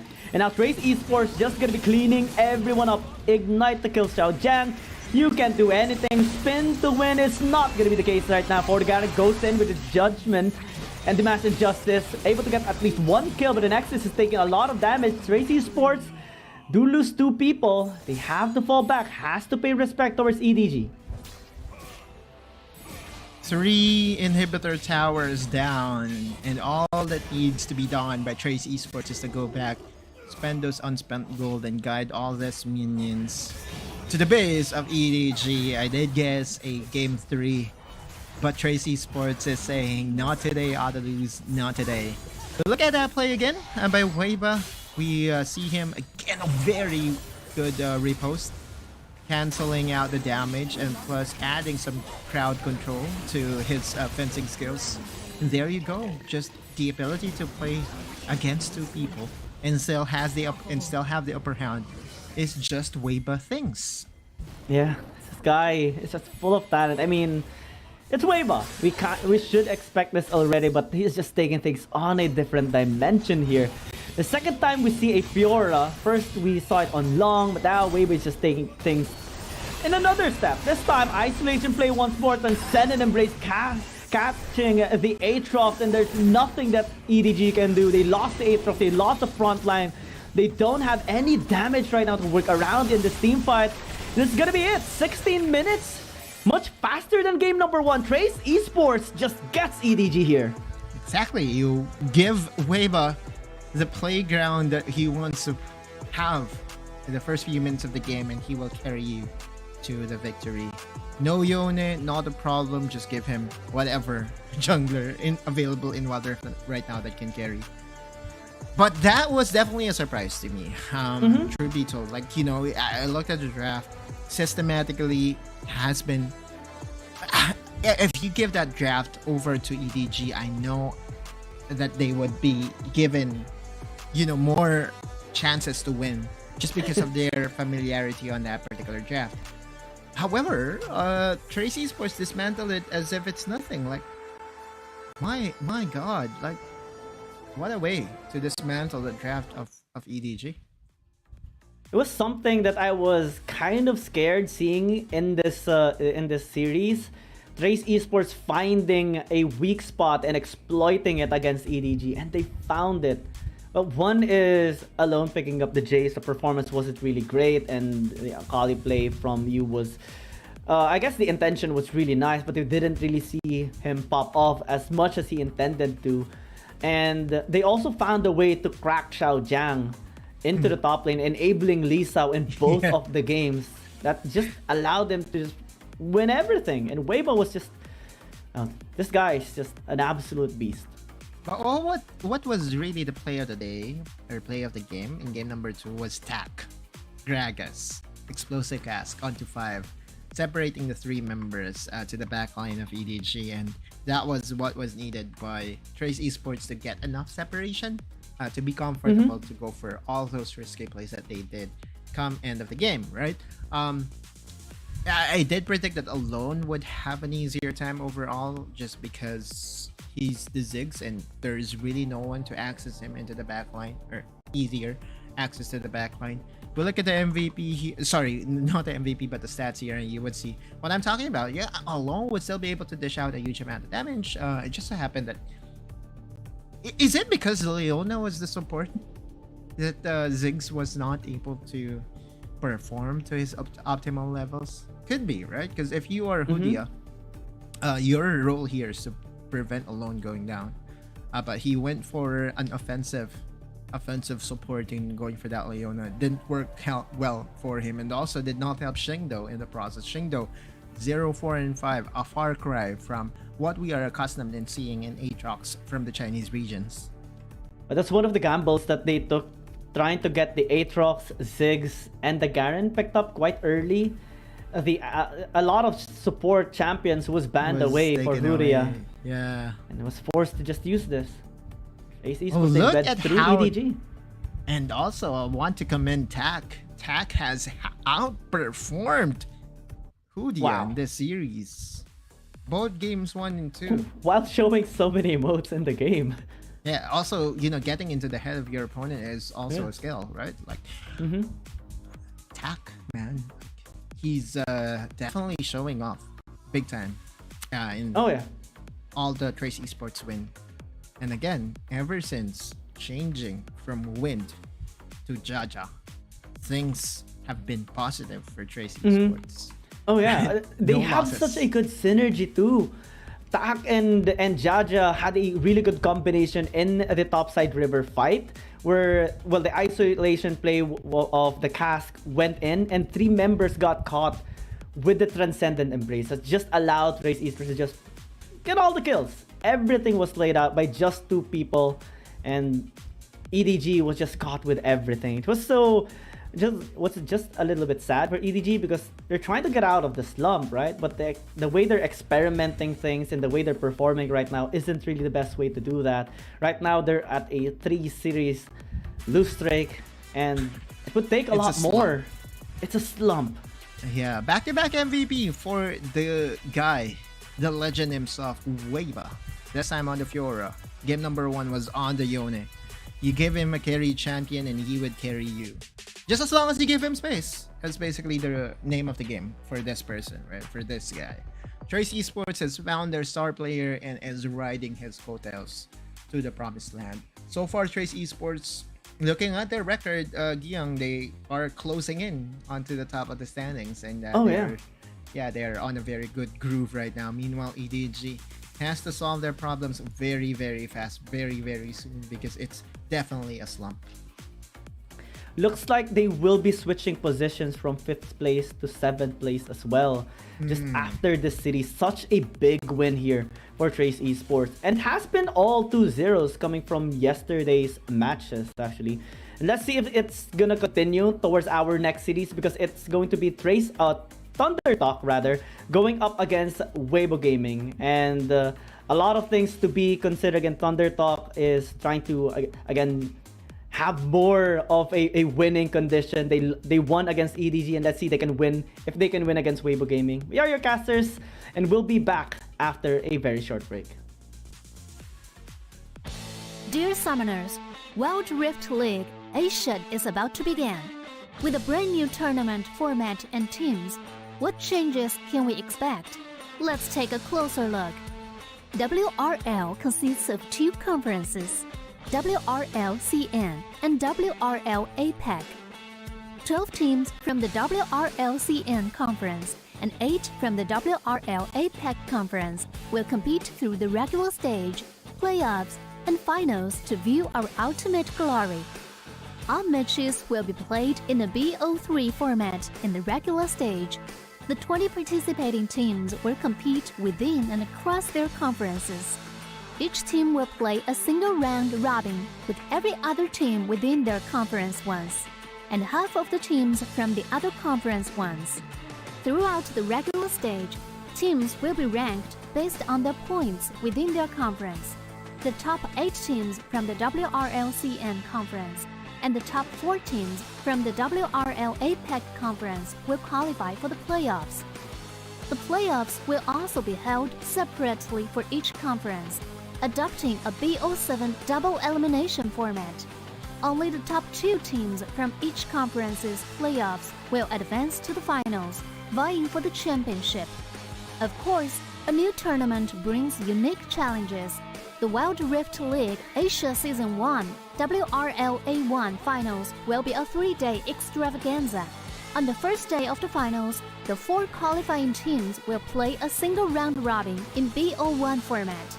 The top-ranked team will advance directly to the grand finals, while the remaining 3 teams will battle it out in a single elimination bracket on the second day to secure a spot in the grand finals on the third day. The 2 teams that make it to the grand finals will face off in the BO7 showdown to claim the championship.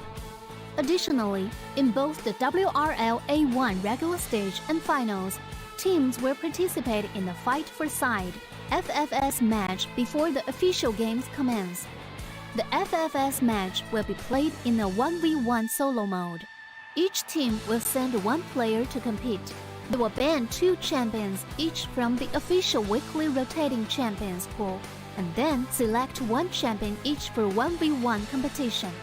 The winning team of the FFS match will earn the right to choose their side first.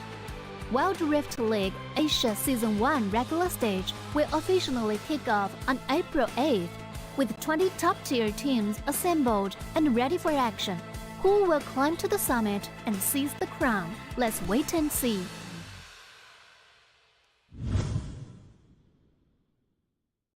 Dear Summoners, welcome to the Wild Rift League Asia 1. With the new season comes a fresh upgrade to our Spectre UI, designed to provide everyone with a better viewing experience.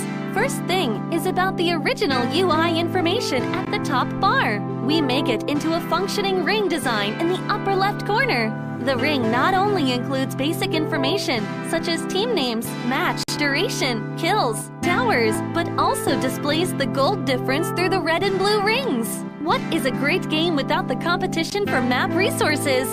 When a team takes down the elemental dragons and gets the buffs, the stunning special effects not only make the acquisition of resources more ceremonious, but the elemental dragon's specific color-coded buff energy blocks will also be intuitively embedded in the corresponding red and blue sides. Whether a team speeds up the match tempo by getting Rift Herald, expanding their lead by killing Baron Nashor, or stealing the Elder Drake for the final victory, the countdown timer special effects and the resource-specific color coding will help summoners watching the game to quickly understand what is going on in the game and capture the critical information. Additionally, we will display the whole in-game map on the top right corner. When the elemental dragons, Rift Herald, or Baron Nashor is about to spawn, the corresponding resources exclusive countdown will appear in the top left corner of the map in real time, providing clearer information on team tactics and map resources. The new UI will introduce 4 panel modes: the landing phase mode, pre-team flight mode, team fight mode, and post-team fight mode, a combination of 4 refined panel modes to ensure that the most important real-time data in the game is presented more intuitively and comprehensively than ever before. In the landing phase mode, in addition to the real-time images of the players, champion selections, summoner spells, and champion experience, we will also supplement real-time gold, KDA, and items during the landing phase. Meanwhile, team stats history will also be displayed based on the progress of the game, allowing summoners watching the game to stay informed of the comprehensive information in real time. In pre-team fight mode, we refine and integrate the information on the gold difference between the matchup to help summoners keep track of the player's items builds in real time through the items column. This makes the state of both teams clearer before the team fight. In the highly anticipated team fight mode, we visualize the damage dealt comparison. The real-time dynamic display of champions' avatars can be more intuitively express the damage dealt of each player during the team fight. The closer to the red-blue intersection, the damage is higher. We maximize the screen space for exciting team fights and gameplays. After the fierce team fight, we integrate the damage comparison of each champion to help summoners quickly understand the damage difference between the champions in each matchup during the team fight. Depending on the different game situations, there are more diverse UI combinations waiting for summoners to unlock. Our comprehensive, intuitive, and comfortable UI design aims to provide summoners with a better, more informative, and higher quality viewing experience. The exciting first season of Wild Rift League Asia is waiting for you. Summoners, we'll see you in the Rift. Dear Summoners, Wild Rift League Asia is about to begin. With a brand new tournament format and teams, what changes can we expect? Let's take a closer look. WRL consists of 2 conferences, WRL CN and WRL APEC. 12 teams from the WRL CN conference and 8 from the WRL APEC conference will compete through the regular stage, playoffs, and finals to view our ultimate glory. All matches will be played in a BO3 format in the regular stage. The 20 participating teams will compete within and across their conferences. Each team will play a single round robin with every other team within their conference once, and half of the teams from the other conference once. Throughout the regular stage, teams will be ranked based on their points within their conference. The top 8 teams from the WRLCN conference and the top 4 teams from the WRL APEC conference will qualify for the playoffs. The playoffs will also be held separately for each conference, adopting a BO7 double elimination format. Only the top 2 teams from each conference's playoffs will advance to the finals, vying for the championship. Of course, a new tournament brings unique challenges. The Wild Rift League Asia Season 1 WRL A1 Finals will be a 3-day extravaganza. On the first day of the finals, the 4 qualifying teams will play a single round robin in BO1 format. The top-ranked team will advance directly to the grand finals, while the remaining 3 teams will battle it out in a single elimination bracket on the second day to secure a spot in the grand finals on the third day. The 2 teams that make it to the grand finals will face off in the BO7 showdown to claim the championship. Additionally, in both the WRL A1 regular stage and finals, teams will participate in the Fight for Side FFS match before the official games commence. The FFS match will be played in a 1v1 solo mode. Each team will send 1 player to compete. They will ban 2 champions each from the official weekly rotating champions pool, and then select 1 champion each for 1v1 competition. The winning team of the FFS match will earn the right to choose their side first. Wild Rift League Asia Season 1 regular stage will officially kick off on April 8th, with 20 top-tier teams assembled and ready for action. Who will climb to the summit and seize the crown? Let's wait and see.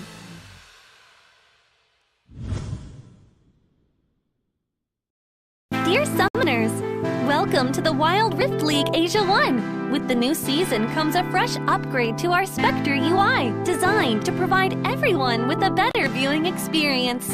First thing is about the original UI information at the top bar. We make it into a functioning ring design in the upper left corner. The ring not only includes basic information such as team names, match duration, kills, towers, but also displays the gold difference through the red and blue rings. What is a great game without the competition for map resources? When a team takes down the elemental dragons and gets the buffs, the stunning special effects not only make the acquisition of resources more ceremonious, but the elemental dragon-specific color-coded buff energy blocks will also be intuitively embedded in the corresponding red and blue sides. Whether a team speeds up the match tempo by getting Rift Herald, expanding their lead by killing Baron Nashor, or stealing the Elder Drake for the final victory, the countdown timer special effects and the resource-specific color coding will help summoners watching the game to quickly understand what is going on in the game and capture the critical information. Additionally, we will display the whole in-game map on the top right corner.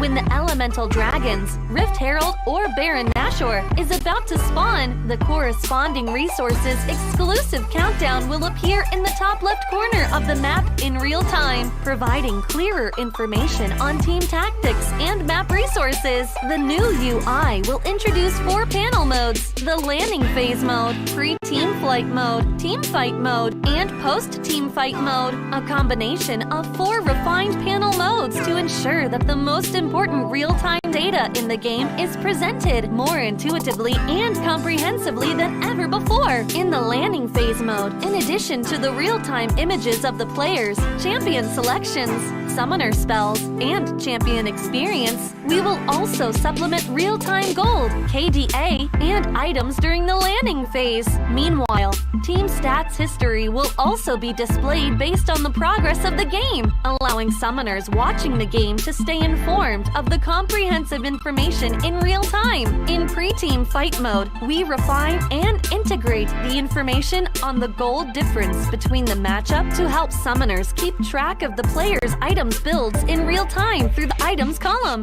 This makes the state of both teams clearer before the team fight. In the highly anticipated team fight mode, we visualize the damage dealt comparison. The real-time dynamic display of champions' avatars can be more intuitively express the damage dealt of each player during the team fight.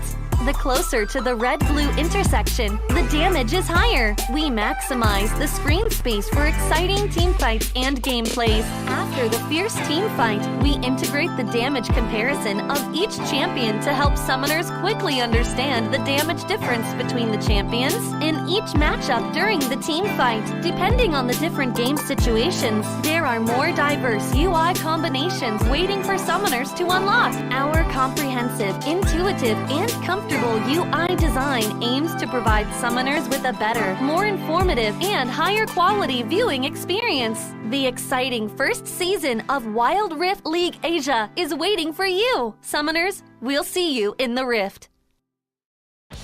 Dear Summoners, Wild Rift League Asia is about to begin. With a brand new tournament format and teams, what changes can we expect? Let's take a closer look. WRL consists of two conferences, WRL CN and WRL APEC. 12 teams from the WRL CN conference and 8 from the WRL APEC conference will compete through the regular stage, playoffs, and finals to view our ultimate glory. All matches will be played in a... Welcome back to today's schedule. We have Thunder Talk, this time battling against Weibo Gaming. And interestingly so, we have seen all two games in our games today. Woohoo Gaming winning against OMG and Trace Esports winning against EDG. Surprisingly so, we will see a lot of developments in our teams. But in this series, Thunder Talk, they're coming off of a win against EDG, and Weibo Gaming as well, sitting comfortably after their win against Woohoo Gaming. Let's see how they are, gonna be matching up today. So they both faced the teams that just fought from a couple of series ago, or just today, right? So that's not really a good indication of what is to come. But really, WBG has really turned my eyes onto them. Again, they are still a very solid stack. Can still perform so good, especially looking at their bot laners, right? You always you look at WBG, you see Chi, you see Wake Up, and you would definitely see a very good duo. But we have to discuss Thunder Talk first. We are looking at their lineup right now: ZX by Shin, Soil, and SMY. They have a new Dragon Laner as well, if I'm not mistaken, here, Giang, right? Yeah, Soil is one of the new ones playing here on their side. They rotate. Sometimes it's Chin, sometimes it's Soil playing. But they kind of have a similar champion pool. I think it's more of a preference on how they are just playing it out. They're changing as of the moment, and so far Thunder Talk has been winning with Soil with them, and sometimes with Chin as well. So it can be something that Weibo Gaming should try to crack on, because Thunder Talk wants to finally reach the 8th spot in the standing. They are still sitting pretty far off, just on the 9th spot. So if they do win against Weibo Gaming, it will be really good for them. Sure. Like right now, if we look at Thunder Talk and Weibo Gaming, it is expected that Weibo Gaming should have the upper hand against Thunder Talk, right? We documented that Thunder Talk is still trying to get and find their identity, but at least so far they've been netting wins, impressive wins against opposition. You look at their win rate, and it's close to, if we are looking at the blue side for Thunder Talk, it's close to it's 50%. Meanwhile, Weibo Gaming is almost like an auto win on the blue side. So I kind of expect them to pick blue side if they ever get their hands on the priority selection. Other stats that we have to be mindful of is the first tower and first herald for Thunder Talk. They tend to lose a lot of heralds in the first 5 minutes of the game, and that basically equates into the first tower also going to the side of the opponent. We go into the head-to-head, and this is Soil. Again, this is the third time that we will be seeing this guy going against Chi. Oh yeah, and Chi is one really deadly player here on the side of Weibo Gaming. He gave Spark such a nightmare of a game when they were playing against each other, solo killing him a lot of times. Is very aggressive with a Zoe, very aggressive with a Varus, and a little bit different with the playstyle of Soil or Chin, mostly wanting to just have a stable and slow pacing performance with the Ziggs and the Senna. So that can be a takeaway here in the Dragon lane. On our with Soil, I think Thunder Talk would have a much better time since he rarely dies in the lane. Oh sure, of course. Like He's just so solid. We look at the other head-to-head that we're looking at here, Giang, and it is going to be the mid laner, Faye and Z. Z has always been, the knight in shining armor for Thunder Talk. His mid lane presence is always going to be up there. You look at damage per minute, it's over 100 in terms of difference against Faye, and that just goes to show, that the playstyle of Z is all about making sure that he gets the damage through. Meanwhile, Faye is content to play for the team, but he has to step it up. He has to step it up because all across the board, like kill participation, KDA, damage per minute, even damage taken per minute, it's all on Z's side, and it is kind of expected, right? Because Z is the star player for Thunder Talk, but WBG, of course, is going to ask Faye to improve these numbers by a whole lot, heading into not just today, but also the next matches. Z is just such a monster. On the Akali, Zed, and Gwen, he's going to be threatening those picks later on against Weibo Gaming. Zed and Jace on Faye, a bit more stable.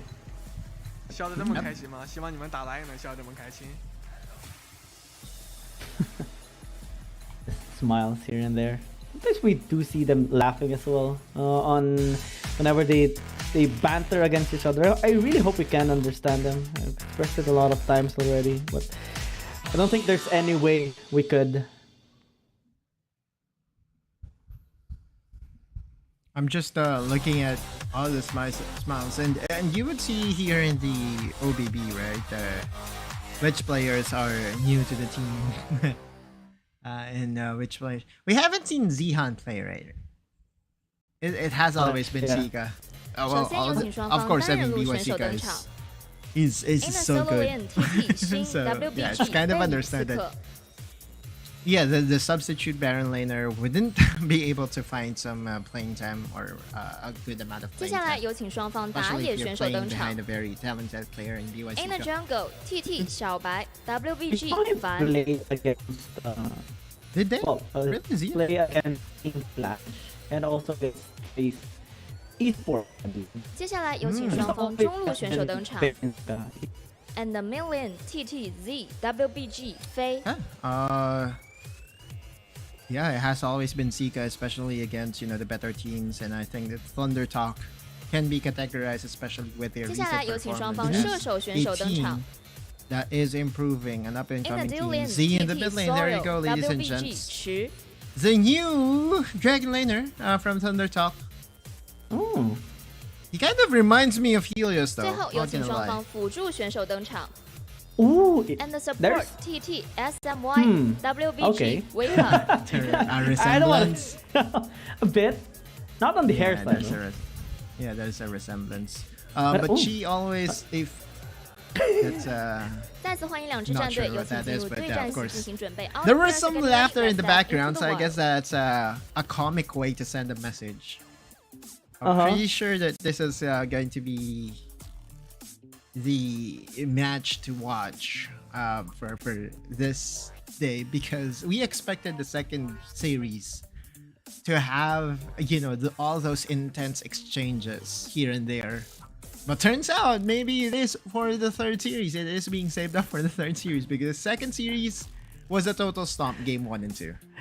I just want to say this, a very interesting fun fact about Thunder Talk, especially on Shin. He's the only one in this tournament that has 100% win rate, playing all the games as well for Thunder Talk's Spike for side. I don't know why, but he just wins it.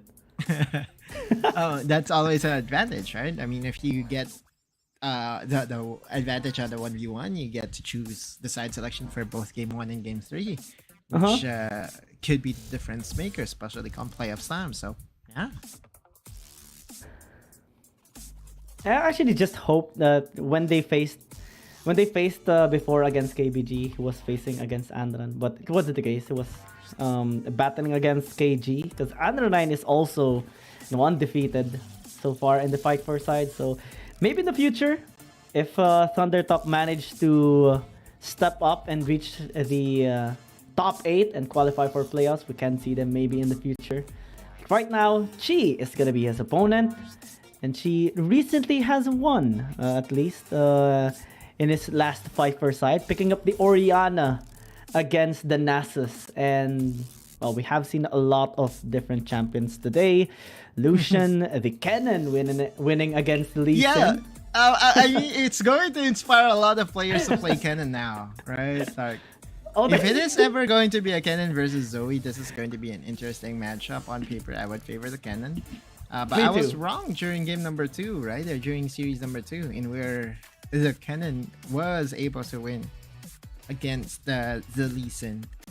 But here, at least in this matchup, all you have to do is to avoid all those skill shots, all those battle stars, all those sleepy trouble bubbles, and you'll be a-okay, right? Maybe, you know, if you are the Kennen, if you really want to cheese out a win, maybe you go for a first buy of Hex Drinker, just to make sure that you can be bursted down by your opponent, and then just try to out-sustain your opponent. Because as a Zoe, you have to have access to a lot of things in order for your combos to get through to your opponent, and it's not much summoner spells or items to be picked up in a 1v1 scenario. So maybe the Wit's End would help as well, though it is a scaling item, so in the first few minutes it won't really deal as much. But I think the resistance will help at least Shin, you know, win the trades against the Zoe.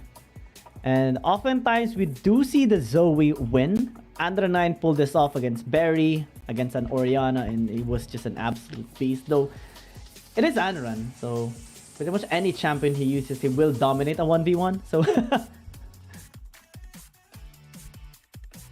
let's see. Anran is like, has he ever lost a 1v1 on run? No, or not yet. He not always yet, okay. wins. He's the 1v1 king. Huh. Yeah. Okay. Well, continue to keep track of the 1v1 game, because at the end of it all, especially come playoffs, there will be more serious players to play.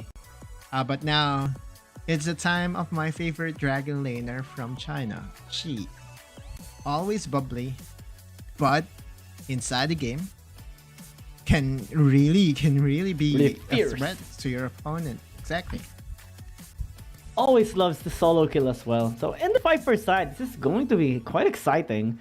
Picking up the Zoe, high kill threat. They are just, well, it is taking a bit of time right now. They're just trying to address some sort of issue, but finally we'll step into the game. Again, fight for side is a battle here on the Aram map for the player representatives or the team representatives to battle out in a 1v1 in this map, and then whoever wins either with 2 kills or with a tower takedown will have the side selection priority. 1v1 is underway, Giyang. Oh, Battle Star. Cheesy play coming from Chi. Okay. Is this an on... Oh, it's an AP. It's an AP cannon. Alright. So, basically the idea is to burst down the Zoe. Because one way to lock down a Zoe is to stun her in place, right? And Kennen is good at that. And also this passive by the Kennen would allow some damage into your opponent. So again, on paper, I just feel that Kennen has the upper hand.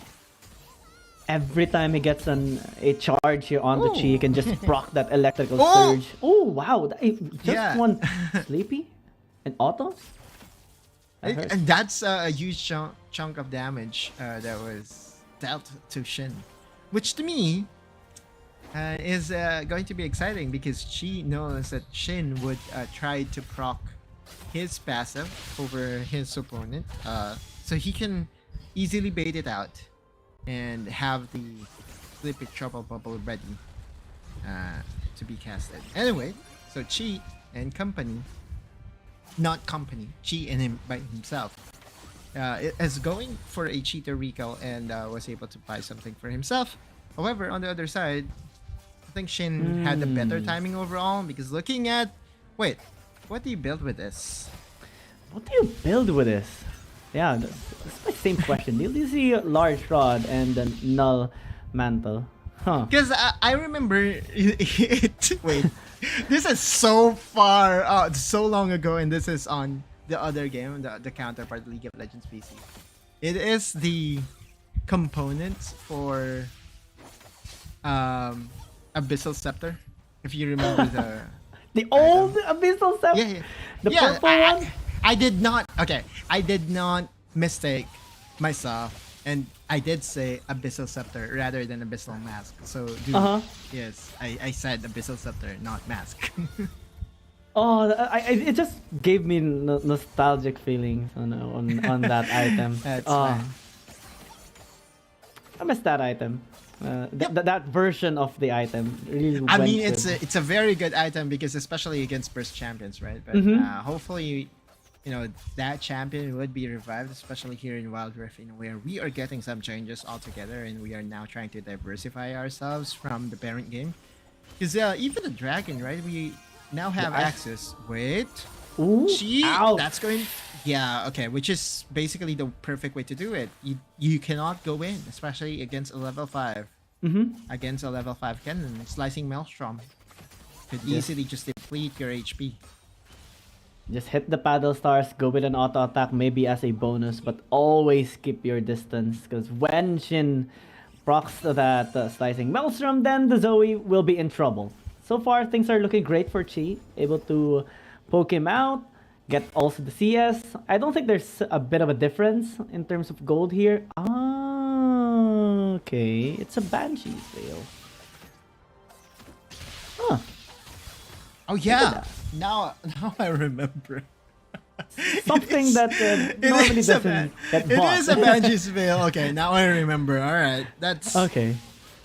But this is definitely a defensive item buy, right? And the reason why I forgot about this item is because I often do not build this item because one, it's very expensive for its value. The amount of AP that gets mitigated just by building this item is a bit bigger than you hope for. But it makes a total sense if you are Shin, because now you have that extra insurance that all these spells that is being thrown by Chi is not going to hit you most of the time, right? Because as long as the shield is on, then you can at least be a little bit more confident with your positioning.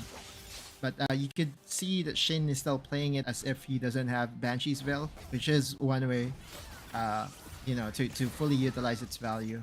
It's more of like an emergency thing rather than a passive thing. And he can actually time engaging here, since he can block the Sleepy Trouble Bubble. When he times it right, he might just proc the... Ooh, okay, good dodge as well. That's the second time he dodged a point-blank Sleepy Trouble Bubble coming in from Chi.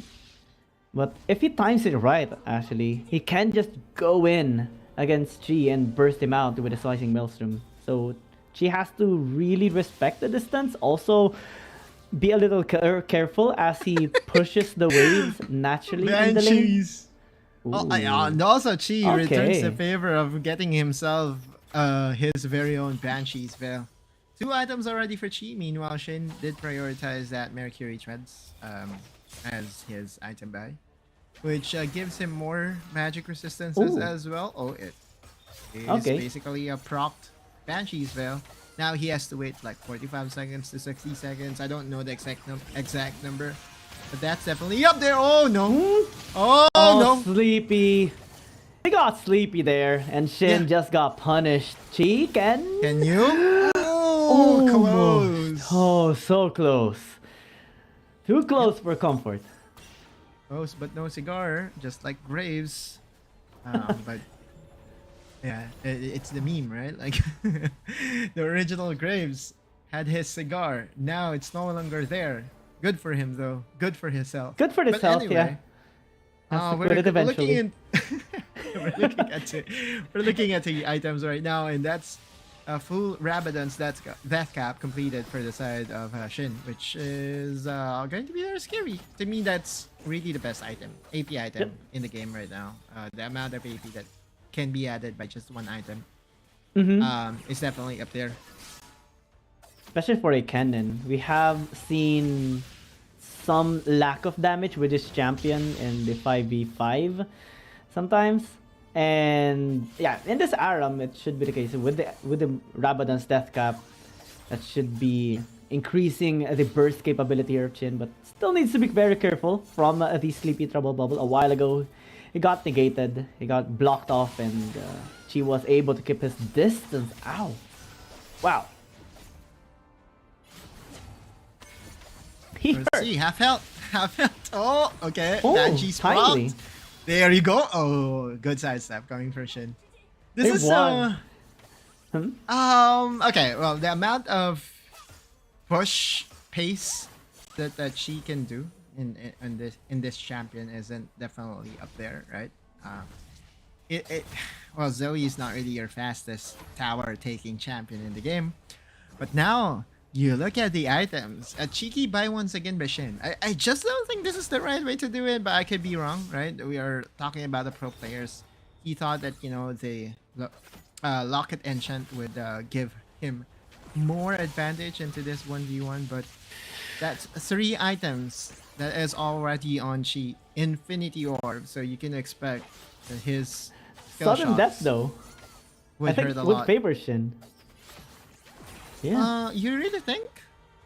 I mean, if he Yeah, can keep his that's- distance Right. for the majority of the time and also have his banshees, then the low, you know, the very, very sneaky area would be best Boom! for him. Oh my Oh, god. it's over. It's over. Oh, yeah, it's no. over. It's definitely over, huh?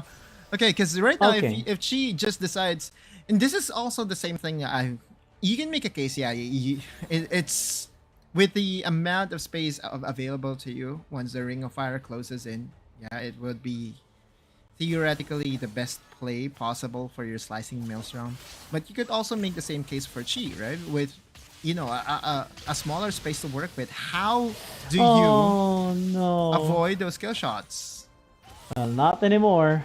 Not, Boom. ooh, Oh. managed to dodge that, but it's inevitable already. Chi has the better angle in this and will win it.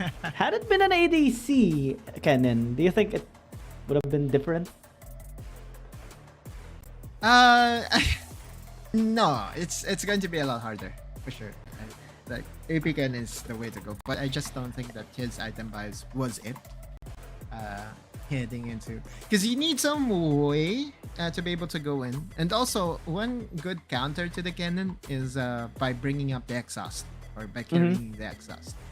By carrying the exhaust, you basically negate the cannon's impact, just because once you go in with slicing maelstrom, you pop the exhaust and you basically mitigate 30% of the damage, which to me is the reason why Chi was so comfortable. What I'm not happy though is that Chi was shaking his hands after that game. I just hope that it's not indicative of anything bad for himself. Maybe trying to warm up his hands a little bit, you know.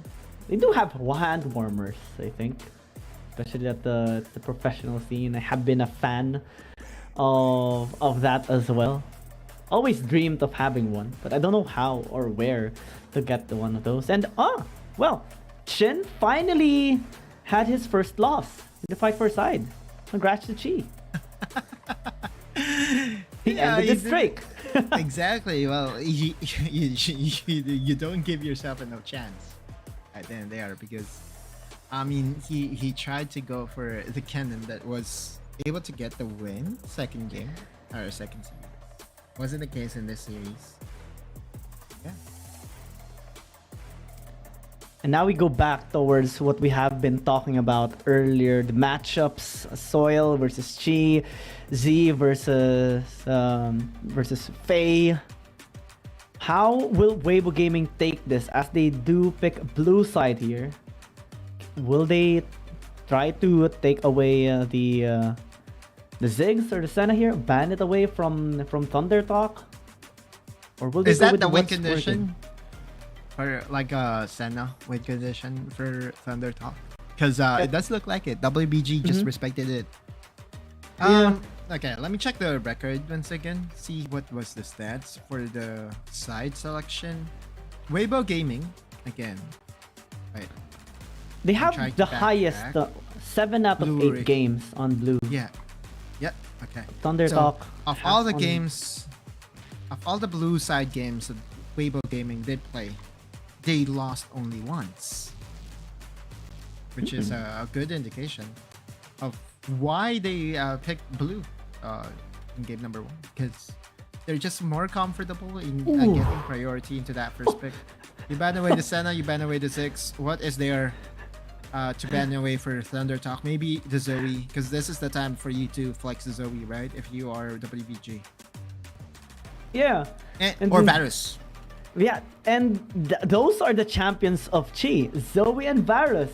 He gets MVP on those champions as well. Thunder Talk, especially for Soil, he has to adapt now. He has been targeted here. Senna and Ziggs, such a big shutdown onto him. Let's see if he is capable of growth. Looks like Weibo Gaming will pick up the Shen first and try to see how Soil is going to be reacting here. I mean, like, this is like the first... This is the second series that we are seeing Soil. And immediately, WBG has just target banned the player. So, a huge amount of respect being given here by WBG. Thunder Talk, though, going for the Gragas, going for the Akali, just in case WBG goes for the poking champions like the Varus. But I think this is the time that you go for Senna, right? No, not really Senna, but for Varus. Can be as well. Or Ashe. But I'm more so looking at Thunder Talk able to pick up the Gragas for SMY, but most importantly, the Akali for Z. This guy normally gets target banned, but since Weibo Gaming will be focusing more onto the Senna and the Ziggs, then that paves the way for the Akali to actually pop off here for Z. And the Ashe, you talked about this a while ago, can be a good take. I'm just yeah, the Varus would make a lot more sense. You have more anti-engage with the Chain of Corruption. Weibo Gaming has a more linear lineup right now. Everyone would dive. They have the Wambulance here with the Shen and the Galio. Plus good backline access as well with the Zed. We'll see. A lot of champions still available to cheat. And if I am Thunder Talk, that's what I want to really look at. Taking away the Varus is a good answer though. Okay, alright, you ban away the Zoe. What is left of Chi though? Like, I think it's the time to bring out the Ashe, yeah?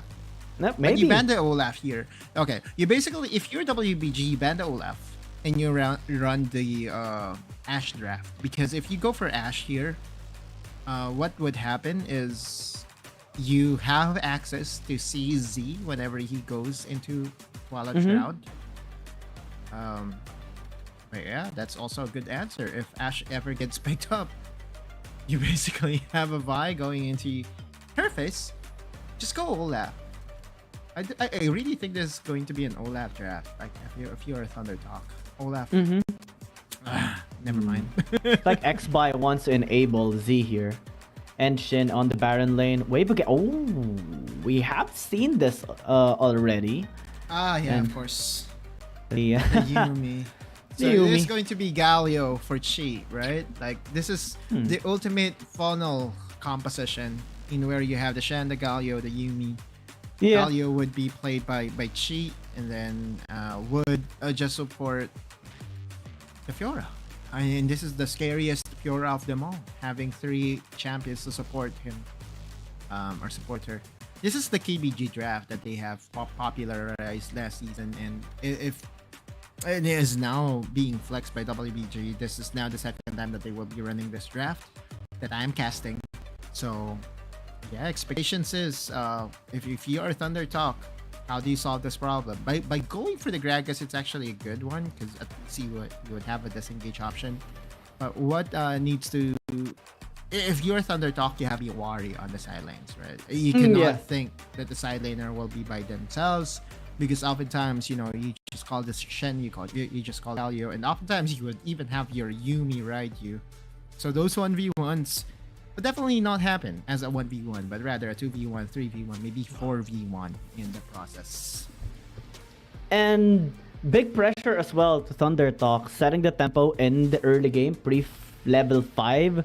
Especially for X-Buy, has to really pop off here. Try to enable Shin, maybe try to give him a kill, just like how Trace Esports, Weibo was enabling Lee Sao in the prior series, and try to set the solo laners up in this game, because when level 5 hits, when the objectives spawn in, then Weibo Gaming, I think, would have the better chance. And since they have a Fiora, they have a Zed, they have a lot of ways to just work around the team fights. Backline access is just there. Soil needs to be very careful and has to be protected by SMY. SMY has been so stable though for Thundertop. That's for sure, right? He's also their member that is shown during the AVP, so they have full confidence really in his play. But again, whatever confidence you have, if you face against this composition that was made to really make one person shine, how do you solve this? Like, all my theory crafting skills when it comes to the game of Wild Rift, it's just basically getting challenged whenever a Yumi gets picked up, because it changes everything. It does. I'm always fascinated whenever I see a Yumi as well. You know, it's sometimes 50-50. Really? Yeah. Okay. Yeah, because well, it does help a lot in the Wambulance lineup, but well, we have seen EDG try this out against Thundertalk. They lost, and it gave the momentum to Thundertalk to finish up the series in a reverse sweep. Now Weibo Gaming is trying it out again. Yeah. And game you know number what I've one. been meaning to ask you, because I hear you a lot using the Wambulance term. Why Wambulance? I don't know. G10 just said it. Kind of liked it. An ambulance, but really is attacking. Yeah. It's actually Just hit me. not. Oh, okay, right. Well, it's not something that you can Google it up, man, and I think you would be surprised as to what it actually means. That makes me. Worried? I want to Yeah, you have to say be or worried. yeah. Never mind that. Mid. Chido, can he live? No. SMY gets traded out. Soil as well took a bit of damage. 1-for-1 trade for both teams. Right, it's a 1-for-1. And if you're Thundertalk, you have to continue to press on the advantage, right? Because oftentimes, if you let, or if you give this ultimate funnel strategy enough space, tendencies are these are the composition that really strides in the late game. So how do you control this? Just by going aggressive and trying to get some advantages. But you would see that WBG has now prepped up the wave, and he even has made sure that the waves would be pushing, denying some minions gold and XP from the ribbon. Again, textbook WBG play, right? WBG is not just about mechanics, they also have very good macro laning wise. What is troubling me right now though is WBG's tower in the bot lane. A lot of tower plates was gifted over to their side. And Weibo Gaming has to answer back in the other lane, but how do you do that when SMY and Shin are just doing so well against Sika here and Wake Up? So, well, the Fiora with the Yumi isn't really doing so well right now since it's just the early game. They're just trying to pick up the slack, just trying to play it out safe. As long as they don't die, scaling is going to be in their favor. So much support is going to be handed over here to Sika, and well, let's see. Because Weibo Gaming hasn't really been... Well, they're just waiting for the 5-minute mark. When the objectives spawn on, then that's their time to actually move front. It is expected that Sika would be the one getting the most support in this game, right? Because we remember the phase number isn't really up there compared to the opposition. Z had the upper hand in almost all categories in the head-to-head that we showed prior to this series. So Sika would definitely be their carry in this game, which is surprising, not really surprising, but exciting is what I'm trying to look for. Because it's not often that we see Baron laners pop off in this tournament. Oftentimes we see, jugglers, mid laners, sometimes even dragon laners, but Baron, not so much, at least in recent memory. At most, we do see them getting bullied a lot, especially with the supports going there, junglers ganking there, even sometimes the mid laners. just helping out, and suddenly a Baron laner finds himself with 4 people diving him under the tower and a clean exit as well. Definitely a big challenge to every Baron laner out there. Props to them as well, just playing it out safe as much as possible and then helping out the team later on. Divine Thunder already completed for this Shen, and this is also one thing to look at. A lot of this champions would go for Divine Thunder, which gives them a good amount of sustain, while also preserving some damage on them. But if you're WBG, yeah, I think you have to go for the Rift Herald. Although Kaylin White though, they're gonna be going in. The ambulance is here. X-By gonna get taken down. Took a long time, but they still got him. And now no jungler for Thundertalk. How can they get this dragon? They're trying to still do some damage here. Faye is just doing a lot into the back lines. He's completely zoned away as the Shen picks up the dragon. 3 kills, 2 kills rather. But plus the dragon is just big for Weibo Gaming. yeah, exactly. And again, this is the same problem that has been presented every single time that the Mountain Dragon is being secured. Now you see Faye. Now you see all champions available to WBG. In just one press of a button. Stand United, Heroes Entrance, even the Yumi is there for comfort. And all that WBG needs to do is to secure this 50-50. Fan it was able to help out the Shen in securing that dragon. That's a huge swing to the side of Weibo Gaming. So much respect given to Soil as well, and a chance to maybe steal out the dragon. Even if they got the kill onto X-Spy already, they still paced themselves in that team fight, and that allowed them to just get everything. No answer back for Thundertalk, no answer in the top lane since Sika was there, and Thundertalk finds himself losing more. Thundertalk would try to get their second objective though available to them, but there will always be that concept. No. Oh, wake up! The Yumi got caught. Bye bye. What? But yeah, what happened there? I mean, that's one way to solve the Yumi problem, right? You go all in, you separate him from his tag team whenever he goes down, and a very untimely drop off by Wake Up was immediately punished by Thundertalk. Such a big punish. Definitely a head scratcher there for Chi. Did not intend that to happen. But after that, I think it was Wake a Up bigger though. thing. Yeah, it was Wake Up though. Like, I mean, it was it was a Yumi's choice to go down the ride. Right? Like, remember? Okay, so here in the Philippines, some Filipino reference as well. If you're a commuter, you kind of understand what I'm trying to say, right? You have to wait for the driver to tell you that you can come down, or else that will happen. I saw a lot of interesting happenings when people try to when they try to get off get off the vehicle without the approval of the driver. And guys, do not ever do that, because that's what happens. Sometimes you have to communicate well with your partner as a Yumi. Can I go down? Am I safe? Is it safe? Parafo? And then then Thundertalk will get at least a little bit of gold after that. RH as well, tier 1 tower in the mid lane. Things are looking good now for them. Now setting up towards top lane, Sika has to be very careful, but again, the ultis are there, the saviors are just ready for Sika, and Thundertalk just completely respects them. Maybe not. The cast gonna be used here.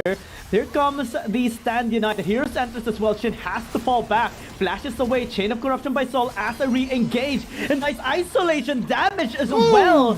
They do get a counter engage. Nice layer of CC as they just funnel onto the back line. Even Fan becomes a victim of Z. Suddenly 3 kills? A tower? What?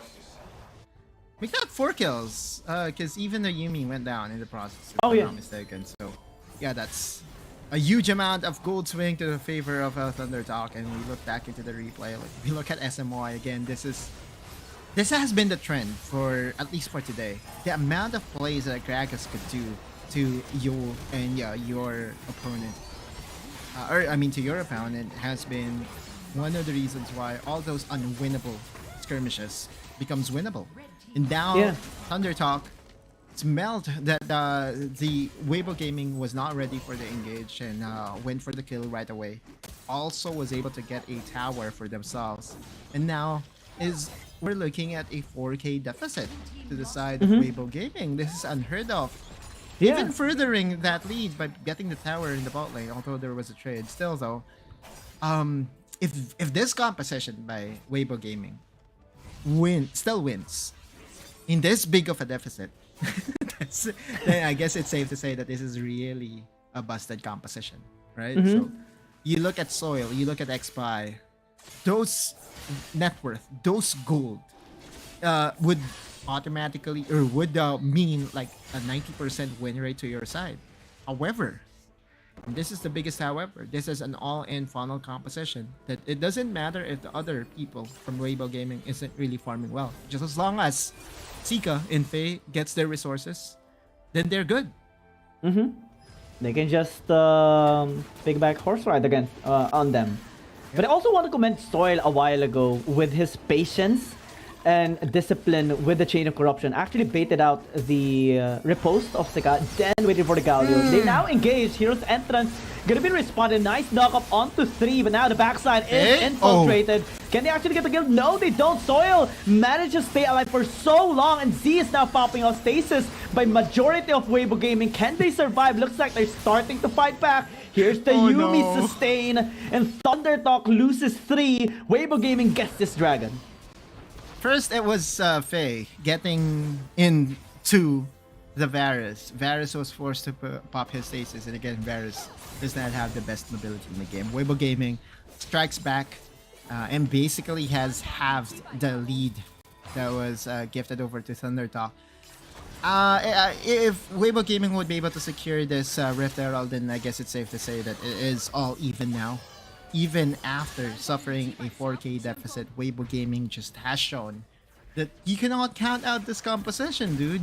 It's never going to work in your favor if you even try to underestimate the amount of pressure that a Yumi Zed Galio combo can bring. I mean, look at that. Fan was still so healthy, and Faye, again, all he had to do was to find Soil in the process. If you take away the damage threat from your opponent, it will be a lot easier to execute team fights, and that's what they did. Now they got a kill as well onto the Riven, shutting him down once more. Shin hasn't really been, popping off just yet here in this game. Z has been trying, but now grand challenge by Sika, able to at least create some distance. But Shuriken toss gonna be used. Still has to pay respect towards the damage of Sika here. Goes in with the shroud. Shen ult, but a piercing arrow will connect.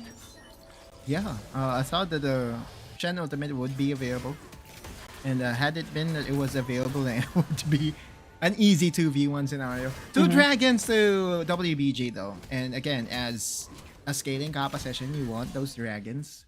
If it ever reaches the 3 dragon mark, it is considered a good and sizable lead in the favor of Weibo Gaming. But there are some things that they still have to clean up, right? Like Sika being overextended without the emergency buttons available for him did mean his death. He tried to outplay that 1v1, but turns out that he doesn't have enough tools yet, doesn't have enough items to win that 1v1. But later, as the game goes longer, we all know that the Fiora could impose a threat against the Riven. So busted later on. We saw how Faye was able to sustain himself with all those help and that last team fight. What more if it's the Fiora? Oh, this is just gonna be a big challenge for Thundertalk. It's so hard to shut down when the post is there and all the shields are there and even the heal. Yeah, the Grand Challenge zone is one of the most underrated of Fiora's kit because it gives a lot of heals to your team, which I think is the biggest reason why Fiora is a perfect pick for this composition, because what happens normally is you clump up into just 1-2 champion. The fight is going to happen in just one zone. It's not going to be as separated as the other team fights, which means to say that, once a Grand Challenge gets popped off, that it would heal all your members, which is a good thing. And with this lineup that Weibo Gaming has, they would love the healing. Now they set up the RH into the mid lane, prepping for this dragon. I don't think Thundertalk can actually even engage here and contest the dragon, but they should. But how? I mean, the dragon isn't going to spawn up in another 30 seconds, but what Weibo Gaming really did was to plant vision around the area, around the blue quadrant of Thundertalk. And you could see already that there was like two wards that was available for Weibo Gaming to see where Thundertalk is posturing, heading into an objective fight. However, again, a good census by the Chinese teams. Immediately, they have cleared one of the vision, but there still is one good vision over there. So now, if WBG has decided to finally fight it out, they will need to plant again another set of vision here in the blue quadrant because, immediately, Thundertalk, my man, they are still very, how should I call this, disciplined, especially when it comes to the vision game. XBuy has to find a way, or SMY as well, to isolate the members here of Weibo Gaming. Divide and conquer is the key here. But it's just so hard to do that when Weibo Gaming is always timing themselves perfectly in all of the fights. Even Faye just able to reach the back line just because of the sustain. And Thundertalk are just forced to play these things defensively. Fortunately, they're still being quite proactive, setting up vision, denying vision from Weibo Gaming. But when the fight actually starts is the most concerning part here for Thundertalk, because if the virus just gets engaged, you're done. You won't have the damage that you're supposed to have to enable Z. Sika's so far away from the team, which is what really is scaring me right now. For the side of WBG, does he have access to the teleport? Are they content in having this 4v4 clash here for the dragon? We're going to find out real soon because now Faye is now trying to threaten this Ocean Dragon. Ocean Dragon has no fear. SMY gonna be the target though. Still able to disengage. Not much damage taken out by the Gragas. Chain of Corruption not gonna be doing so much as well. They funnel onto Faye. Can he die? Looks like it's not the case. Chi gonna be the next target instead. The flash away, the flash in by XBuy as well. Trying to sustain himself. Stalling for so long, but the top side is losing here for Thundertalk. Now they go into the front. Fan has to disengage because they lost already a couple of frontline. But do they give away the dragon? They should go back. Now, Fan is just trying to sustain. XBuy gets the dragon. Soil gets annihilated by the Zed. Such a sneaky shuriken there. And now, again, sustain for days. You have a Yumi, you have a Shen, you have everything to sustain yourself. XBuy tries to fight back, but what can you do against this high sustain comp? Top lane as well, Sika won in the 1v1. Able to get that tower taken out. There's nothing that this Riven can do. They're going for the end. They're going for the end here, Giyang. Can they do it? Most likely they can. What can this Riven do? Sika is very low. Can he flash in? Gets the kill. No! He survives. And no more minions. No more minions. No more minions. But still a lot of seconds in those death timers. WBG cleans house. Gets one game off of a very beautiful play by Fan. And you're right. This lineup is broken. It's just broken.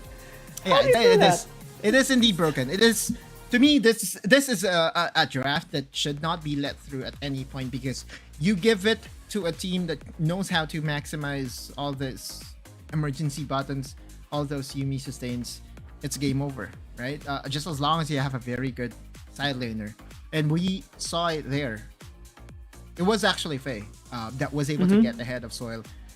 It was so good though, because Soil was underneath the pit. He was inside the pit. And he wasn't expecting the shurikens to fly over to his face. And yeah, like those are the plays that makes you think, how in the world did that happen, right? Why was Soil in the position, in that particular position? Why was he very vulnerable? But you cannot really take it away from Soil. He wanted to dish out damage. As a dragon laner, that's your role. However, there to punish was the Zed from far away. No need for a death mark to really kill your opponent. Just land those shurikens. He baited so much ultis as well from ThunderTalk, the Chain of Corruption, the Cask as well, and when ThunderTalk doesn't have any of those anymore, it's just full force for Weibo Gaming. They had the sustain, they had the crowd control as well, they had the zones. There was nothing that Soil can do, nothing that Z can do. They were just out-sustained in that fight. Sika as well, winning against Shin was eminent or important for Weibo Gaming to finally end that game. Beautiful, beautiful performance here by Weibo Gaming. It is expected that the Fiora would win against the Riven the longer the game goes. And Sika has found the right timing. Come the third Dragon Mark, it was... Yeah, you would think that it's a lot better for them to have a 5v5 clash in where the Fiora would be joining the team fight just because of the amount of sustain that a Grand Challenge can give you. But again, we're talking about WBG. They know how this draft works. They are content in having that 4v4, having that long drawn out team fight, and having the Fiora win the side lane for them. Sika, again, has been one of the best Baron laners that we have here in this tournament, and time again, he delivers. He delivers. Every single member here of Weibo Gaming delivered so much in this game. The sustain, the engage, the baiting, the outplays are just there for Weibo Gaming. Such discipline as well by this team. And we can't help but feel a little bit bad here for ThunderTalk. How are they going to be able to come back in this series? It's still very possible, but I think they really have to pay respect towards this draft now. And having to be on the red side of the game kind of negated their possibility in banning those champions as well. So maybe they have to switch it up. Agreed. Will they go towards blue side? Will Weibo Gaming be the one to ban the Camille and the Aatrox up? Let's see. Let's find out later. Yeah, I think we already have the answer to that, but we're going to wait until after the break to really reveal as to what side both the teams would go for. We're just waiting for the MVP, but if you were to choose one MVP, do you give it to Sika? Do you give it to Faye? Or do you give it to hard to actually determine whether it's Sika's or Faye. I want to give it to Sika because it was just so stable in everything. There was the help, but pretty much so he did not need any of it. He was able to just win against Shin despite all the ganks, despite all the intentions there or the investments of ThunderTalk. And I think it's gonna be Fan getting the MVP. It's not Sika, it's not Faye, it is Fan. With all those timely Stand Uniteds and all those objectives that was secured for themselves and for their team, he nets the MVP with a damage percentage of 22%. It's easy to say that he was maximizing the Shen kit. Oh yeah, with the help of Wake Up and Chi as well. The front line was so difficult to bash down. There's no way, even with a Vi, even with the Akali and the Varus, it's not enough. So again, ThunderTalk is gonna go back to the drawing board. Weibo Gaming match point already. Let's see how ThunderTalk is gonna be coming back from this. Game number 2 is gonna be coming your way. We are your shoutcasters, Giang and Autulus, but we'll be back, of course, with after a short break. Dear Summoners, Wild Rift League Asia is about to begin. With a brand new tournament format and teams, what changes can we expect? Let's take a closer look. WRL consists of 2 conferences, WRL CN and WRL APAC. 12 teams from the WRL CN conference and 8 from the WRL APAC conference will compete through the regular stage, playoffs, and finals to view our ultimate glory. All matches will be played in the BO3 format in the regular stage. The 20 participating teams will compete within and across their conferences. Each team will play a single round robin with every other team within their conference once, and half of the teams from the other conference once. Throughout the regular stage, teams will be ranked based on their points within their conference. The top 8 teams from the WRLCN conference and the top 4 teams from the WRL APAC conference will qualify for the playoffs. The playoffs will also be held separately for each conference, adopting a BO7 double elimination format. Only the top 2 teams from each conference's playoffs will advance to the finals, vying for the championship. Of course, A new tournament brings unique challenges. The Wild Rift League Asia Season 1 WRL A1 Finals will be a 3-day extravaganza. On the first day of the finals, the 4 qualifying teams will play a single round robin in BO1 format.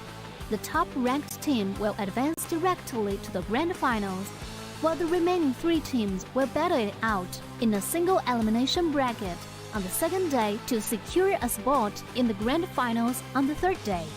The 2 teams that make it to the grand finals will face off in the BO7 showdown to claim the championship.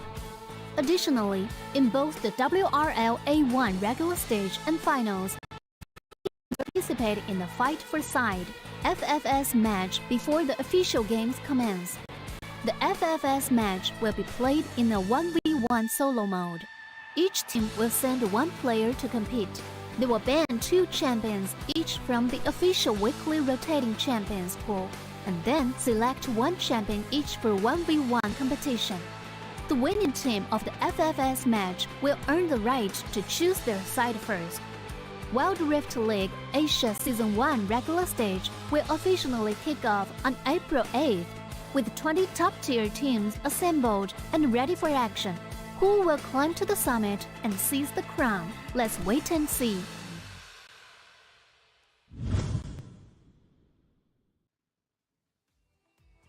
And welcome back to the series of Thunder Talk versus Weibo Gaming. And after that amazing performance in game number 1, let's see if the momentum will be rolling here for Weibo Gaming. Because Thunder Talk, they got surprised with that really good sustained composition of Weibo Gaming. It's just so broken, man.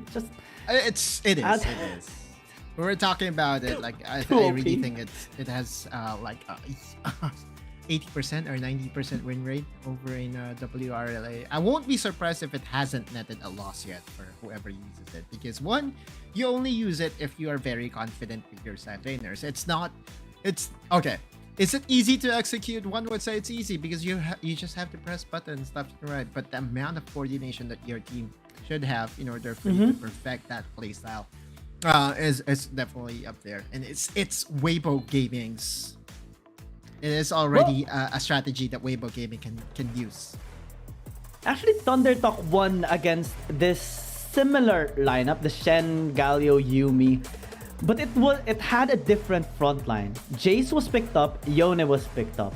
I think the Fiora and the Zed is just too good. Better option, exactly. It's so much better. What you need is mobility for sure, right? Jace wants to be in the back line. He doesn't want to be inside, in front of you, in front of your people, right? To the skies. Normally is a skill that I want if you are going for a kill. But you know this, Giyang, I'm a hater of that skill, right? Because it gives more problems than solutions. But anyway, Thunder Talk is on the blue side. We already knew about this, that Weibo Gaming is going to be denied of that first pick option for themselves.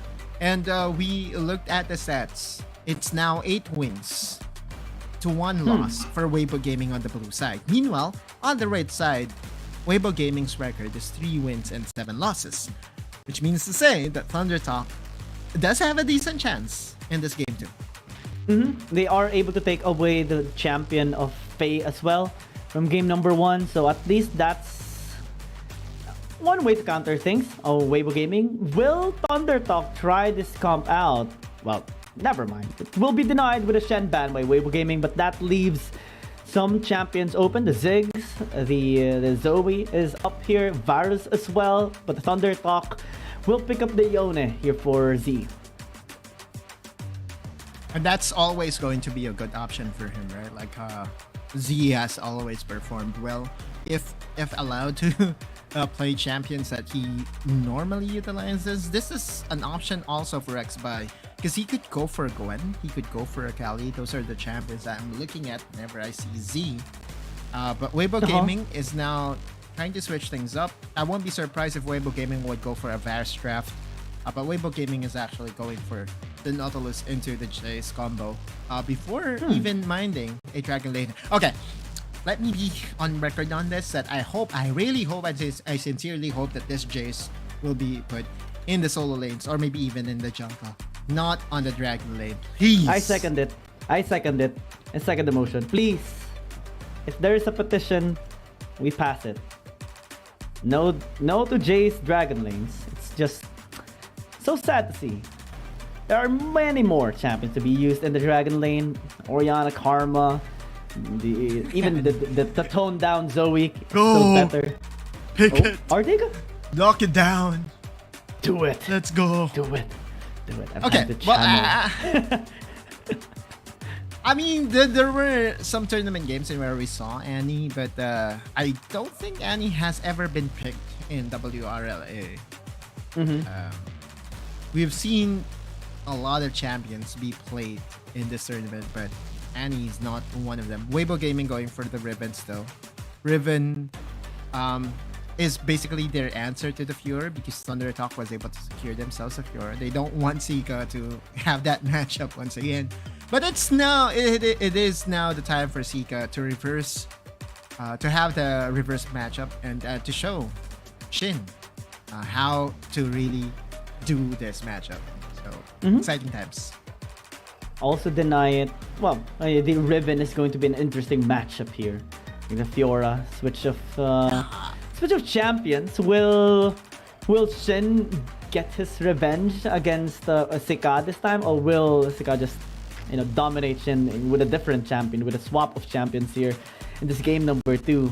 Gragas and Akali yet to be taken away here by both teams. No more other supports left out here for SMY. But I think you go for Rakan, right? Can be. Rakan Good versus for Ziggs. Rakan. Comparing Rakan to the Alistar, I really think that Rakan is definitely a better option. Shen is not available to be picked up here by either side, so Weibo Gaming just goes to the comfort pick of Chi. And I have been saying this over and over again that I really think that the best Varus player in the world right now has to be Chi. I agree. Zoe as well is really good on his hands, but the Varus is just on a different level here. Whenever he gets his hands on it, we can't even expect sometimes a solo kill by him against any champion, against almost any player as well. So Soil has to be very careful. He finally gets his hands on the Ziggs, but still, the pressure is on. This is Chi's Varus. Right. And remember when we talked about Braum being a potential tandem to the Ziggs? This was the pick that I was waiting for when EDG had a draft where they picked Ziggs, but they went for a Leona. Now Thunder Talk is saying that, hey, you forgot one champion that Autolus was vehemently saying, and that's the Braum, right? Now on the other side, the Weibo Gaming, my dudes, they just want to win. They went for the Olaf, and we all know how Olaf thrives in this particular setup. The only concern I do have for Weibo Gaming is Thunder Talk does have a good amount of damage that can really chunk down the Olaf right away and can even execute this Olaf. There's no Garen, that's one thing for sure. But yeah, I mean, you cannot really crowd control the amount of damage that you receive from your opponent. And looking at the draft of Thunder Talk, there's a lot of damage involved. Oh yeah. But I'm also concerned with the poke capability of the lineup of Weibo Gaming. They have the Jace, they have the Varus, Chi, just so talented with this champion as well. When Wake Up engages, that's the best time always for Weibo Gaming. We know that it's gonna be an all-in, and Thunder Talk has to be prepared. They don't have any disengage tools aside from the Glacial Fissure and maybe the Cyclone. But it's not enough, I think, to separate the members of Weibo Gaming. The Olaf will still pursue, and you have so many tools here for Weibo Gaming to even go around the layer of CC of Thunder Talk. I just love Olafs, especially Shenny's Olafs, right? Like this is a champion that will only reach its potential when played around well by your team. It's not really your best solo queue champion. So to our viewers out there, if you try to main one champion in solo queue, I suggest it's not the Olaf, because Olaf really needs a lot of augmenting, a lot of enabling, because this is a champion that cannot go behind, right? Especially in early game. I remember when the Olaf was really popular in the Baron lane before, and oh yeah, of course. Wait, also very good. Oh, did I get it? Yeah, well, Faye did. Faye still get it. Yeah, which is a good XP denial against the jungler of Thunder Talk, which is a thing that you want always, right? Like if you are able to at least slow down the level 5 of a Wukong, then there will always be that window to go for a skirmish that will be to your advantage. Not to mention that you already have the upper hand. Ouch! Ooh! Uh-oh. See? Wake up. Oh. Bullying at its finest. Right, this is the Wake Up experience, right? We were saying that Wake Up has always been a very good support player for WBG. And I really think he's one of the best players out there. We look at the stats, WBG fan picked Shen and got an average of 16.5 KDA, which is... Wow.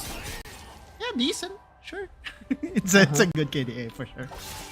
Yeah, it's hard to get taken out or be killed when you use a Shen, especially of how tanky he can be and in that game as well, you know. Ooh! Oh wow, clean. Exactly, but Sika is actually under, I mean, just below in the XP line that I expected to be. Almost a level advantage. That's like half level advantage. Ooh. That's a good riposte. Oh no. Fan is here. There's no cannon minions, so Shen could just easily do this, which is to dissuade the minions to reach the tower. And immediately it was a very good response. Chi! Forced to use the MIB, but had Chi was a level 5, that could have been, you know, the players of WBG is under-leveled. Right? Like top side under-leveled, bot side under-leveled. Which has something to do, of course, with the rotations that is being done here by Wake Up. Because oftentimes, if you have a support rotating, he would be soaking up a few XP here and there, slowing down your level by just a couple of seconds. We still have to remember, this is Wild Rift. It's a lot faster to level up here. Yeah, it is odd. Why are the members of Weibo Gaming a little bit down in terms of level and the XP diff.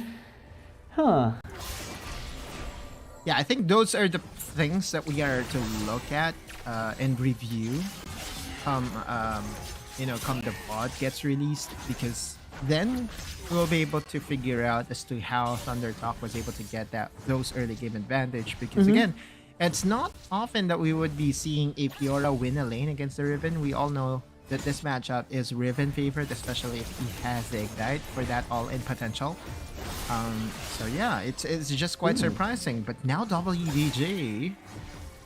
Okay, so this could be the reason why, right? They're sacrificing some leverage on the side lanes by helping out Faye here in the mid lane. And by doing so, they were able to secure 2 tower plates. And now it's going to be very important for them to secure the RH so that they can unlock that mid lane tower. So good, everything's there now. Depth charge after the flash in. A little bit late on the post, but still going to be able to flash away. Sika might be in trouble, has to disengage now. But at least it didn't die.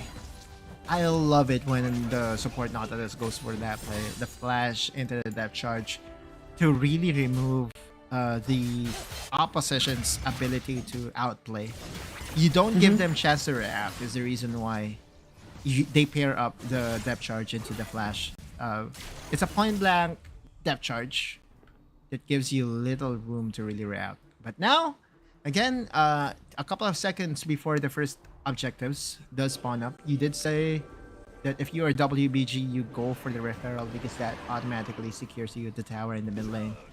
But Fan is deciding to go for the for the Infernal Dragon, which is also going to be a very juicy target because that's fire. That's Infernal Dragon. We all know that. Can give them the necessary damage to work around Thunder Talk. But also, since they're attracting X-Buy here, if Weibo Gaming wins this objective or wins a team fight here, they can get double objectives. And I think that's one of the intentions here of WBG. Team fighting wise, they do have an edge here if they can isolate or get the kill onto soil. And Infernal Dragon being started here by Thunder Talk. Where are the pokes? The various pokes haven't been felt yet. Now XBuy has to be careful because he will be the target of all these pokes. Yeah, Faye is here. Z just a little bit low in terms of HP. Looks like they're going to be giving it away, but well, we do see Fan already there onto the top side river, so it looks like it's just plan A. Which is basically just a kill. It was a little bit too close for comfort. Wait. Okay, Stasis, Fate sealed onto just one. Nice hammer strike there. Can they actually get the kill? No, doesn't. But at least Z stays alive as well. No casualty whatsoever, but the bigger casualty to the side of Thunder Talk has been the tower plates here on the top lane. Even on the mid lane, you would see the pressure being built up by WBG. Their lane has been so good for themselves. And although they have gifted over the Scaling Dragon, how do you utilize those scaling if the late game won't even happen? Ouch there. I mean, look at this. This is just pure lane dominance coming from Sika. 4 plates in the mid lane. Full plates in the mid lane. Sorry, 4 plates on the top lane. Full plates in the mid lane. And now tons of gold. Exactly, because that's a lot of plates that was eaten by WBG. Even gets the last tower plate here on the top side. Wow. And there you go. Just by the laning phase alone, they were able to net 2k advantage. Yeah, without any kills, 2,000 gold lead. That is such a big leverage there for Weibo Gaming. But will there be a kill? Z still surviving against Faye at the very least. But Weibo Gaming getting everything right now. Yeah, I mean, Faye, he was waiting for the perfect moment to go for that accelerated shock blast into the origin of the Soul Unbound. But yeah, Z still played that so well, investing his barrier to just prevent those all-ins to happen. Only one tower in the bot lane, or only one first tower remaining for the side of Thunder Talk, and that is the bot lane tower. But you could already feel the pressure by WBG.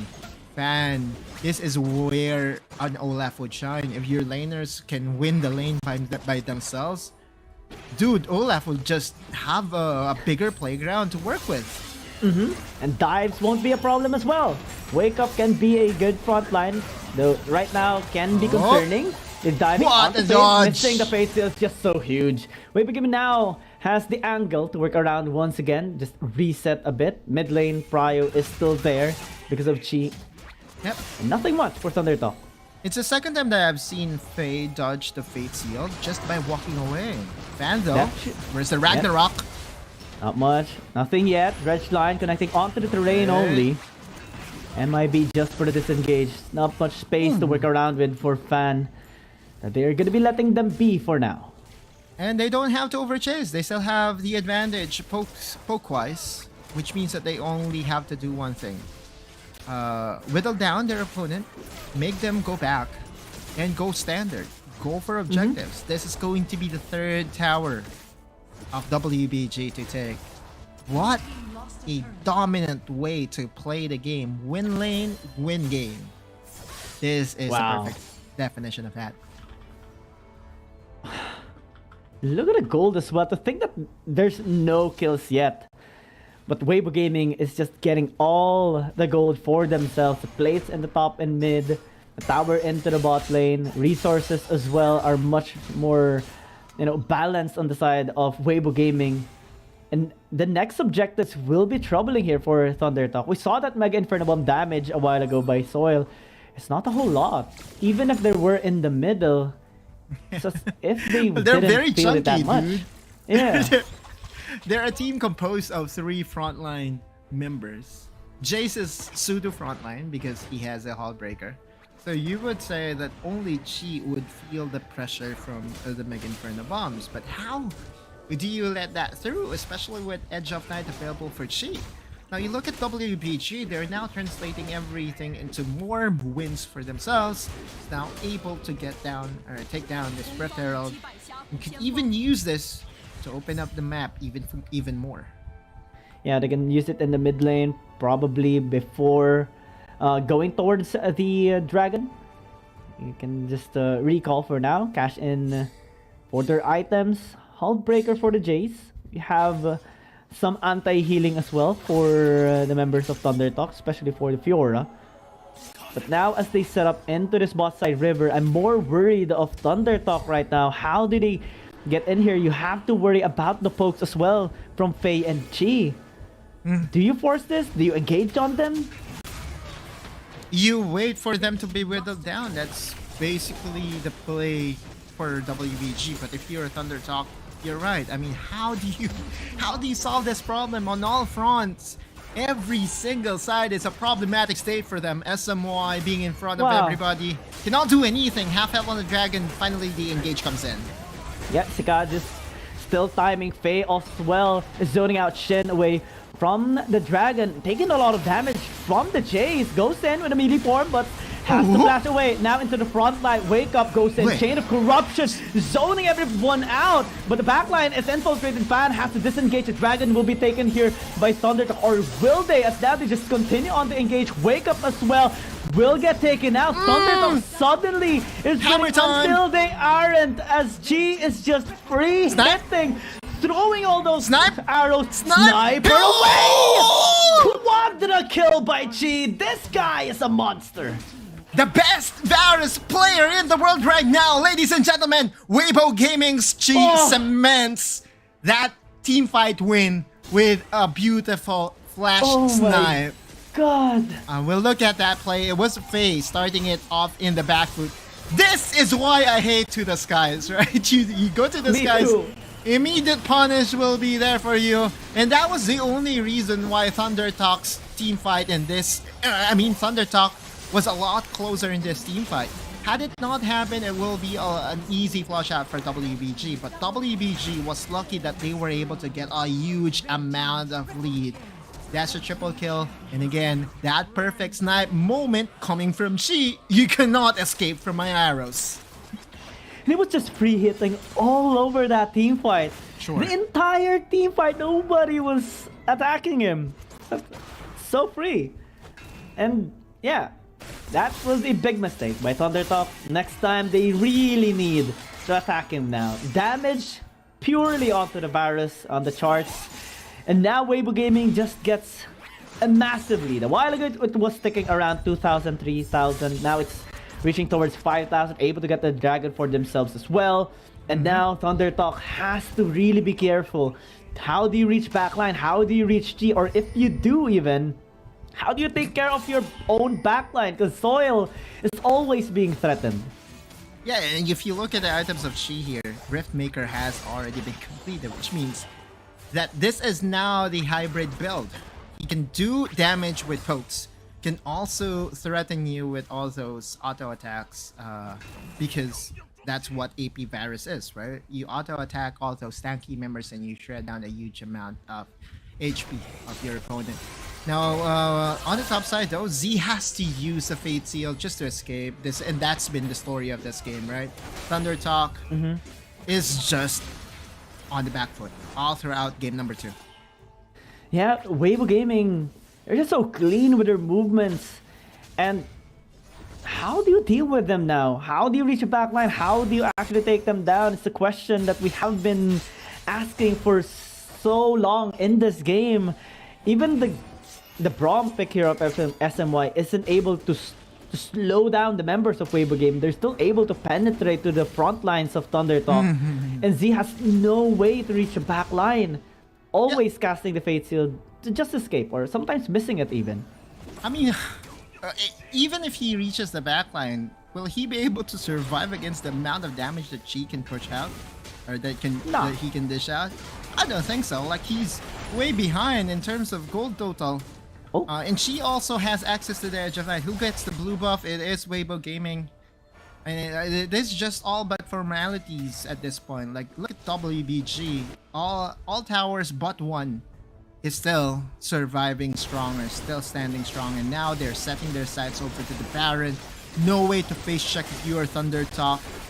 Finally, someone. Can they actually turn Fate Seal gonna be used, but not enough. Damage is just too much from Weibo Gaming. They will also flash out every single one of them. That's a cute way to make sure that you would all survive, and that's the flash at the same time. Thundertalk attacks the Baron buff indirectly by pushing out the waves here in the mid lane, but truth be told, like, this to me is all but over. It's 95% win rate to the side of WBG, because even the miraculous steal that could have prolonged this game did not happen. And now if you're WBG, all you have to do is to go academic and to just split the map. Go for the split push strategy and going for that 1-3-1 is the ideal option here. Even individually, they win. Even prior to the Baron takedown, we see Baiting Sika and Faye just winning with their matchup. Shen always has to fall back. Nothing that the Fiora can do. Ouch! That just hurts so much. She is my man. Like, he's always going to be that threat from afar, huh? You cannot dodge his arrows, and even if you are able to dodge his arrow, I mean, look at that, like hitting 2 targets at the same time. It's so easy for my man G. Yeah, nobody can stop him now. Nobody can reach him. Nobody can threaten anything. Misses. Misses. It's human. He's still, at least. he's still a human being after all, huh? Alright, well, anyway, Weibo Gaming cleans house, gets 3 towers, Nexus half health. Yeah, nothing. Just Weibo Gaming going with formalities, 17 minutes.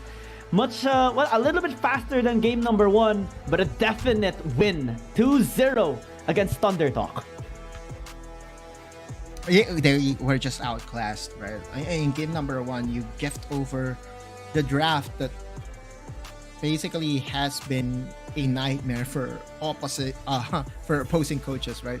The ultimate funnel strategy, where you have the Yuumi, the Galio, the Shen to be able to give you all the sustain that you need to perform and to go plus ultra. But in this game number 2, a clinical display overall. Like, they won the lane, they got all the plates in the top lane, they got all the plates in the mid lane, and at that point, like, there's no looking back for the side of Weibo. They were winning every single instance in the game. The towers, both towers in top lane and mid lane plates as well. RH Dragons, team fights. She got the quadra kill after getting that really nice sniper onto soil as well at the very end, and no answers from Thundertalk. A one-sided beatdown. It was a slow but stable win by Weibo Gaming. But they haven't seen some sort of comeback from Thundertalk. It could outclassed, yeah. It was definitely a masterclass performance coming from Weibo Gaming. Did it look slow to you? It looked methodical for sure, but slow. Yeah. I don't think it was even slow, because to me, every single action that Weibo Gaming did benefit them a lot, right? Like towers. From the top, towers in the mid lane, Rift Herald, objectives, like every single one of them. It's like a scripted way to win a Wild Rift game. And yeah, it reached the 17 minutes mark, but it's easy to say that it could have been finished at around 14 minutes, because Weibo Gaming is just so far ahead. Yeah, it's like 8 minutes into the game, we already know it's a Weibo win. And we're just waiting for it to actually conclude. And at the very end, they did cleanly and flawlessly. Only 10 kills in this entire game, but Weibo Gaming just getting everything. I think their towers were not taken out, or at least majority of it were just standing, because Thundertalk couldn't, do anything. They couldn't push top lane, they couldn't push mid lane as well. Their mid lane were the one to get taken out, despite them having the Ziggs, and she just was an absolute beast in this game as well. He's still my best Varus player. Like, I wish there will be days in where I would feel like I'm cheap and I would be connecting on all arrows. In fact, I believe my very first pentakill in Wild Rift did come at the backs of a Varus. So yeah, I think she is my spirit animal. he ever becomes an animal. He plays like an animal though. That's for sure. Oh yeah, So. he was a beast. A definite monster on the virus. You know how I got my pentacle? It was up of Airy. It was off of an Airy hit.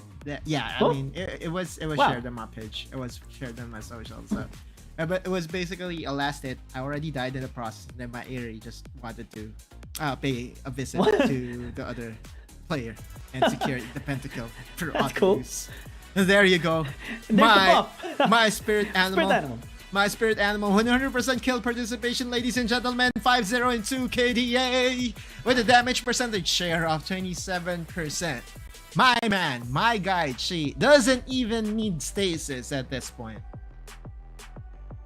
Quadruple as well. 5th MVP. This guy is just winning it for Weibo Gaming. A definite talent for Weibo Gaming, and Thunder Talk just couldn't handle this player. We can expect maybe a ban on the virus on their next game. It's just, you can't give the virus towards G. He will just outmatch you, outclass you, and beat you down with it. He was able to free hit a lot of times in one of the team fights and was just enabled entirely. And in this series, again, well, or today's schedule, it is a bit of an extension of the 2-0 streaks from yesterday. Everything. 2-0s. 2-0s. A fast day for everyone. More time for us to still catch on the other tournament.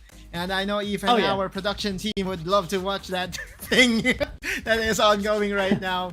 Standings for China, sitting atop the standings is WHG, slowly improving his WBG, and of course J team. And yeah, well, EDG is again the team that we did anticipate to be one of the best teams here in China, currently facing a slump right now. And their record, they're just one win above 500. So that's definitely something that we're going to closely monitor as the tournament progresses. Ooh, Trace Esports on the other hand, now getting a little bit higher, coming down from 9th spot, if I'm not mistaken, or 8th spot, now on the 6th spot, and looking their way up into the standings. So can't feel but happy. Can't feel anything but happy for them. And Weibo is just really good with the help of TAC. And for tomorrow's matches, we will see J Team once more, as well, they're starting to have some scratches in their score line, but now they will be facing Rare Atom. KBG, sitting at the very top, will face off KT Rolster, the match of tomorrow, of the week. Yeah, of course, like every single time it's a Sunday, the Sunday special would always have the match of the week, and that would be between KT Rolster Y, number 1 team from APAC, and of course the number 1 team from China. You yourself, Guiyang, would also have a huge casting gig tomorrow, because there will be fantasy games, metal games tomorrow. So as long as you support WildRef Esports, I just welcome you in whatever stream you are to support, be it the other tournament or be it WRLA. Both tournaments are so good to watch, and in fact, I'm on my way to the other stream. I might even go to the watch party that is happening right now here. And it's still ongoing. And so, well, we thank every single one of you, and thank you so much for sticking by despite the other schedule. Any last words, Oculus, before we sign out? GG, well played, and I'll see you tomorrow. And on behalf of Riot Games, BNG Games, and our sponsor Coca-Cola, we bid you goodbye and good night. See you on the other stream.